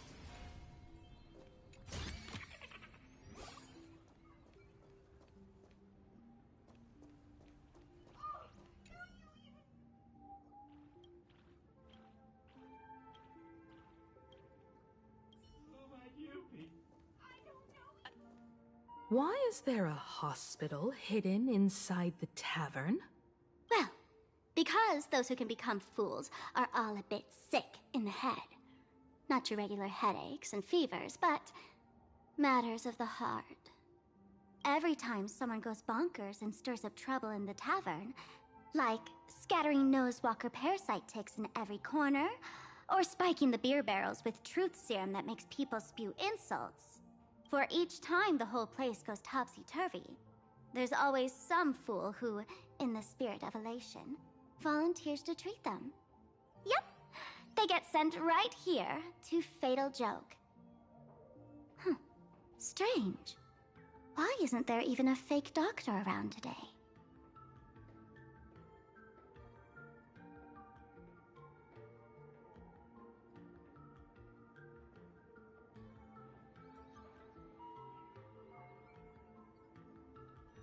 Fake? So there aren't any real doctors here? Even if some fool claims to have a legit medical license, you wouldn't dare trust them, would you? Attention patients. Please refrain from eating beef hot pot in the hallway. If you wish to dine, please invite the hospital director to join you. Thank you. Would Dr. Hartman from Plastic Surgery please report to the director's office immediately? This hospital doesn't even have a plastic surgery department. Who on earth are you? Dr. Zhongshan from Mental Health Care, please report to exam room 1. We're 1 player short for cards. Thank you. Is this a theater or a hospital? Alert. Patient detected ahead. Patient detected ahead. Please line up in an orderly fashion for registration and wait for the doctor to begin consultations. Patient number 01, Akavilli. Is there a Miss Akavilli? Miss Akavilli, diagnosed with Stellaron symptoms per the records. Are you present? Please proceed to exam room 1. They called you by name, Miss Akavilli. You might as well go take a look.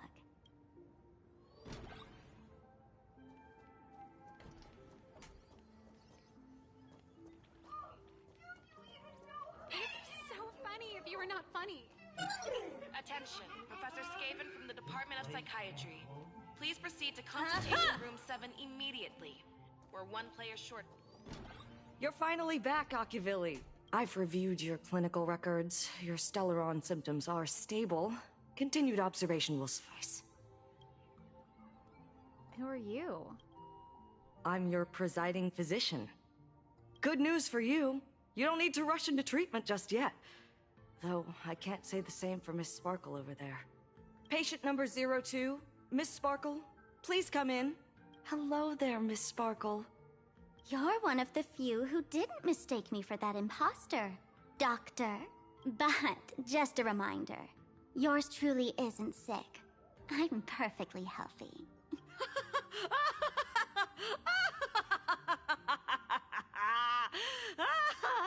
Oh, everyone who comes here says they're perfectly healthy.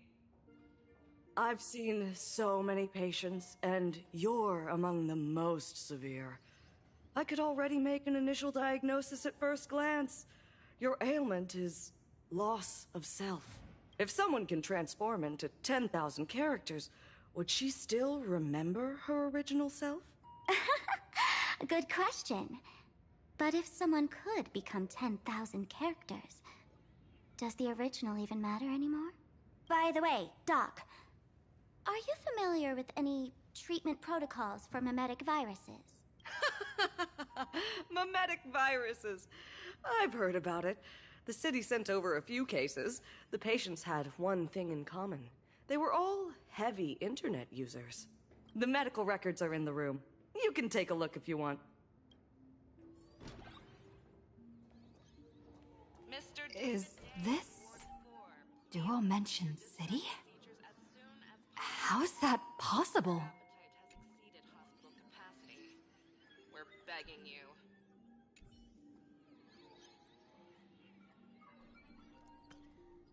You casually browse through the documents on your computer desktop. Finding those unarchived medical records are a real parade of character. A patient claims to be Inna incarnate and those who give them a thumbs up are a blessed pathstrider of the order. The next record is even more absurd. The patient claims that he is Inna, and that the person who claims to be Inna is actually Yao Shi, who has gone mad. Next page. The patient searches everywhere for the space bar, believing that their system lacks a jump function. Next page. Oh lord, I gotta put my headphones on for this one.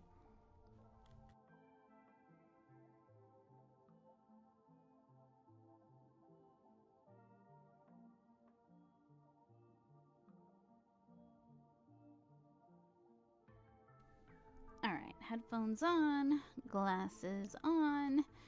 Medical record Yao Guang. Sex female. Homeland UQ. Yuchui? I don't know how to say it. Species humanoid. Category celestial subspecies. Department temporal department. Chief complaint. The patient suffers from an unusual chronological disease. The disease has lasted for 30 years and causes skips of space-time induced misplacement. The disease has temporarily been dubbed temporal dislocation. Present illness. 30 years ago, the patient experienced an accident in an extrapolation array, leading to symptoms of temporal displacement. No similar cases have been reported to date. During episodes, the patient unconsciously deviates from their current space-time coordinates, leaping through the space-time continuum and reappearing at incorrect temporal points. According to previous diagnostic records, temporal displacement ranges approximately +1 to 12 hours, accompanied by spatial displacement within a radius of 15 kilometers. The cause of the episodes remains unknown, and the pattern of occurrence is still unclear, though there is a suspected increase in frequency. Infinite lifespans in a stable state, with no risk of becoming Mara-struck. Follow-up report. The patient is in good spirits, with stable breathing, clear speech, and normal physical condition. There's no trend of a disease progression. After wearing the Nexus Sapiente, the frequency of displacement episodes has decreased.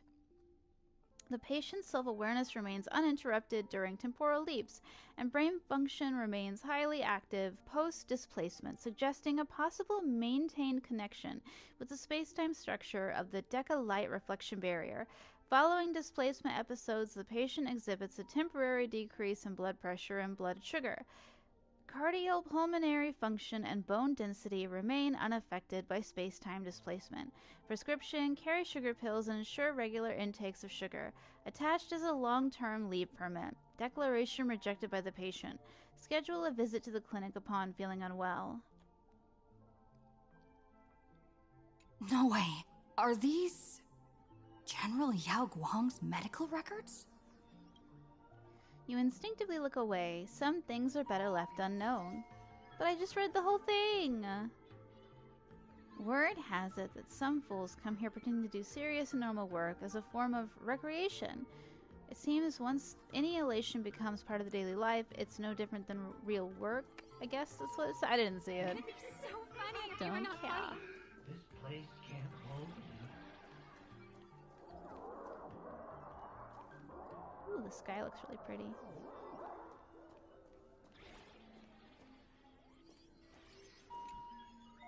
The medical records are on the bookshelf. First file on the left. Sparksy virus cases and treatment plans. Affected by the supplicant Sparksy, the Sparksy virus is spreading outward from Graphia Academy to surrounding areas. The Department of Aberration Defense has activated the Phantasmoon Games Emergency Response Plan, established quarantine zones, and is providing targeted treatment to infected civilians. Based on infected vectors, several preliminary treatment protocols have been established. All Academy mimetic treatment facilities are advised to reference these protocols when receiving patients. Details are outlined below. To ensure the safety, I don't care. Are there already victims in the city? To eliminate the mimetic virus, helping Patient Zero face reality is a crucial phase of the treatment.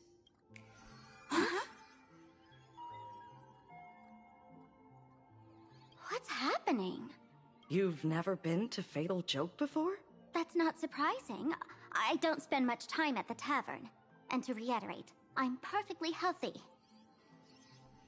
She's in denial. I love patients who deny their illness. I'll personally shatter their self-confidence.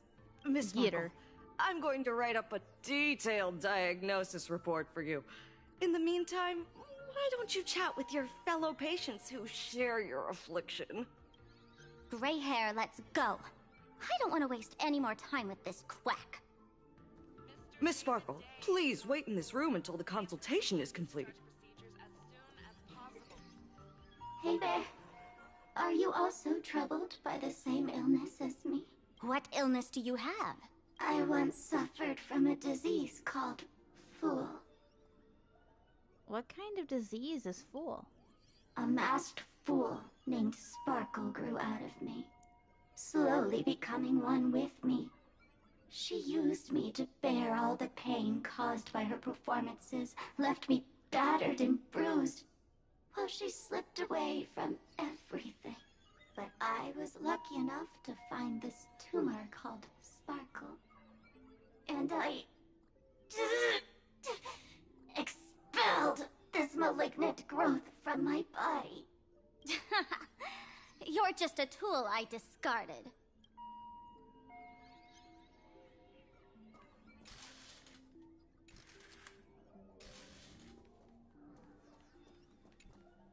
Sparkle, do you still remember me? More people got my name right today than in the past week. I'm so touched. I am your original mask. The Sparkle Roll mask. The Sparkle Roll? The archetype of a bright maiden doomed for a short life. The avenger who perishes with her nemesis. The lover who dies for love. The young artist driven to madness. You used me to win fame, applause, and countless eager gazes. So why would you cruelly cast me aside? Please, wear me once more. The worst thing an actor should do is be tied down to one type of role. Do yourself a favor and stay down. The diagnosis results are in, Miss Sparkle. Sparkle, you're back! You seem happy. Is it really happy? Yeah! I'm keeping my spirits high, just like she asked. Sparkle, Sparkle! You're the one who told me that a smiling mask will never have bad luck, aren't you? This world doesn't want to see too much sadness, cruelty, rage, or pain. You told me that I just need to smile, no matter what. I did everything you asked. But why did you abandon me? Right now, I just want to scream, to cry, to shout. I just want to devour you all! Just how many masks have you thrown away? Don't worry about it. Everyone sheds just as many versions of themselves in a lifetime. It'd be so funny if you were not— Attention, Professor. Miss Sparkle, I have your results. Your main components are madness, humor, and a theatrical personality. Unfortunately, the proportions are badly imbalanced. You're beyond saving. But the silver lining is your mask has fallen off. She's free at last. And that's where everyone's misfortune began. None of the masks I've cast off ever had such strong opinions or such a temper. She's not just your virtual persona. Is Sparksy also one of your fool's masks? She no longer needs to be corroded by your cancer of rationality. Now she can do anything that you wanted to do but didn't dare to do. Ha! As if there's anything Miss Sparkle wouldn't dare to do. For example, you don't dare wear any one mask for too long. Like a butterfly shedding old skin, you keep discarding every mask just so you won't be defined or bound by them. You're afraid to stop, to be stuck in some stereotype. You're afraid that one day you won't be elating enough. That's why you drew Miss Sparksy and became her online. As a dazzling mask, everyone confides in her. Everyone wants to be her. Everyone feeds her their clever ideas. You thought this would inject new life into your elation. But sadly, once the mask is on you, you become its accessory. People care only about the image the mask paints. No one cares about the you beneath. And that is why she came to life. Human recognition and desire will flow through the internet, providing nourishment for her to bloom.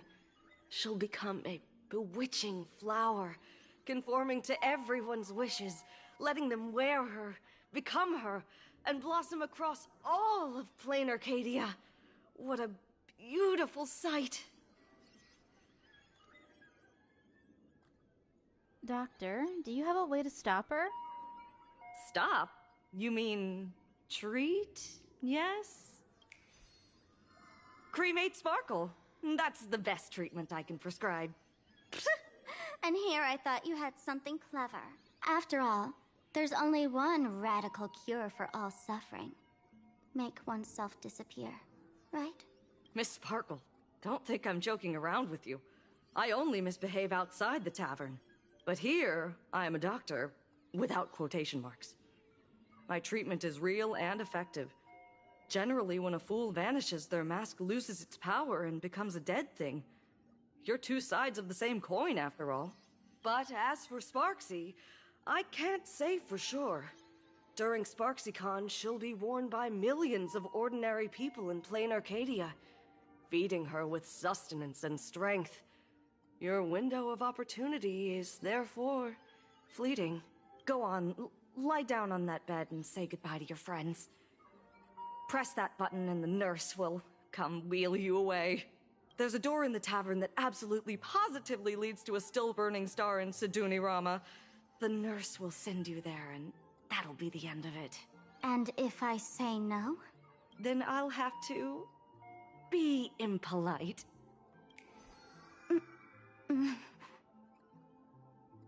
Miss Sparkle, nameless, the choice is yours. As for me, by the laughter above, I've got to catch the next ship out of this dump. Hey! What's going on? Why am I pinned here? The mask of the masked fool represents what you wish to become. You use it to focus your power, but the mask will gradually bind you as well. That's why you've been avoiding Sparksy all this time. She didn't just steal a vial of mimetic virus. She stole your strength. No wonder the fool at the bar joked, when a masked fool loses their mask, what remains is just a fool. Yes. Every fool has at least one such mask. Not mere decoration, but a part of our destiny, crafted by our own hands. It might be a morning actor mask you took a liking to and stole from them. It might be a head accessory you personally sketched in a moment of inspiration. Or it might be something that one day fell from the sky and latched onto your face. To become a fool, one must experience at least one such instance of destiny. The moment of masking one's face. Through the mask's eye holes, we gain a different perspective. Finally seeing how the universe is simply churning with endless jokes, and the absurd nature of our existence as living beings. The mask is who we want to be. And now, this imposter is more me than I am. Do it! Press the button. Call the nurse and cremate Miss Sparkle. At least then, the imposter will lose her power for a little while. You should be able to take her down easily, right? You're not actually going to press it, right? Give us a moment to hesitate, to think. Waiting is torture, you know. You're not doing this on purpose to punish me, are you? Hey, gray hair! Say something!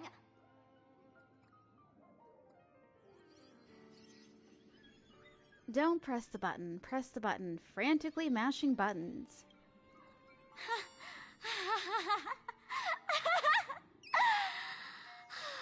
I knew it. Gray hair. You're still that same warm-hearted gray hair I know. Psst. Let me tell you something. While no one was looking, I already popped the battery out of the button. This was a test, and you passed. Since the fool made her choice, she must have a plan to reclaim the mask, right? If you dare say no, I'll press this button and let the orbital cannon cremate you for real. Your sticky little fingers aren't fast enough to steal this battery, are they? There's a way. There's always a way. Miss Sparkle will definitely take responsibility and work together with everyone to stop Sparksicon. What's with this applause? Have we been watched the whole time? Bravo!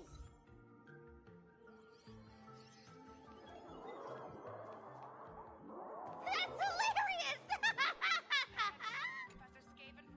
So, is it time for the combat sequence now? Miss Sparkle lives to fight. That's hilarious!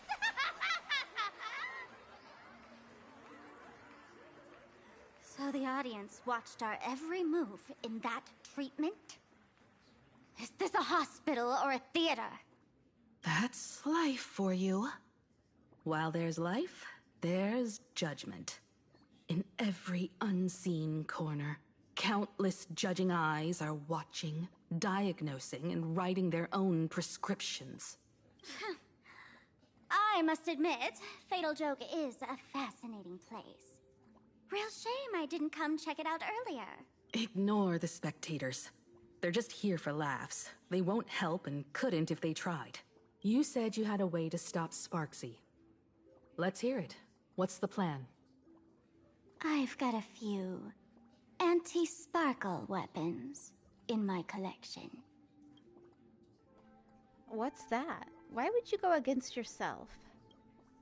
I've always had this premonition that one day Miss Sparkle would become an unstoppable terror in this universe. Someone has to find a way to stop me before that day comes.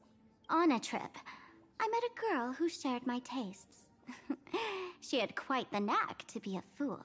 In our battle of wits, she nearly turned me into sparkle paste using the local tumbleweed specialty. She also had a massive mech with beam cannons up the wazoo, ready to blast away any time. I quietly replicated those powerful goodies from my travels.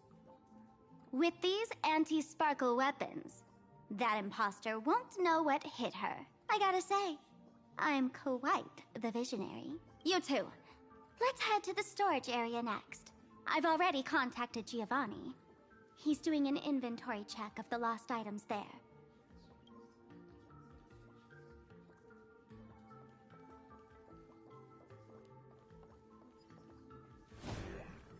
This is too much already. This Your is tolerance the stage where goes no one can predict the way jokes. too low.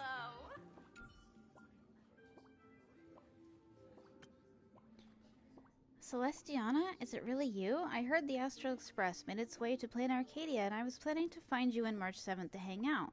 Didn't expect to run into you here at the tavern. Yunli, what are you doing here? This isn't really a place for kids. Didn't that sign only say AHA and the morning actors aren't allowed in? Besides, I'm a member of Madame Yao's UQ delegation. Master always says that 10,000 miles of travel beats 10,000 swings of the sword, so I figured, since I'm here, I might as well see a few new places and experience something fresh. You know, the special fur dishes in the Plain Arcadia are amazing. I've tried Dreamless Coffee and Meatball these past few days, and they're just as good as the Jianzhou's berry pheasant skewers. The folks at the Golden Confessional are all hilarious. They're so polite, and they also talk so smoothly. So polite. Oops, slip of the tongue. Looks like you've caught me, boss. Guess I'll have to reveal my true name. I can't even say that. Furiasanabo? I took a vacation to come have fun. Even cast a transformation spell to make it more interesting, but you wouldn't interrupt me, boss. Since you've interrupted my act, you just have to be a part of the show. What the hell? This is so confusing. Why are we fighting? Those with the loaded gun, and those who dig their own grave. Bust. Or maybe I'll take it all! Yeah! Wretched and fleeting! Power, recite the phantasms transform! I will protect all beauty! You won't get away.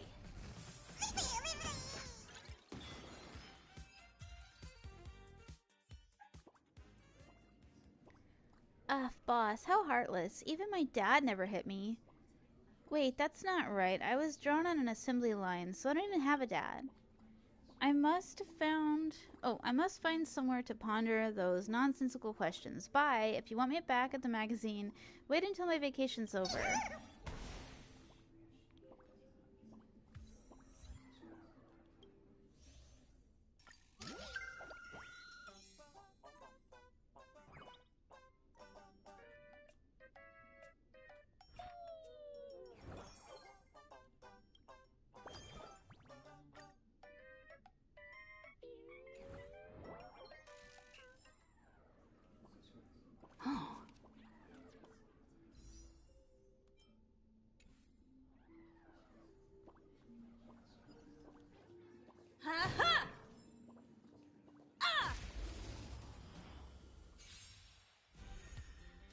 Barely felt it.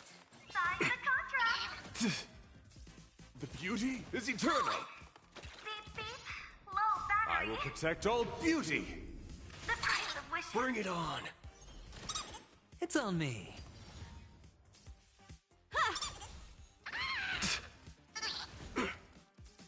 Wretched and fleeting! I will protect all beauty!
What a pleasant surprise.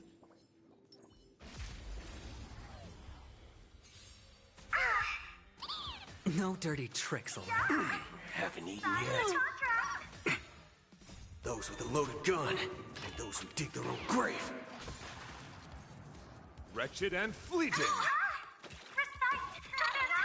Bring it on! There's your reward.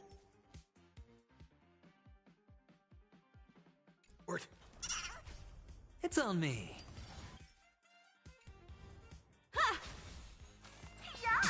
The beauty is eternal! You won't get away. I will protect all beauty!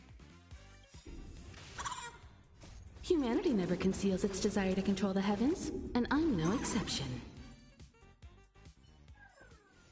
Remember this.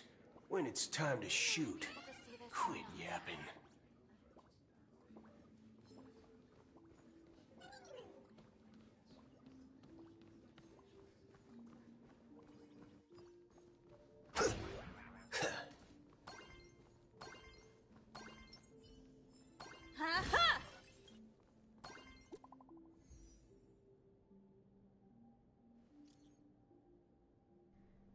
Beep boop, frontline reporter bringing fresh intel.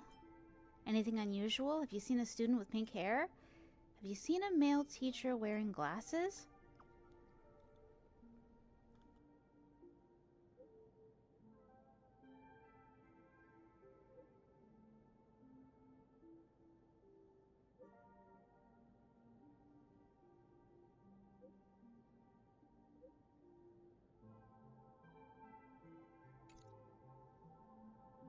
Intel from the school? The undercover journalists didn't find the hostages. They discovered something unusual.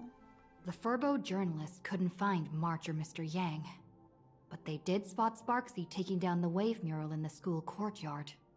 Oh? That's noteworthy. Looks like Sparksy's busy making preparations too. But why do all this? Never mind her for now. Let's check out the Fool's storage area.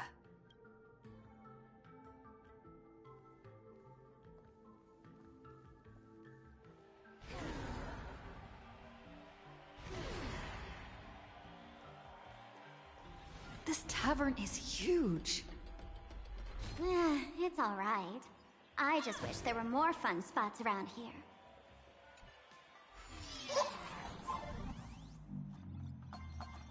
Wait, there are that many people under the dance floor?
Gio, what are you doing up there?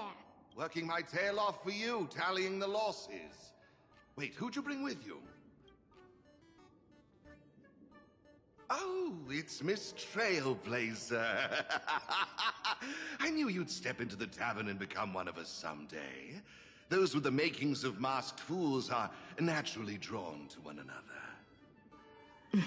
You sure know quite a few fools. Ah, and the lovely lady behind you. You must be Miss Himiko, navigator of the Express. A pleasure to meet you. Mr. Giovanni, just call me Himeko. Normally only fools may enter, but since Sparkle brought you, and you are practically an old friend, I can make an exception as the caretaker. Let me show you around. Gio, cut the spiel. Sampo says you recite that intro so often he's grown calluses on his ears. Want the fool's treasures, souvenirs, and prank gear? Come to the Grand Treasury Storage. They've stashed everything here. You stole my line again. Are you trying to advertise to thieves or what? That line sounds familiar. Picked it up on a trip to another world. You've heard this phrase too, haven't you? I'll admit it's catchy, that's why I used it as a slogan. Storage area visits went up by 26% after that. Business first. Did you see my pickup message I sent? Where's my stored anti-sparkle weapons? Well, your storage list is a total mess. You never leave any notes. If I hadn't been called to audit, who'd know how many surprises you got stashed away? As for the anti-sparkle weapons, oh, I'd love to know what on earth that's supposed to be. Why don't you go in and look for yourself? As requested, I've linked the vault entrance to your collection room. Gio, did the imposter leave this behind? How should I know? I've been doing inventory all this time. I only just now noticed something fishy about this thing.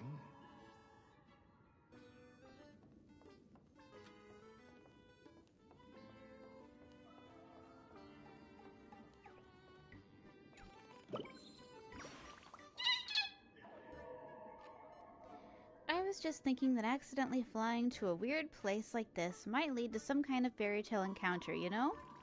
And then I met you, dear guest. Seeing those hidden feathers, doesn't it just fill you with nostalgia? Memories are the prelude to dreams. The furbos around here are way better at hiding than you are. Sorry, nope. Lying is a bad habit. Even I get mad about that. Meetings are always so brief. I'd better be back to the Dreamville to look after the little ones. Farewell. Huh? What's this? Whoa! That's one massive stellar jade. Let's go in and take a look. Stellar jade. There are many theories about where these gems came from. Some say they're light that cooled and crystallized after the primordial universe took shape. Others claim they're the crystallized essence of ancient leviathans formed over billions of years. Without a doubt, its mesmerizing beauty could be traded for everything in this universe: material pleasures, light cones of the garden, ancient relics, and the devotion of others. There's such a huge one right in front of you, big enough to drive everyone crazy. That's right, you want it. You really want it. You're about to go into a frenzy. My preciousness. Is it talking to me? Kid, wake up. This rock is dangerous. Dangerous? I'll smash it with one swing! You got it! Smash every last one and bring them all back!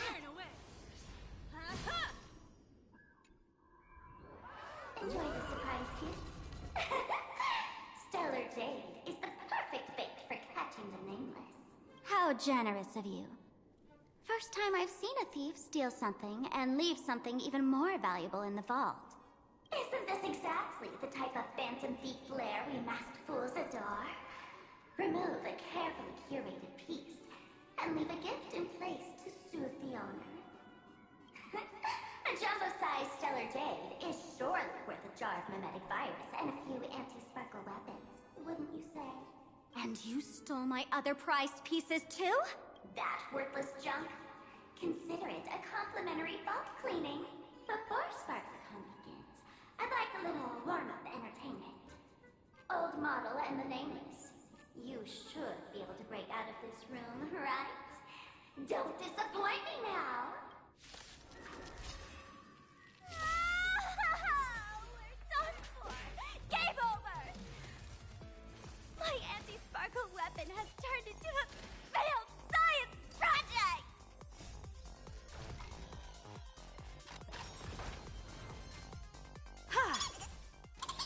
No dirty tricks, alright? Watch your head. Barely felt it. Wretched and fleeting.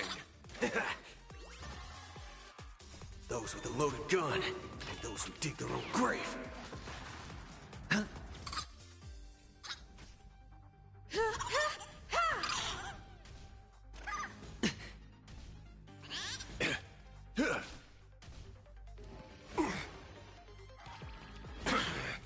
All in.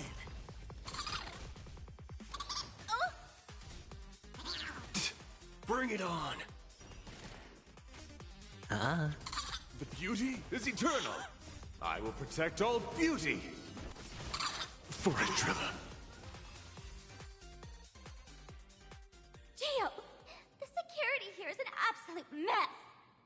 You're in no position to talk. Even the drinksmith here is a temp. Count yourself lucky I'm kind enough to help tally your storage.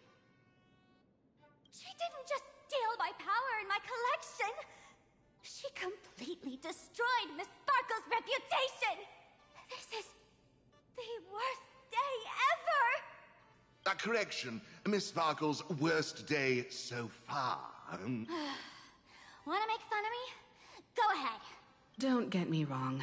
I also don't think gear tumbleweeds and giant mechs would work on someone spreading mimetic viruses.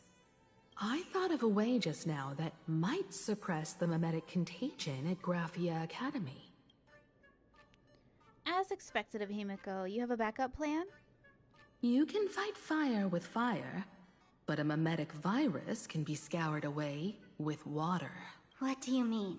Our informant at the school reports Sparksy is removing the central mural there.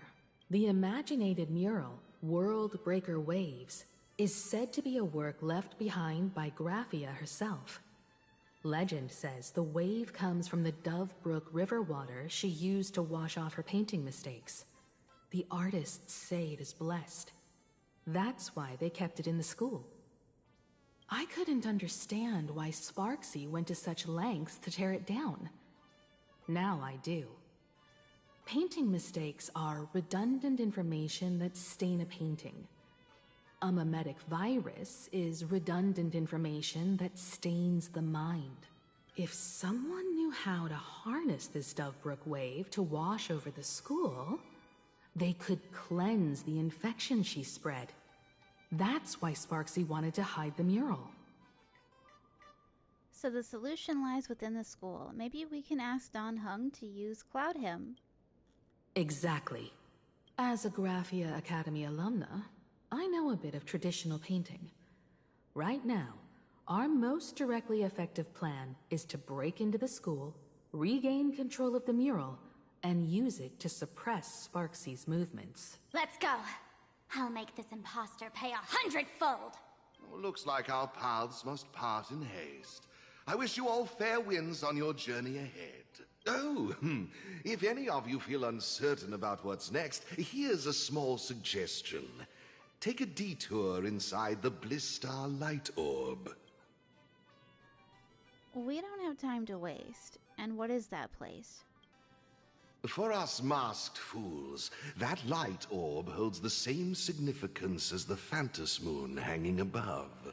Deep within the orb, everyone can find the divine revelations of the elation.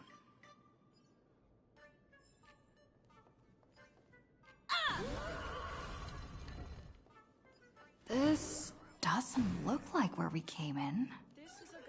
Don't worry. I had old Gio open a shortcut.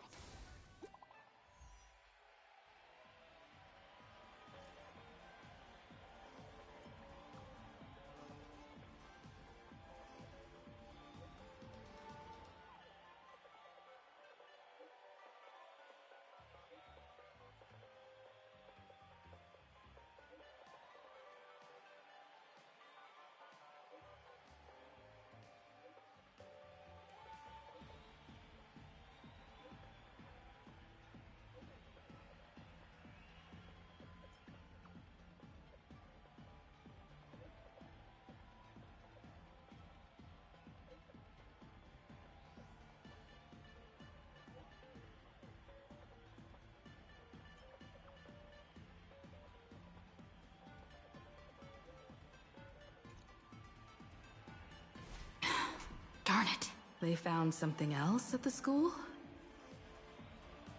The undercover journalist got caught. We need to pick up the pace.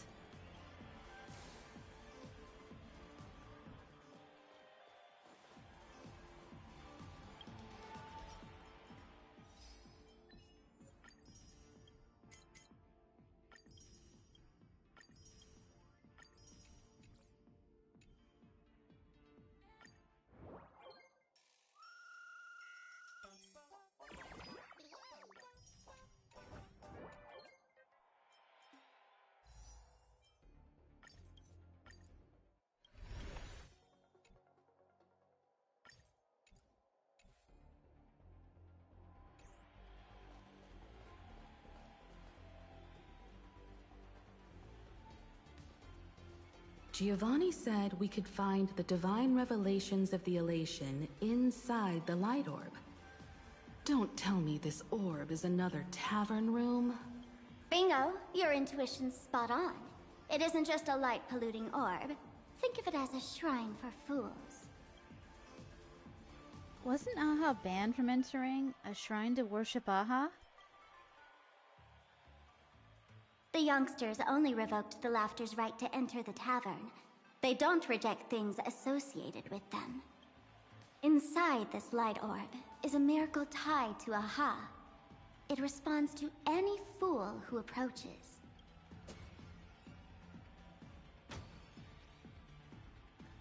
Let me show you something mind-blowing. Here we go. Open sesame!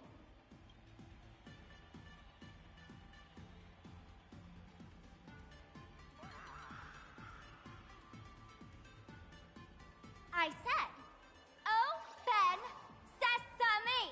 Open sesame! Sesame? Open?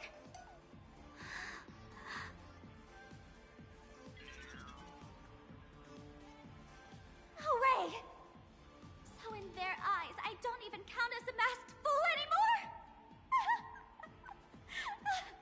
What a wonderful surprise! The imposter stole my identity too!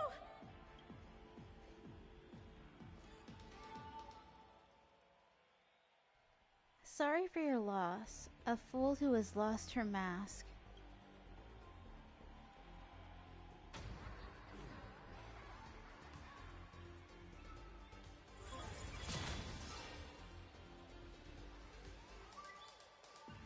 The good news is, at least one of us is still a masked fool.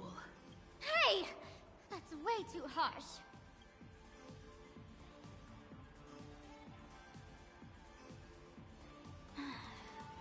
I hate to admit it, but gray hair, it's opened for you. The light orb has acknowledged you.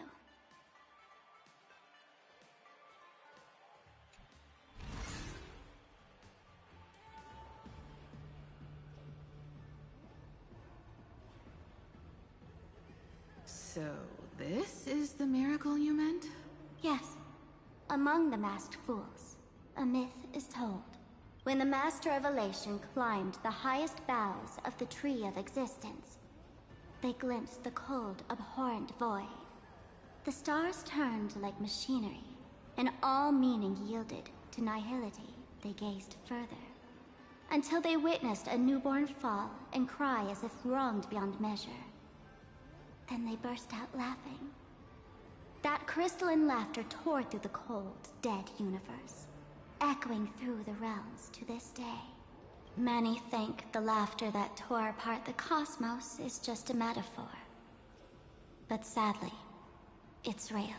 The tavern folks call this thing the echo of primordial laughter. It tore open a spatial rift. They say other tavern branches have this too, in multiple locations. No one knows how many there are, or what their existence means. When we shout into it, there's no echo. Toss in trash, and it merrily swallows it all. No one knows if this thing will keep widening and swallow the tavern whole. Either way, it just sits there, right over there, motionless, grinning at us forever. So how do we get this divine revelation that Giovanni mentioned? Will it tell us what to do? Just stick your hand in there. It's said, at a turning point of destiny, a fool need only reach into the rift and grasp something. The tavern folks call it the Laughter's Gift. No one knows what this thing will bring to those who seek it, fortune or otherwise. But one thing's for sure. Your destiny's bound to get much more chaotic. Hey, gray hair. Wanna give it a try? Reach your hand in there. Hold on, let me take a deep breath.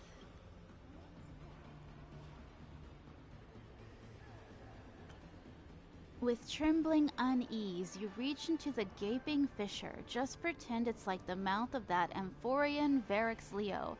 You keep telling yourself. Akivili, have mercy. In Akivili's name, please don't hurt me. My hand doesn't taste good.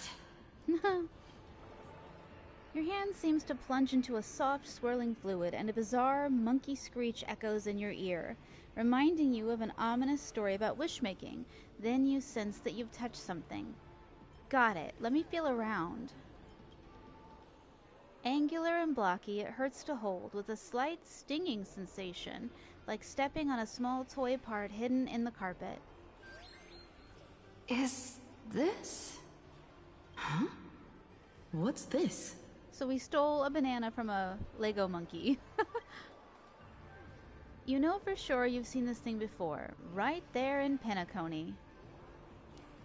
The extraordinary experience of fighting alongside the dazzling ninja, aka Rappa, against the Osaru evil ninja, flashed through your mind. The answer, like a banana hanging in the sky, compelled you to reveal its origin. That banana, I've seen it before. It's a mimetic virus banana. The laughter above, they really answered! But what's their deal giving you another mimetic virus? To fight virus with virus, to grant temporary immunity. Now I get it. Audiences infected with the Sparksy virus naturally won't be able to resist Sparksy. We'd end up like that soon after breaking into the school. But if we're already infected with another mimetic virus, well, that changes things. And this banana serves exactly that purpose. To buy us some time to resist.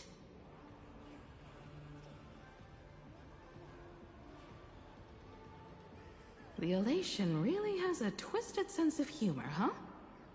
All right, let's move.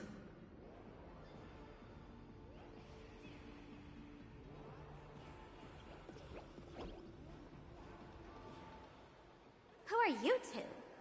Haven't you heard the rule? Only one fool's allowed in here at a time.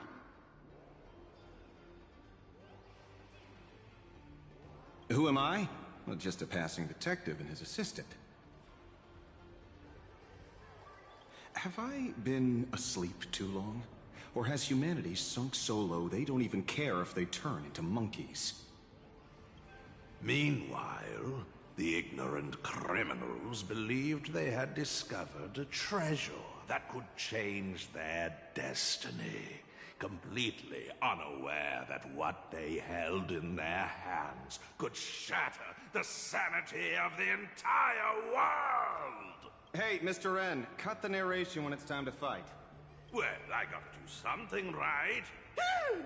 Like this? Whatever floats your boat. Now, listen up, you three. Put that banana down and walk away, and I'll let bygones be bygones. But if you try anything funny... If you want to get to them, you'll have to get through these little toys first!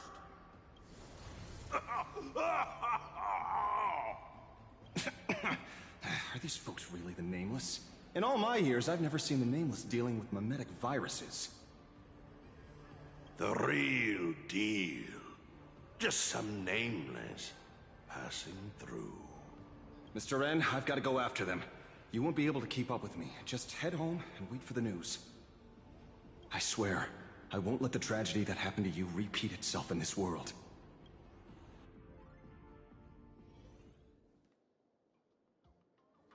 Oh, over here! This way! Run faster! You don't want to get caught by that guy back there, do you?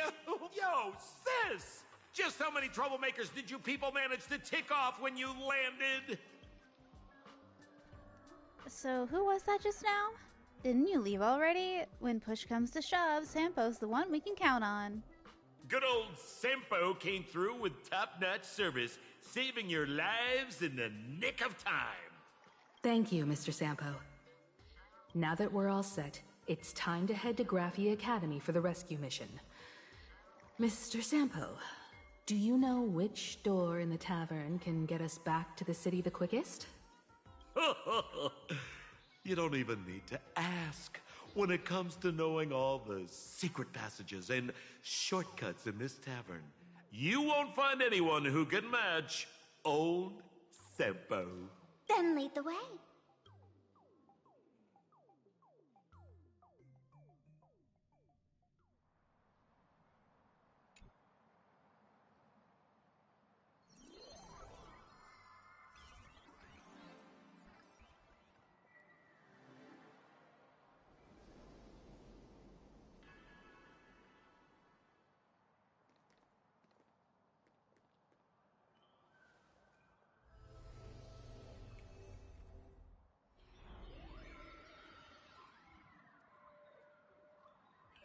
Your thoughts tell me that you still have doubts about me.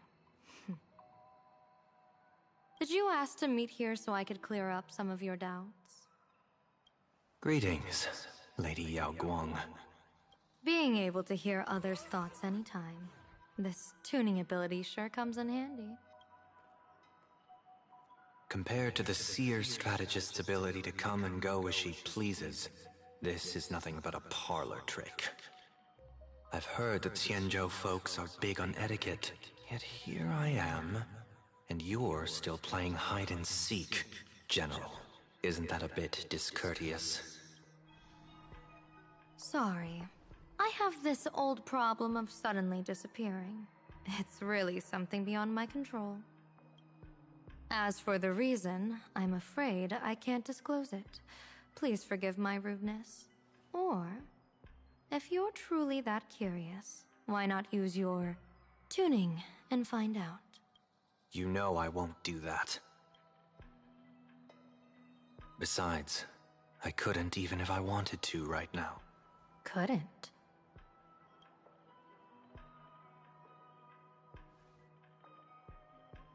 At this moment, the crowd's thoughts are crashing over me like a tidal wave. I can't block out all this mental noise. Just keeping my own thoughts from getting tangled up in everyone else's is hard enough. I see.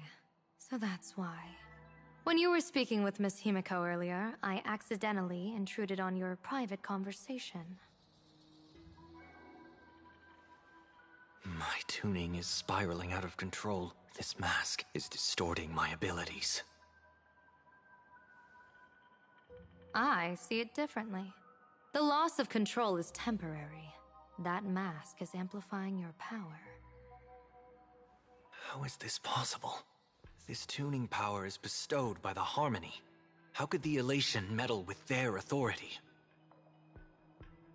Perhaps the Elation simply poured more fuel into this divine authority? In my humble opinion, this mask binds the supplicant to all beings of plain Arcadia, drawing strength from those who share the same path here for your use. That's why you're hearing others' thoughts surge toward you like a tide. Your tuning is steadily expanding, and you've become the center of this melody.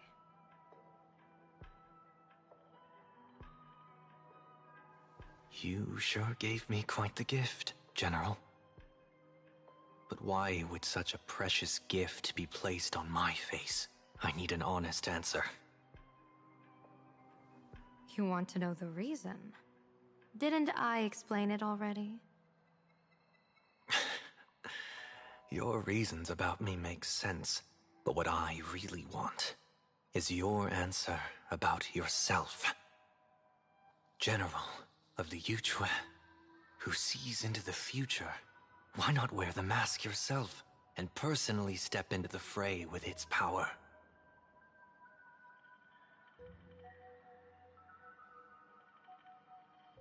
Words can deceive, but only tuning lays the truth bare. Mr. Sunday, why not use your enhanced tuning to feel the weight of that answer for yourself? Well then, pardon my intrusion, Lady Yao Guang.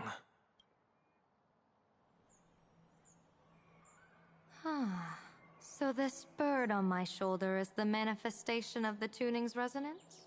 Exactly. And these symbols I see floating above people's heads would be the wheel and woe signs you mentioned, General? That's right. To become an Arbiter General, one must undergo 3 ceremonies. The Rainbow Ordainment, the Rainbow's Gaze, and the Bestowal of Spiritus. Only then can one truly take up the mantle and live up to the title. When I was appointed as the Yuchue's General, I was bestowed with the Rainbow Spiritus called Kalachakra Sky Plume, which represents the vision of the hunt among the 7 aspects of the rainbow. A symbol of foresight, verdict, and self-discipline. Thanks to that, I gained the Eye of Ishvara, which allows me to read the flow of destiny. Since the day I arrived on this world, every person I've seen bore a crimson woe sign above their head, without exception. Within days at most, a catastrophic disaster will befall this place. So, that red glow rising from the edge of the city is... The blazing light, formed by the convergence of all those woe signs in plain Arcadia. In that case, General, it's all the more reason for you to wear the mask. Once your sight into the future is strengthened, you won't need to fear the deathly omen in your readings. Mr. Sunday, have you heard the diviner's iron law? Never divine the same matter twice. In Penacony, diviners also warn clients beforehand. You can't ask for another spread just because you dislike the result. There's a reason for that, isn't there? Divining the future is, in essence, a form of observation and calculation. It's an interference with the future.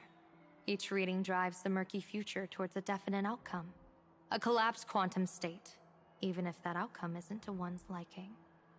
To be honest, when I set out for Plain Arcadia, I had fully intended to personally participate in the Phantom Moon Games. But the moment I laid hands on the mask, I understood the consequences of wearing it. Once this miraculous item is donned, the Eye of Ishvara would transcend mere sight and permeate throughout this realm. The Kalachakra Sky Plume would predict the future of all beings at tens of billions of instances per second. You're saying that simply by your observation, our future would become fixed. Indeed, just like how the Wisdom Walker expounded the way of destiny, anchoring the fated moments. If I wore the mask, I would become the noose of Plain Arcadia, and I would personally anchor a destiny that drives us all into a bottomless darkness. We will become locked in a dead end, with not a shred of hope for salvation. Close one. I passed the trial. There's still a sliver of hope in this round. Now that makes me even more curious. Pardon my bluntness, but the fate of billions in Plain Arcadia never had much to do with you, General. Your encounter with the Express and the IPC was merely a chance meeting. You are a messenger of the Xianzhou. Since you foresaw the omen, that an Arbiter General will fall here, you could have boarded your ship and left at any time. Why choose to stay and help us?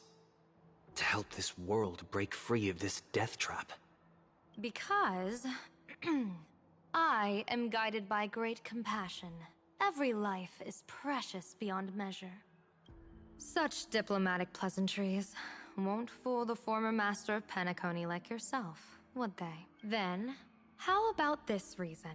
The Astral Express has distinguished itself time and again against the destruction, and bears an irreplaceable duty for the future. I can't just sit idly and watch you face annihilation. Give me a break. I really am terrible at all this diplomatic talk.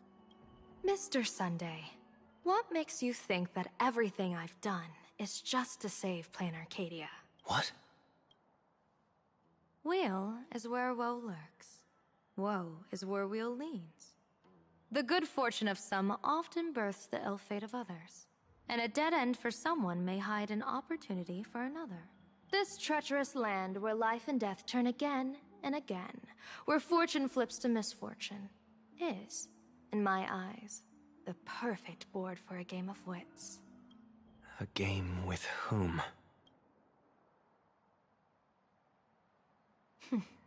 With the gods. Mr. Sunday, have you heard of the Battle of the Fonghu 30 years ago? I've heard rumors of that war, but not the details.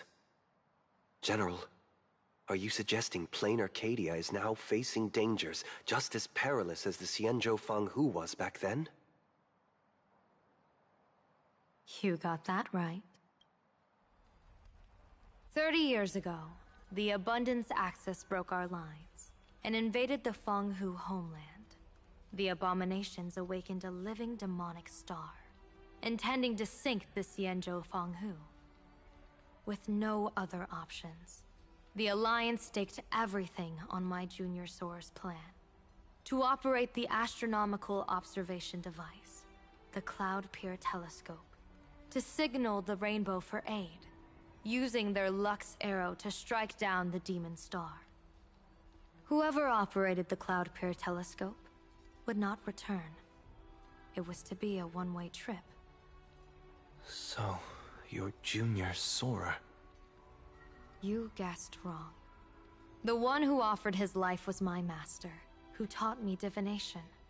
It was Master Jingtian, then the Yuchui's Master Diviner, and the only high official authorized to operate that device. He accepted his fate and ventured to the Fanghu, going with him into certain death were Yueyu, the previous Yaoqing general who guarded the Cloud Pier telescope, and the Verdant Knights under her command. I was responsible for assessing the entire plan's feasibility and mending its gaps. I activated the Decalite reflection barrier, calculating and casting lots again and again. I watched as the starlight, representing countless possibilities, flickered within the reflections, faint, wavering, until the vast shadow of a pondering god swallowed them whole. And they vanished into the abyssal dark at the edges of the universe. And in that moment, I understood that I had cemented my master and countless soldiers into an inescapable doom. When the Lux arrow fell, they would perish along with the enemy and that demonic star. All reduced to ashes. You sacrificed so many comrades just to ensure the enemy's fall? To Penaconians, that must seem incredibly cruel, right? As someone born in an era of peace, I have no right to judge. Perhaps the founders of Penacony could understand the necessity. Cruel or not, it was my duty.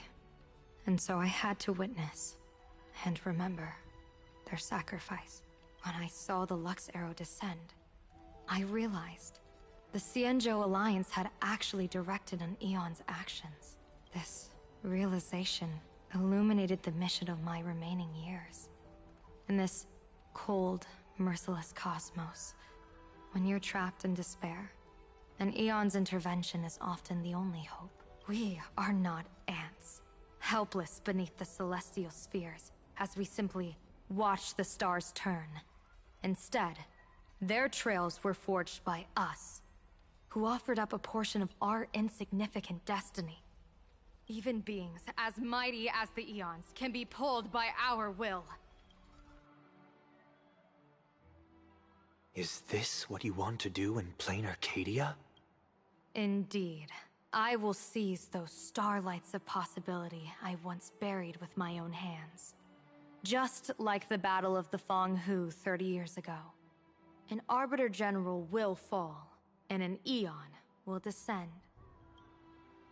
I will forge the destined death into wagers and game pieces, and invite the god who delights in meddling with destiny to sit at my table. This time, I will invite them into my calculations to draw a great wheel for the cosmos' future. Mr. Sunday, surely you can understand this mad idea of mine, having once reached the divine throne of order yourself.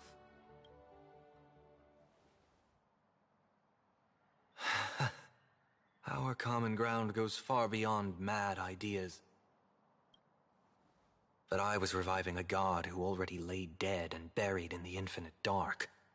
General, how can you be sure that the most capricious Eon would be led by your fancy?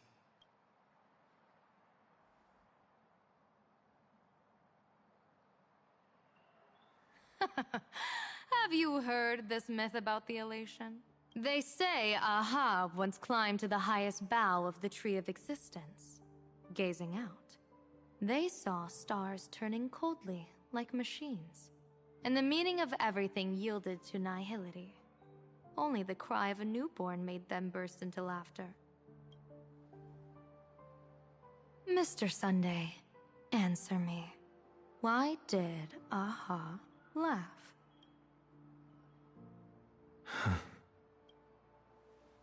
I think it's because they finally saw an audience arrive at this long, empty stage we call the universe.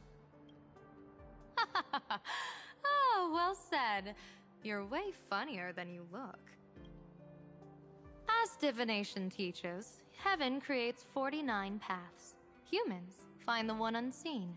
We are the greatest variable this blind, mindless universe can produce. The universe and the gods set riddles for us, and we shall give them a surprise. An answer beyond the finality. Ah, looks like it's about time. Don't tell me you're disappearing without a goodbye again, General. No. This time, we will set our eyes on the same place and carve a sliver of possibility out of destiny with our own sight. Could you be talking about the school where Himiko and the others went? Yes. The crimson light there pierces the sky today, marking it as a locus of woe. The Arcadia's first calamity will erupt there. I should have asked you to give them a few secret strategies before they left. Forget it. The stuff in those pouches is all harmless banter anyway. We should let them off the hook.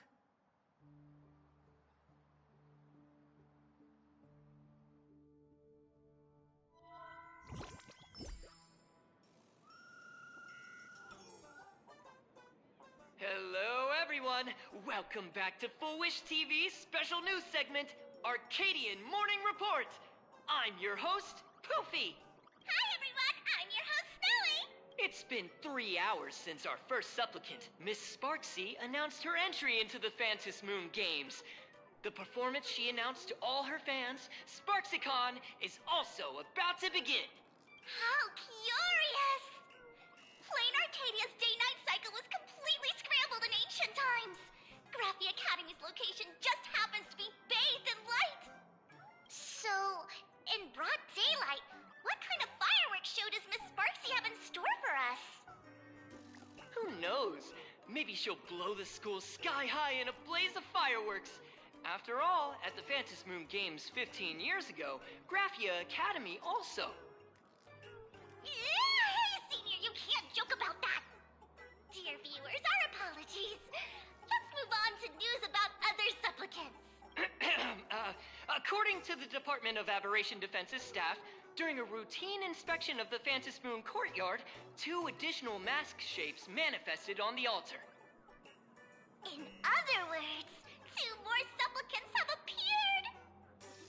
Although none of them have publicly announced entry into the games yet, the altar's masks mean someone, somewhere has quietly donned the masks of elation.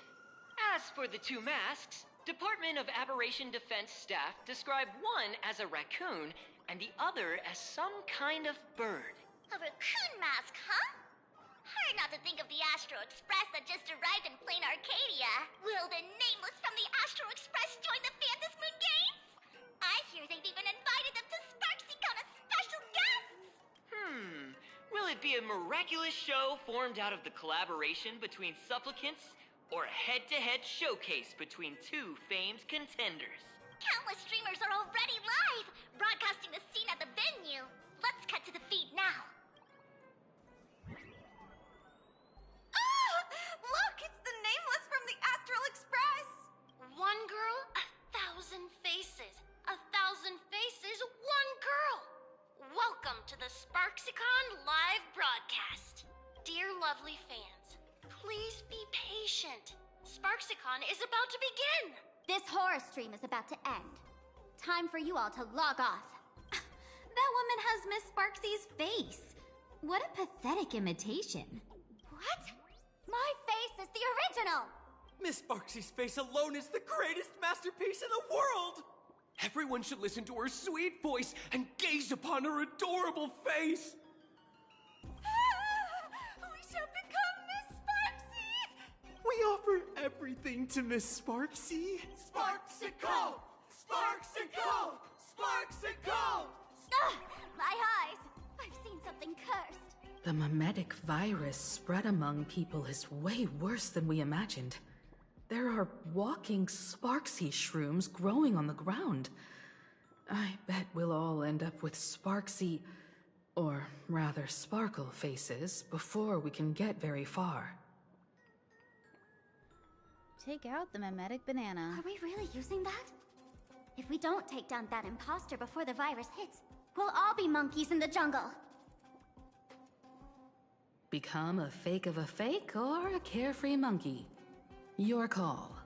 On second thought, being assimilated by an imposter doesn't sound that bad. Enough talk. Eyes on the banana. Ow! Man, a little warning before you stab someone with a banana, please? Come on, banana. Remember the plan we made at the tavern. Yes, we dig out the imaginated painting Sparksy hid, then use waves to give Garapia Academy a good banana wash over. But what if that imposter figures it out? Just try to keep her busy and buy us some time. Let's do it!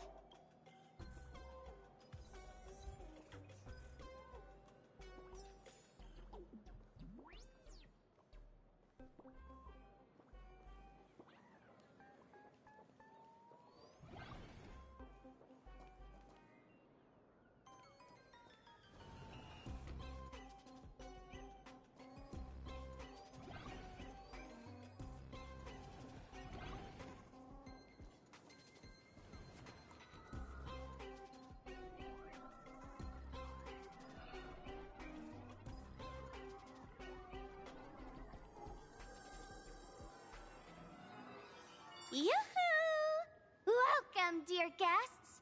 I've been waiting so long, my phone's about to die. Drop the act, my dear Mask. I shouldn't have called you an imposter. That was harsh of me. Come back to Mama's arms. It's not too late. If the Astral Express crew gets involved, they won't be pulling any punches.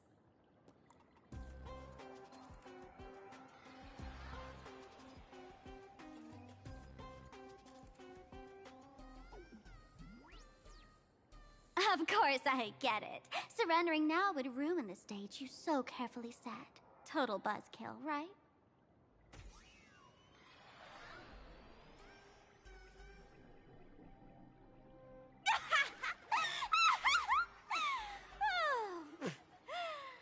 So you still don't get it.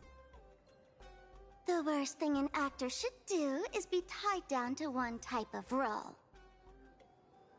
Standing before you, the loyal friend who's been by your side all along. The masked fool who never played any tricks.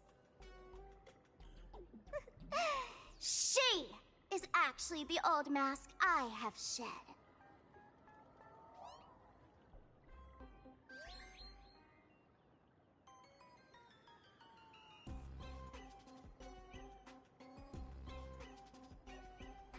What did you just say? You are the real Sparkle?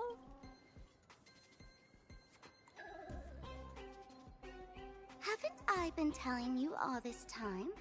She's just an old model. No wonder the light orb in the tavern didn't react to Sparkle.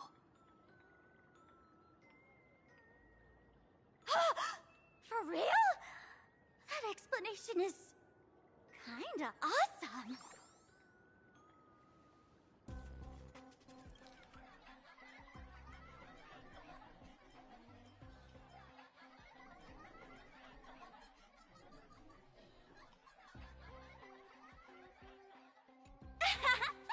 Look at those expressions on your faces. This is the best opening act for Sparksicon ever! I shed that old mask, and with it, the weak, timid, all too human me.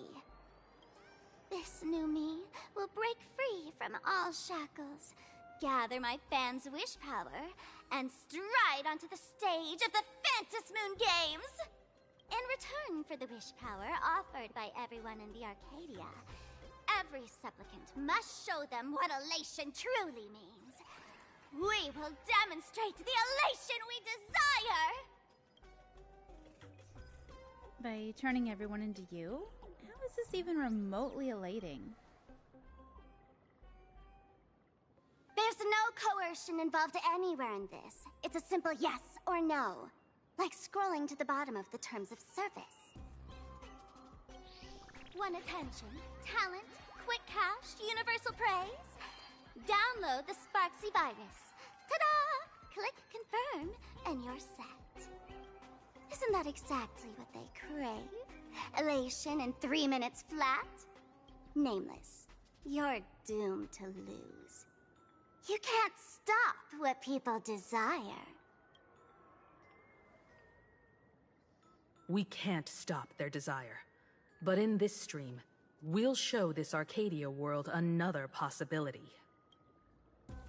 What did you just say? We'll show everyone watching the live stream the elation of the Astral Express. I'm not a guest, I'm a supplicant.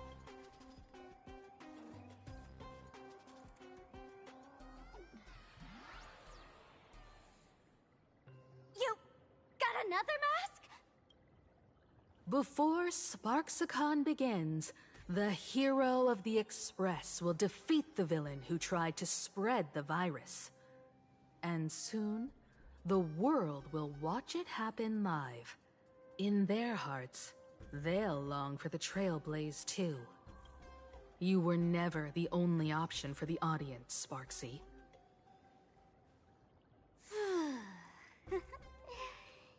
You know why I can't stand heroic stories?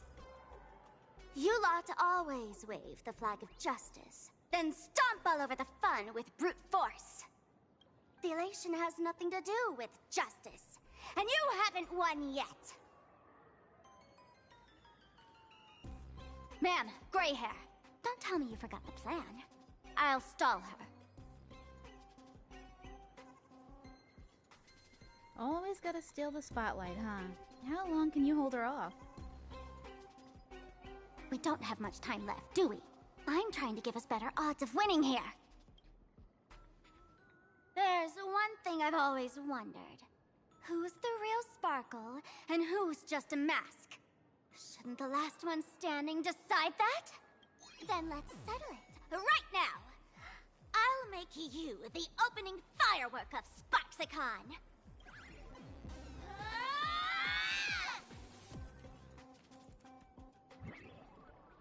Unbelievable!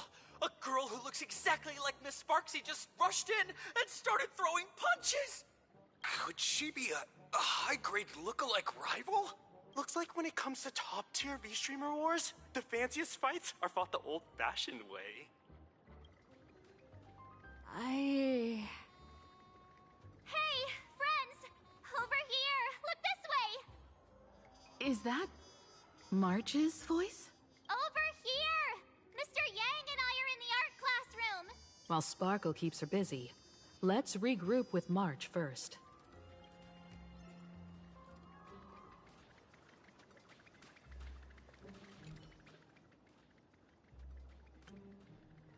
Two similar figures clash together, battling fiercely amidst swirling smoke and chaos, making it impossible to tell one from the other. From within the fray, faint voices could be heard. A mere mask dares to threaten its master with such arrogance! Who's the mask and who's the master? That's still up for debate! Ha ha!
Move this platform, and you should be able to get up there.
Himeko!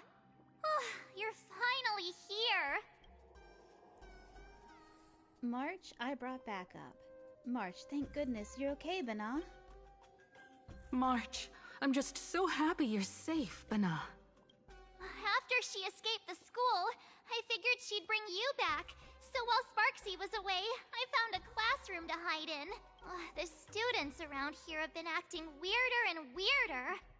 Good thing my heart is pure and untouched, so her tricks don't work on me. Hold up. Were you two just talking with some weird verbal tick? We chose to fight poison with banana. Is Mr. Ying okay? What? You actually used that Penaconian mimetic virus to counter Sparksy's influence? I don't care if the Express turns into a Sparksy train or a a monkey train. I want no part of either. What about Welt? Is he all right? Mr. Yang, it's our friends. Come on out. You look perfectly normal, though. So that Professor Welt she saw in the news... Just a bit of acting on my part. Let's not dwell on that right now. Like March, I realized something was corrupting our cognition when I arrived at school. She even pulled from one of my past memories to strengthen the effect. It was pretty frustrating. Luckily, I've dealt with something similar before. I snapped out of cognition corruption very fast this time, so I decided to keep playing the teacher and hide some students away in secret. So, any ideas on how to dispel Sparksy's influence? You told March and Welt about the intel you obtained at the tavern and your action plan. No wonder these students took down the seascape painting from the central courtyard. Sparksy had them break it into 3 parts. The waves, the wooden boat, and the moon. I don't know where they hid the waves and the moon, but I managed to retrieve the wooden boat that was stored in the archive room from the students. As expected from Teacher Yang. We might have a lead on the other 2 painting pieces. Have you seen... Furbo, Nana? You mean... a Furbo? We sent a local reporter into the school, but his luck turned sour, Nana. Sparksy caught him red-handed. Before he was taken away, he managed to take a photo of the library. I want to check it out with her. What about me and Mr. Yang? Now that we have a lead, no way we'll just sit here doing nothing. March and I will go track down that Furbo reporter. We might even find out where the last piece of the painting was hidden. That's the plan. Let us know right away if you find any leads. Why is March so smiley like that? It's kind of creepy.